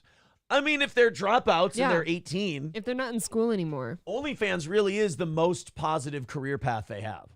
The most lucrative. And honestly, the least, taken advantage of. I guess. What, you got a hot chick who wants to sit on your dick for a little bit? I mean, look, right? If you're a high school dropout and, I don't know, or I'm sorry, a high school dropout. If you're if you're about to go to college to become a lawyer or a doctor, yeah, you probably shouldn't do the OnlyFans. That's going to hinder the career possibilities. I don't know. I was on Simpcast with a real hot lawyer once. Fair enough. She was doing okay. But, if you're a dropout, why would you say no? There's no reason to. I guess not. What else do you have going for you? It might actually, if you get an OnlyFans and make some money, it might actually prevent the dropout teen pregnancy. Because you can't fuck up the merchandise. You know? No? No. I feel like porn stars still get pregnant and then they just do pregnant shit and all that. Oh, yeah, I suppose. I feel like that just kind of lackadaisical. Matt Joe says, it's like your spring break thing. What, OnlyFans? Aristocock says, I read about college grad professional girls going the sugar baby route, and I knew we were going straight to Hades. Yeah, you can't fight the OnlyFans thing. It's here. It gets women out of the workplace, which is... Well, Aaron's fine with it then, right? No! Not mine. It's for hoes. It's for hoe dropout girls to fuck on camera. No women in the workplace. You do porn when you're a failure at everything else. You don't do it for funsies. Your bodies are to be ashamed of, and they belong to your man. You stop drinking at the same time as me. It's got to stop. It really does. When I first started this, that's something that I was so anxious about because you yelled at me one time. Aaron yelled and pissed and screamed at me. I literally pissed. He pissed everywhere because he picked up his thing and I didn't notice, so I took a drink at the same time. They said, we have fucking dead air when you do that. You got to understand. Forgot. When I do it, it's okay. Oh, so when you create the dead air, it's fine. Exactly, because I can take responsibility for it then. So, I don't know. As far as the, hey, high school dropouts, come join our OnlyFans. Like, you're starting. This is inevitable, the OnlyFans network, where, like, one girl has a big OnlyFans, and then she has, like, 6 other OnlyFans girls that orbit her, and then they all give her a cut. Like, there's going to be women with big OnlyFans who become OnlyFans pimps. Trickle down OnlyFans. Yes, that's on its way. A lot of things trickling down. It just fluids. A lot of fluids. A lot of fluids just trickling down. You hope none of it touched the butthole. Oh. Or the beehole, as they say. No, you know what? It's not about touching it. It's more like you hope none of it's coming out of there. Yeah, SH is right. He says, so madams. Yeah, OnlyFans madams. OnlyMadams.org. Look, I didn't come up with Boy, you're original. We'll chew on it for a while. Yes. Very embarrassing news for Diddy. He's now stepping down as chairman of his company, Revolt, in what they're calling a temporary move. He got hit with some pretty serious accusations. Well, that must have hurt. Yeah, I mean, you ever been hit with a serious accusation? I'm tired. I'm giving up now. I get it. You've only got a half hour left. Okay. So he was quick to settle a lawsuit brought by Cassie with an amicable resolution where she accused him of SA, abuse, and human trafficking. Ew. That sucks because your immediate impulse is to defend yourself, but then all of your team, like Diddy's got shitloads of money. So his team is probably like, hey, bro, we just pay this woman off. We move on with our life. Let's not talk about it. Yeah, let's just pay her, make her sign an NDA. Nobody can talk about it ever again. Here's a bunch of money. Go away. And it hurts your pride if you're Diddy because you're like, no, I want to defend myself. It's like, okay, we can go that route. But if we go to a civil trial, the majority of the jurors just have to believe her. That is the thing. I just watched this in a show yesterday, too. Like, somebody's totally not guilty of something, so they don't want to do a plea bargain. Right. Or a plea deal. They're like, I want to take this to trial, but you did the thing visually. Like, we can tell that you're guilty. You're going to prison. Just take the deal. But I'm not guilty. They don't listen. It's my deal, Wade. Yeah, it's exactly. A rep for Diddy addressed the two. There's 2 more lawsuits now? Oh, shit. Yeah, he's kind of getting the book thrown at him. He's getting Weinsteined a little bit. Yeah. There have since been 2 additional lawsuits filed against Diddy. Joy Dickerson-Neal says Diddy essayed her on camera when she was a college student back in 91. Picture it didn't happen. And, well, she says there's vids. And a Jane Doe says Diddy and singer-songwriter Aaron Hall took turns R-ing her in Friends in either 1990 or 91. Ooh. It's kind of scary. I mean, that's really specific. She's got the year. She's got the 2 guys who did it. I don't know, man. I don't like the look of Diddy. Never have. He looks... Grapey? Yeah. Like, there's something about that face. He doesn't look respectable. Wow. A rep for Diddy addressed the 2 additional lawsuits by saying the claims involved alleged misconduct against Mr. Combs from over 30 years ago and filed at the last minute are all completely denied and rejected by him. He recognizes this as a money grab. Because of Mr. Combs' fame and success, he is an easy target for accusers who will falsify the truth without conscience or consequence for financial benefit. Okay, but that makes the one you just paid off look weird. Wow, it kind of does, right? Actually, yeah. So the other 2, you're going to fight this. This is bullshit. They're money grubbers. Well, what about the one you just settled with? So, yeah, does that mean that the one you just settled with was telling the truth? Or Right. That's a little fucky. That's a little odd. I don't know. Dr. Climate Abortion says, Aaron, why does the pinned message say Thursday morning? Because we're on Thursday morning. Today's taken care of. You guys are all set. Thank Chandler. Thank you, Daddy David. Thank you, Daddy David. You'd all be dead now if it wasn't for my David. We didn't play that yesterday. No, I sure suck. should have. Good luck to Diddy, though. Love that chicken from Popeyes. What? What do you want to eat after this? Sleep. You want to eat sleep? I want to eat sleep. I want to take sleep by the ear and just Gnaw on it? gnaw on it. Yes. The statement continues, the New York legislature surely did not intend or expect the Adult Survivors Act to be exploited for improper purposes. The public should be skeptical and not rush to accept these unsubstantiated allegations. Again, I'm confused because that just makes you look more guilty of the other thing. I think so. You agreed to a train. Angry Saxon says you agreed. Oh, you agreed to have a train run. He says ring. Because you were a slut in the 90s and now you're embarrassed. Look, the fact that these two accusations came right after he settled with someone else does make me very suspect of the accusation. I agree with that take, and I also wonder to myself sometimes, like, why, like, if these were decades ago, why are they suddenly coming out? Because any of them? Because he just paid somebody. No, why did that one come out even? Well, that one I think is more recent. Oh. That's a more recent allegation. These other ones are from 30 years ago. So these other ones are just pile-ons. Yes. Oh my fucking God, if you could eat sleep, says Ladies Man. Jesus, relax, buddy. Boy, that really got him excited. It's more of a metaphor. Daddy David is his OnlyFans name, says Trucker 18-Wheeler. Oh, sorry. Let me subscribe quick. Let me see what that man pussy do. Oh, I love this guy. This guy's my new favorite. Shaq Lawson, the Buffalo Bills player. He finally did what we've all wanted to do and hit an Eagles fan. Shit. That's what you got to do to these people. You got to deck them every once in a while. Put them in their place. Yeah. Like Bucks fans, they're fine. Packer fans, they're fine. And I'm a Vikings fan. I even say Packers fans, you don't need to hit them. Eagles fans, some of them just a punch here, a shank there. Wow. You know what the thing about Vikings fans are? They travel well. They're well behaved. Yeah. Like, when does a Vikings fan cause problems? Luckily, Eagles fans don't travel well because they all have ankle bracelets on. They can't leave the area. So that's kind of But nice. ironically, like their house arrest ankle bracelets let them go to the stadium to watch the game. Lets them go to the stadium and back home. That's it. Otherwise, you're under house arrest. That's funny. But they don't travel well because, they do.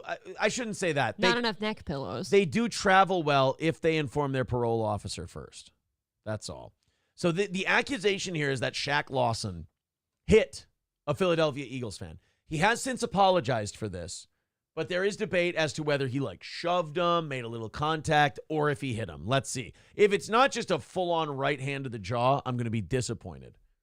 Because I love watching Eagles fans get beat up. I do want it to connect. Yeah. They're assholes.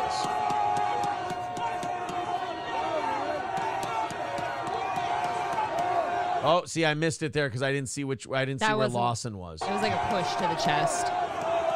Yeah. That's nothing. That's a push. That doesn't even count. Right. In an Eagles game, that shouldn't count as even contact. And do you know how happy that Eagles fan is now that he got him to do that? Right. Like he's a smiling, grinning little shitbag. Like, I got Shaq to push me. Yeah. By the way, you can tell. Like now we're getting, 23 years later, after they played and stuff, we're seeing so many kids now that were named Shaq and Kobe, and they're all getting older and becoming athletes too. And you're like, God, there's two Shaqs in the NFL right now. There's the one that just got cut by the Colts. Oh, yeah. And then there's Shaq Lawson on the Bills. There's Shaq Leonard, I think. Don't ask me the last name. I don't know. Shaq Leonard and Shaq Lawson. I'm on a first name basis. Oh, you just know him as Shaq. Yeah. You ain't getting my money as an Eagles fan. I forgot about that. He's like, yeah, fly Eagles, fly. No. He says y'all going to be devastated. I'll tell you this. I'm going to be devastated if they win the Super Bowl because I hate them so much. And they really are pieces of shit. What's like a runner-up to like the second shittiest team, like that you wouldn't want to see win the Super Bowl? Wow, that's not a good saying question. a shitty quality team, but the one that you don't want to see in there. For me, it used to be the Patriots because I was so sick of seeing them in there. Is there another team? The Eagles are number one with a bullet for me. Okay, there's three. Would you say Seahawks? I don't want to say. No, I don't mind them anymore for some reason. Maybe it's because they're not very good. For me, it would be Eagles, Saints, and Cowboys. are the maybe 49ers. Interesting. I don't want to see any of them win the Super Bowl. Ravens, I'm cool with. Chiefs, I'm cool with. Jaguars would be kind of cool because they're Jags all would be awesome. underdogs. Yeah, that would be awesome to see the Jags win a Super Bowl. Browns. The Browns somehow pull it off with fucking, what is it, PJ shit for brains? PJ Walker. Whoozits. PJ Whoozits is who they've got now. Yeah, Not Fred says, did you hear about that rapper's bodyguard putting that fan in a coma for taking a pic? Yeah, we talked about that last night on our 5-hour marathon show. We covered it. We covered that one pretty well. We're actually going to clip that one out, I think. Oh, I don't have that written down. What's his name? Lil Durk? No. Oh, it was Squirt Mason. Nardo Wick or Wink? Nardo Wick. That's it. We had the same problem last night. We're like, Wink? Nardo Work It? I don't remember. Sid Saraf says, I'm an LA fan across the board, and things can get stabby at Dodger Stadium. Oh, fucking you ain't getting my money. Just wrote something really mean. Where? Oh. What a little shitbag. You are shitty. Don't say that. You already know you've inflicted pain. Do you have to pour salt in the wound too? Listen. After the first drive of the game, it was 7-0 Vikings. I just want to point that out. Then you all cheated or something. Does anyone want to bring up this Bears game too? JJ says, yes, it's Shaq Leonard, but his real name was Darius. He just changed it 2 years ago. Oh, well, then it doesn't count. Oh, people are saying we forgot about Radio Shack. Forgot about Radio Shack. Wooden Shack. Forgot about Wooden Shack. That's true. All the shacks that are in sports, I'm forgetting about them. Do you want to know something fucked up about me? Would you like to know? Where do we start? Today before the show, I don't know if I was sleep deprived or what, but you know what I listened to for like 12 minutes? No. Calpote's latest 20-minute video. He was pretending to be Corey Adam. You're not long for this world. He was pretending to be Corey, though, and I just thought it was really funny. I'm going to lose you. By the way, when is Corey on again? Is it 1 to 3 Central Time over on Twitch? Twitch.tv/Corey Adam Comedy. And why doesn't he simulcast it on YouTube? I don't know. Why doesn't he do both and pump up those YouTube numbers? Yeah, why doesn't he? Because wasn't he king shit about simulcasting everywhere? Yes. Wasn't that his thing? I'm confused. Twitch.tv/Corey Adam Comedy. I think he's on at 1 and Johnny's on at 2, or Johnny's on at 2 and he's on at 3. I know they're like an hour apart. Hey, you know the player we forgot about? What? Crab Shack. Oh, we did forget about Crab Shack, but I think his first name is Joe. Joe's Crab Shack. Oh. Yeah. I hate the Eagles, but fuck the Bills. Your quarterback is a bigger flop artist than LeBron. Yeah, he does that thing where he's like 6'6", 240, but like if you touch him after he throws, he goes whoa, flying backwards. It's like, yeah, I buy it. Philadelphia is the city of brotherly thugs, says Adam Simon. That's I get it. Racist. I got you, though. I get it. Hobo Chili says, I'd like to see the Houston Oilers go all the way. Somebody want to tell him? Does anybody want to tell him? You ain't getting my money says, yes, I do. 38-7. Diggs left because of that. You motherfucker. He really did, though. He threw a hissy fit. He did. I'm surprised he's hung in there as long as he has in Buffalo, because he usually gets really cunty when a team starts struggling. He's like the definition of a diva. Like, as far as like athletes go, he's a diva. Wait, no, Diggs didn't leave because of 2017. Diggs left because of 2019 when we lost to San Francisco in the playoffs. He left because of that one. How dare you? Dr. Chow is here, the soup-eating motherfucker. Dr. Chow. Dr. Chow, you ate that soup like a boss, You did. sir. Chow, I loved it. We had we played your Mersh interview yesterday on our evening show, and we talked about it. And our favorite part about the interview was the fact that Mir and Mersh, like Mir starts yelling at Mersh about politics. Just belittling him. And Chow literally just walks away, comes back with a big bowl of delicious looking soup. So good. And then as those two start arguing, like, the fucking Israel and Ukraine, and God, he's being a little cool cat with a soup. Even Mersh pointed it out. I liked it. That seemed like a power move to me. It is. Eating soup on stream while two guys argue is a power move. It makes you the most reasonable man in the room. It does. Mikey Two Milk says Corey is on at 11. He can't simulcast because he's partnered on Twitch. Johnny's not partnered on Twitch?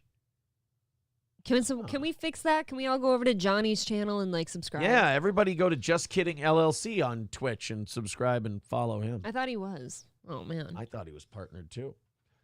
I was wrong. Dr. Chow says, yeah, I didn't want any part of the politics talk. I get it. I agree with you. It's this weird thing. Like, we were playing some of the interview and we were like, oh, Mersh, like the vibe that Mir and Chow give out, like they're really laid back. So at the beginning of the interview, Mersh was kind of confused. Like, are you guys being serious right now? Like, are you? And it's like, it's one of those things where it seems like you're being trolled, but you're not. They're just like, especially Chow is just, people think Chow trolls people. I don't think he does. He's just a really laid back guy. Upon viewing, I feel like Dr. Chow is actually the only laid back one out of those two. The other one kind of gets bitchy really quick. Mir's 0 to 100s though. He's either That's just what like, I'm hey saying. man, what do you think about Steel Toe? You like those guys? Yeah, but then- good, cool. And then he's like, we fucking own Ukraine, motherfucker. It's like, where'd the other guy go? He's grabbing some soup. That's all. Oh, Chow, now that we've got you here and we're in overtime, what was the soup? He told us some split pea soup from a Russian supermarket. Oh, did he really? It's right there. Split pea is an underrated soup. Oh, some split pea soup from our fuck am I'm tired from last night. We did too long of a show. $5 from Jack Cat over on Rumble. Says, you. I started putting you guys on the Bluetooth speaker at work. Commercial plumbing here in Eastern Washington State. Nice. I forgot the speaker today and only have earbuds. People are pissed. All right. Fucking A. Tell them to subscribe. Get their own earbuds. Tell them to subscribe and get their fucking earbuds, baby boy. And I almost said baby boo. What the fuck is wrong? I need to go to bed is what it is. You know what I'm starting to do? Like, I'm getting a headache now. Are you? I'm getting a headache. It's all starting to wear off a little bit. I feel like I need food, and I'd really appreciate it if somebody just delivered me a Casey's breakfast pizza right now. I'm not against your ramen place today. I could use some. Jesus Christ. They open at 11. Yeah. Ippin time. Come on. Right? Ethan with $20 says, nice belly shirt. Thank you. Oh, did he mean you? Okay, yours is a belly shirt. Okay, good. My Now I'm belly not shirt. depressed. And Sid says, no plate tomorrow. There we go. Knock another 70 up. Oh, we're done. Oh. Thursday's conquered. Guys, we're not doing anything tomorrow. We're doing a show. Wait. But tomorrow's been knocked out between Ethan, Jack Cat, and Sid. Thank you, guys. We're good. You crazy freaks. Yeah, you guys are very generous. I say freaks in a very lovable manner. We appreciate that. That's very kind of Thank you. Now it's just Rumble Link Friday. And I don't even get to be part of that. You know, that's the one show I'm missing this week. I feel like I should have been every show just to be... Guys. Just to have that under my belt. Save your money for Rumble Link Friday. I want to see if you guys can rattle Gino. Like, if you can offend him with what you throw up there. Just insult 6. That's all you Well, need. no, I mean, really come up with stuff and see if you can get him to go, oh, Lord. You know, he hasn't seen a lot of Trevor Moore yet. Make We him showed him blush. a little bit. Yeah, oh yeah, you could do that. What was the song they liked that him and Keanu enjoyed? There was a song we played that they really, really, I think Keanu That even we referenced it played? yesterday. She liked Luke Combs. No. Like, it was a silly Kitty song. History? It wasn't Kitty History. Fuck. She referenced it. I don't know. And I can't I don't want to remember. forget anything Keanu says, but here I am. It wasn't biscuits. God damn you women. Not Just stop saying the first things that come to your mind. Dong. For Christ's sake. Dick. It was. Cock. It wasn't eating pussy and kicking ass. That's a good one, though. Although that's a good song. It's a classic. Eating pussy, sucking dick, and kicking ass.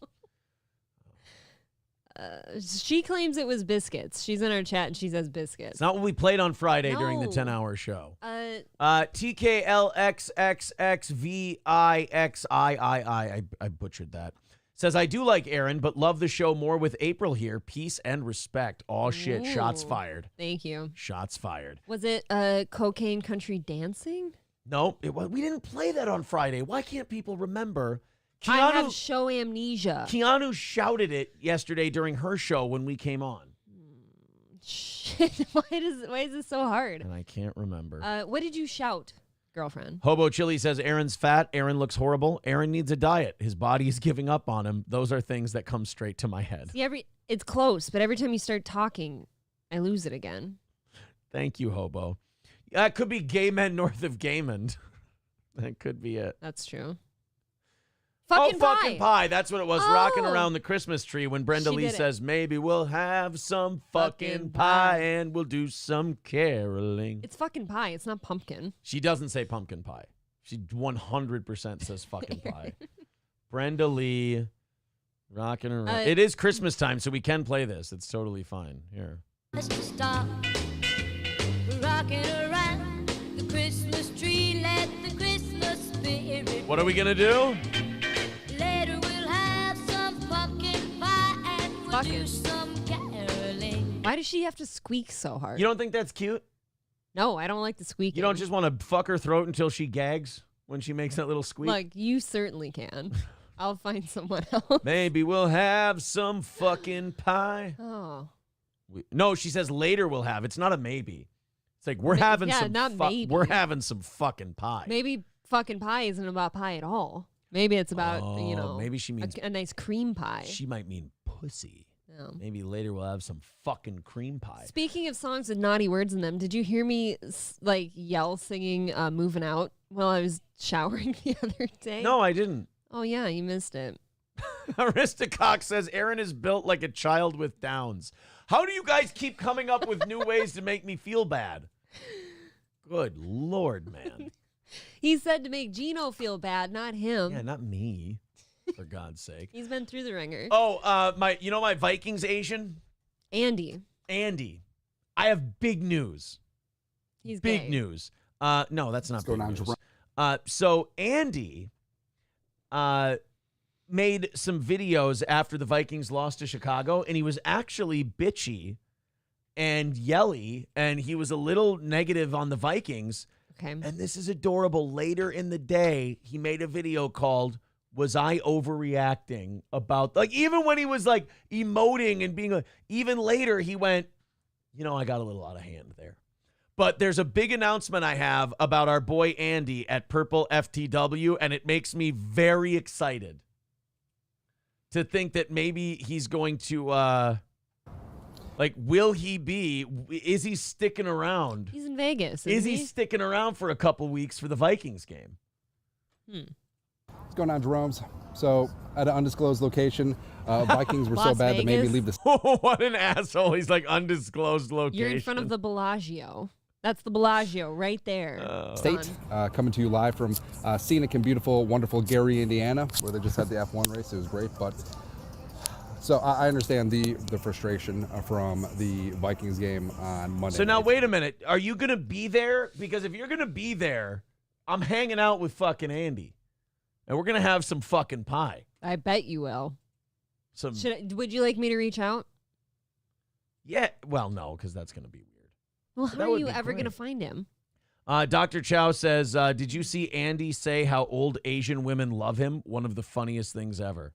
No, I haven't. I try to get an Andy video in every day, but he's very prolific, and he makes like 3 or 4 of them, so I don't catch them all. I think we should all try to get Andy in every day. I had to take a break from Andy videos because I started catching his verbal tics. Like they got catchy. No. Like, I noticed them too much, and they were bugging me, so I had to take a break. You ain't getting my money, says Aaron. That shirt complements your gut and titties nicely. I hate it when I wake up at a really reasonable weight or reasonable rate. I hate it when I wake up at a reasonable rate, and then the audience goes, "Well, you look like a fat bag of shit today," and I'm like, "Oh, maybe I do." Can you just play the drop for us one time? Which one? Here. Grab that chicken from Popeyes. What? That one. Here. The clan is back. The clam is back. Or maybe Clam radio? Yeah. And what are you doing to this thing? It's peeling. Well, don't say that Gino has low-quality shirts. How dare you? I don't think so. I think it's your fault. Dr. Chow says he explains that he was adopted and grew up white. I will send it to you. I'd love to watch that. He never talks race, old Andy. He's getting edgy in his old age. Keanu says later we'll have some fucking biscuits. Oh. And I'll bring the gravy. Get it? Come. Natalie Portman says children should not be working in Hollywood after she was sexualized in her first movie at age 12. I mean, Well, time to see what Natalie Portman's IMDb looks like because I think those roles are going to start drying up. Yeah, or can we just do a wellness check on her? Is she okay now? Right. It's going to be really funny. It's always funny when these stars think they're big enough stars to start taking on Hollywood. No, you're remarkably small. You should knock it off. And then Hollywood reminds them that, oh, no, you don't understand. We made you. You weren't like super scary talented and we couldn't replace you. Wow. You're fucking out of here if you upset the apple That's cart. kind of the bitch of it, though. Is like you can sit and complain all you want, but like there is a consequence. Like you just won't get work now. Right. So If you say shit like, hey, I don't think kids should work in Hollywood because it's, I don't think kids should work in Hollywood because they take advantage of you and they sexualize you. Now, first of all, we all know that. But it's very rare to hear someone in Hollywood say it. But when the powers that be in Hollywood hear a Natalie Portman say that, they're immediately on the phone and going, hey, you know Natalie Portman? And they're like, yeah, we know what to do. I'm like, all right, good. No more casting Natalie Portman. Cynically Insane says, so no cuties too? Right, exactly. No. If Natalie Portman had her No. way, there'd be no cuties one. No cuties. It does, but I do give her credit for that. I mean, nothing's going to change because there's always going to be those dog shit parents who are going to fucking force their kids into show business. And if they can get into Hollywood, yay, great. It doesn't matter how many times at 13 the fucking casting directors go, why don't you pull down your shirt a little bit? Or why don't you wear some jeans that don't come up so high? Or why don't you show off a little more skin? These pig. Shorter skirt. Yeah, these pig fucking kid touching demons that Pig run fucking. Hollywood. Oh, these pieces of shit. These kid praying assholes who will never get held accountable. But like Natalie Portman, she calls it out in the... this is why I believe in going scorched earth. If you're going to say something light, say it aggressively. And say who it was. Yeah, and name names. Like, if you're going to go, hey, I don't think kids should be working in Hollywood because they're going to get sexualized. Name names, be aggressive, get after it. Give because examples. there's no kid gloves way of saying it that's not going to get you punished in the business. Right. It's kind of over for you now, I think. You might as well go for it. And she's got her money, right? I think She'll so. be fine. That's like I always want to say shit to my boss, but he knows I'm an easily replaceable employee, a terrible worker, and usually show up late, so I stay in my lane. Well, yeah, now imagine if he fingered you. And a Hollywood exec, too, is going to be like, dude, if it weren't for me, you wouldn't have anything to complain about. Right. Like, I've given you all this, so Exactly. And then suck my dick. Like if you hear Natalie Portman, IMDb, she's probably been working, right? I mean, I know it's not Natalie Portman Day anymore, but known for, okay, May, December. Thor Love and Thunder. Or Thor Love and Thunder. Oh, wow, she hasn't been doing much. She had one movie in this year. Thor Love and Thunder. Why? I can't speak. Are you stroking out? A little bit. Thor Love and Thunder in 22. She was in one episode of Bluey in 2021. Oh, my nephew loves that. One episode of What If as a voice, both of those voice roles. Miss Dior in 2021. That's a TV commercial. Oh, that was a short. Yeah, you're right. Oh, man. That's a TV commercial for perfume. Lucy in the Sky in 2019. Endgame in 2019 in a very small role. Oh, wow. So, okay, now it makes sense why she's coming out now. I had a suspicion it's because she's not working. She's not. She's an older woman. You know, all these younger women who are in hot roles early on, they always think they're not going to, they all think they're going to end up Meryl Streep. But Meryl Streep had to let Harvey Weinstein touch her and tell her about other people he'd touched, and she had to keep her fucking mouth shut. Then she kept getting roles and Oscars. Yeah, I mean, she used to be in No Strings Attached, Black Swan, Avengers, all that. And so, like, Natalie Portman goes, oh, well, I'm not replaceable. You know, I'll be fine. And then she stops getting roles because she's getting older, and then they start getting defined, and they're like, oh, yeah? So she does have nothing to lose. So come out and name names and get aggressive. Like, go after it. That's why, even though she's crazy, I respect that. Leah Remini? No, well, yeah, I mean, her too. But the really crazy one, the one that was with Marilyn Manson and blew the top off the whole Harvey Weinstein thing. Oh, man. McGowan. Rose McGowan. Yep. I respect the shit out of her. I think she's a little nuts. I think she's a little too high strung. But then again, she's been through some shit. And you can excuse it. Yeah, I respect her because she didn't do the Corey Feldman or the Natalie Portman thing where they're like, well, when I was this age, some stuff happened and some people, and I don't want to say who or anything.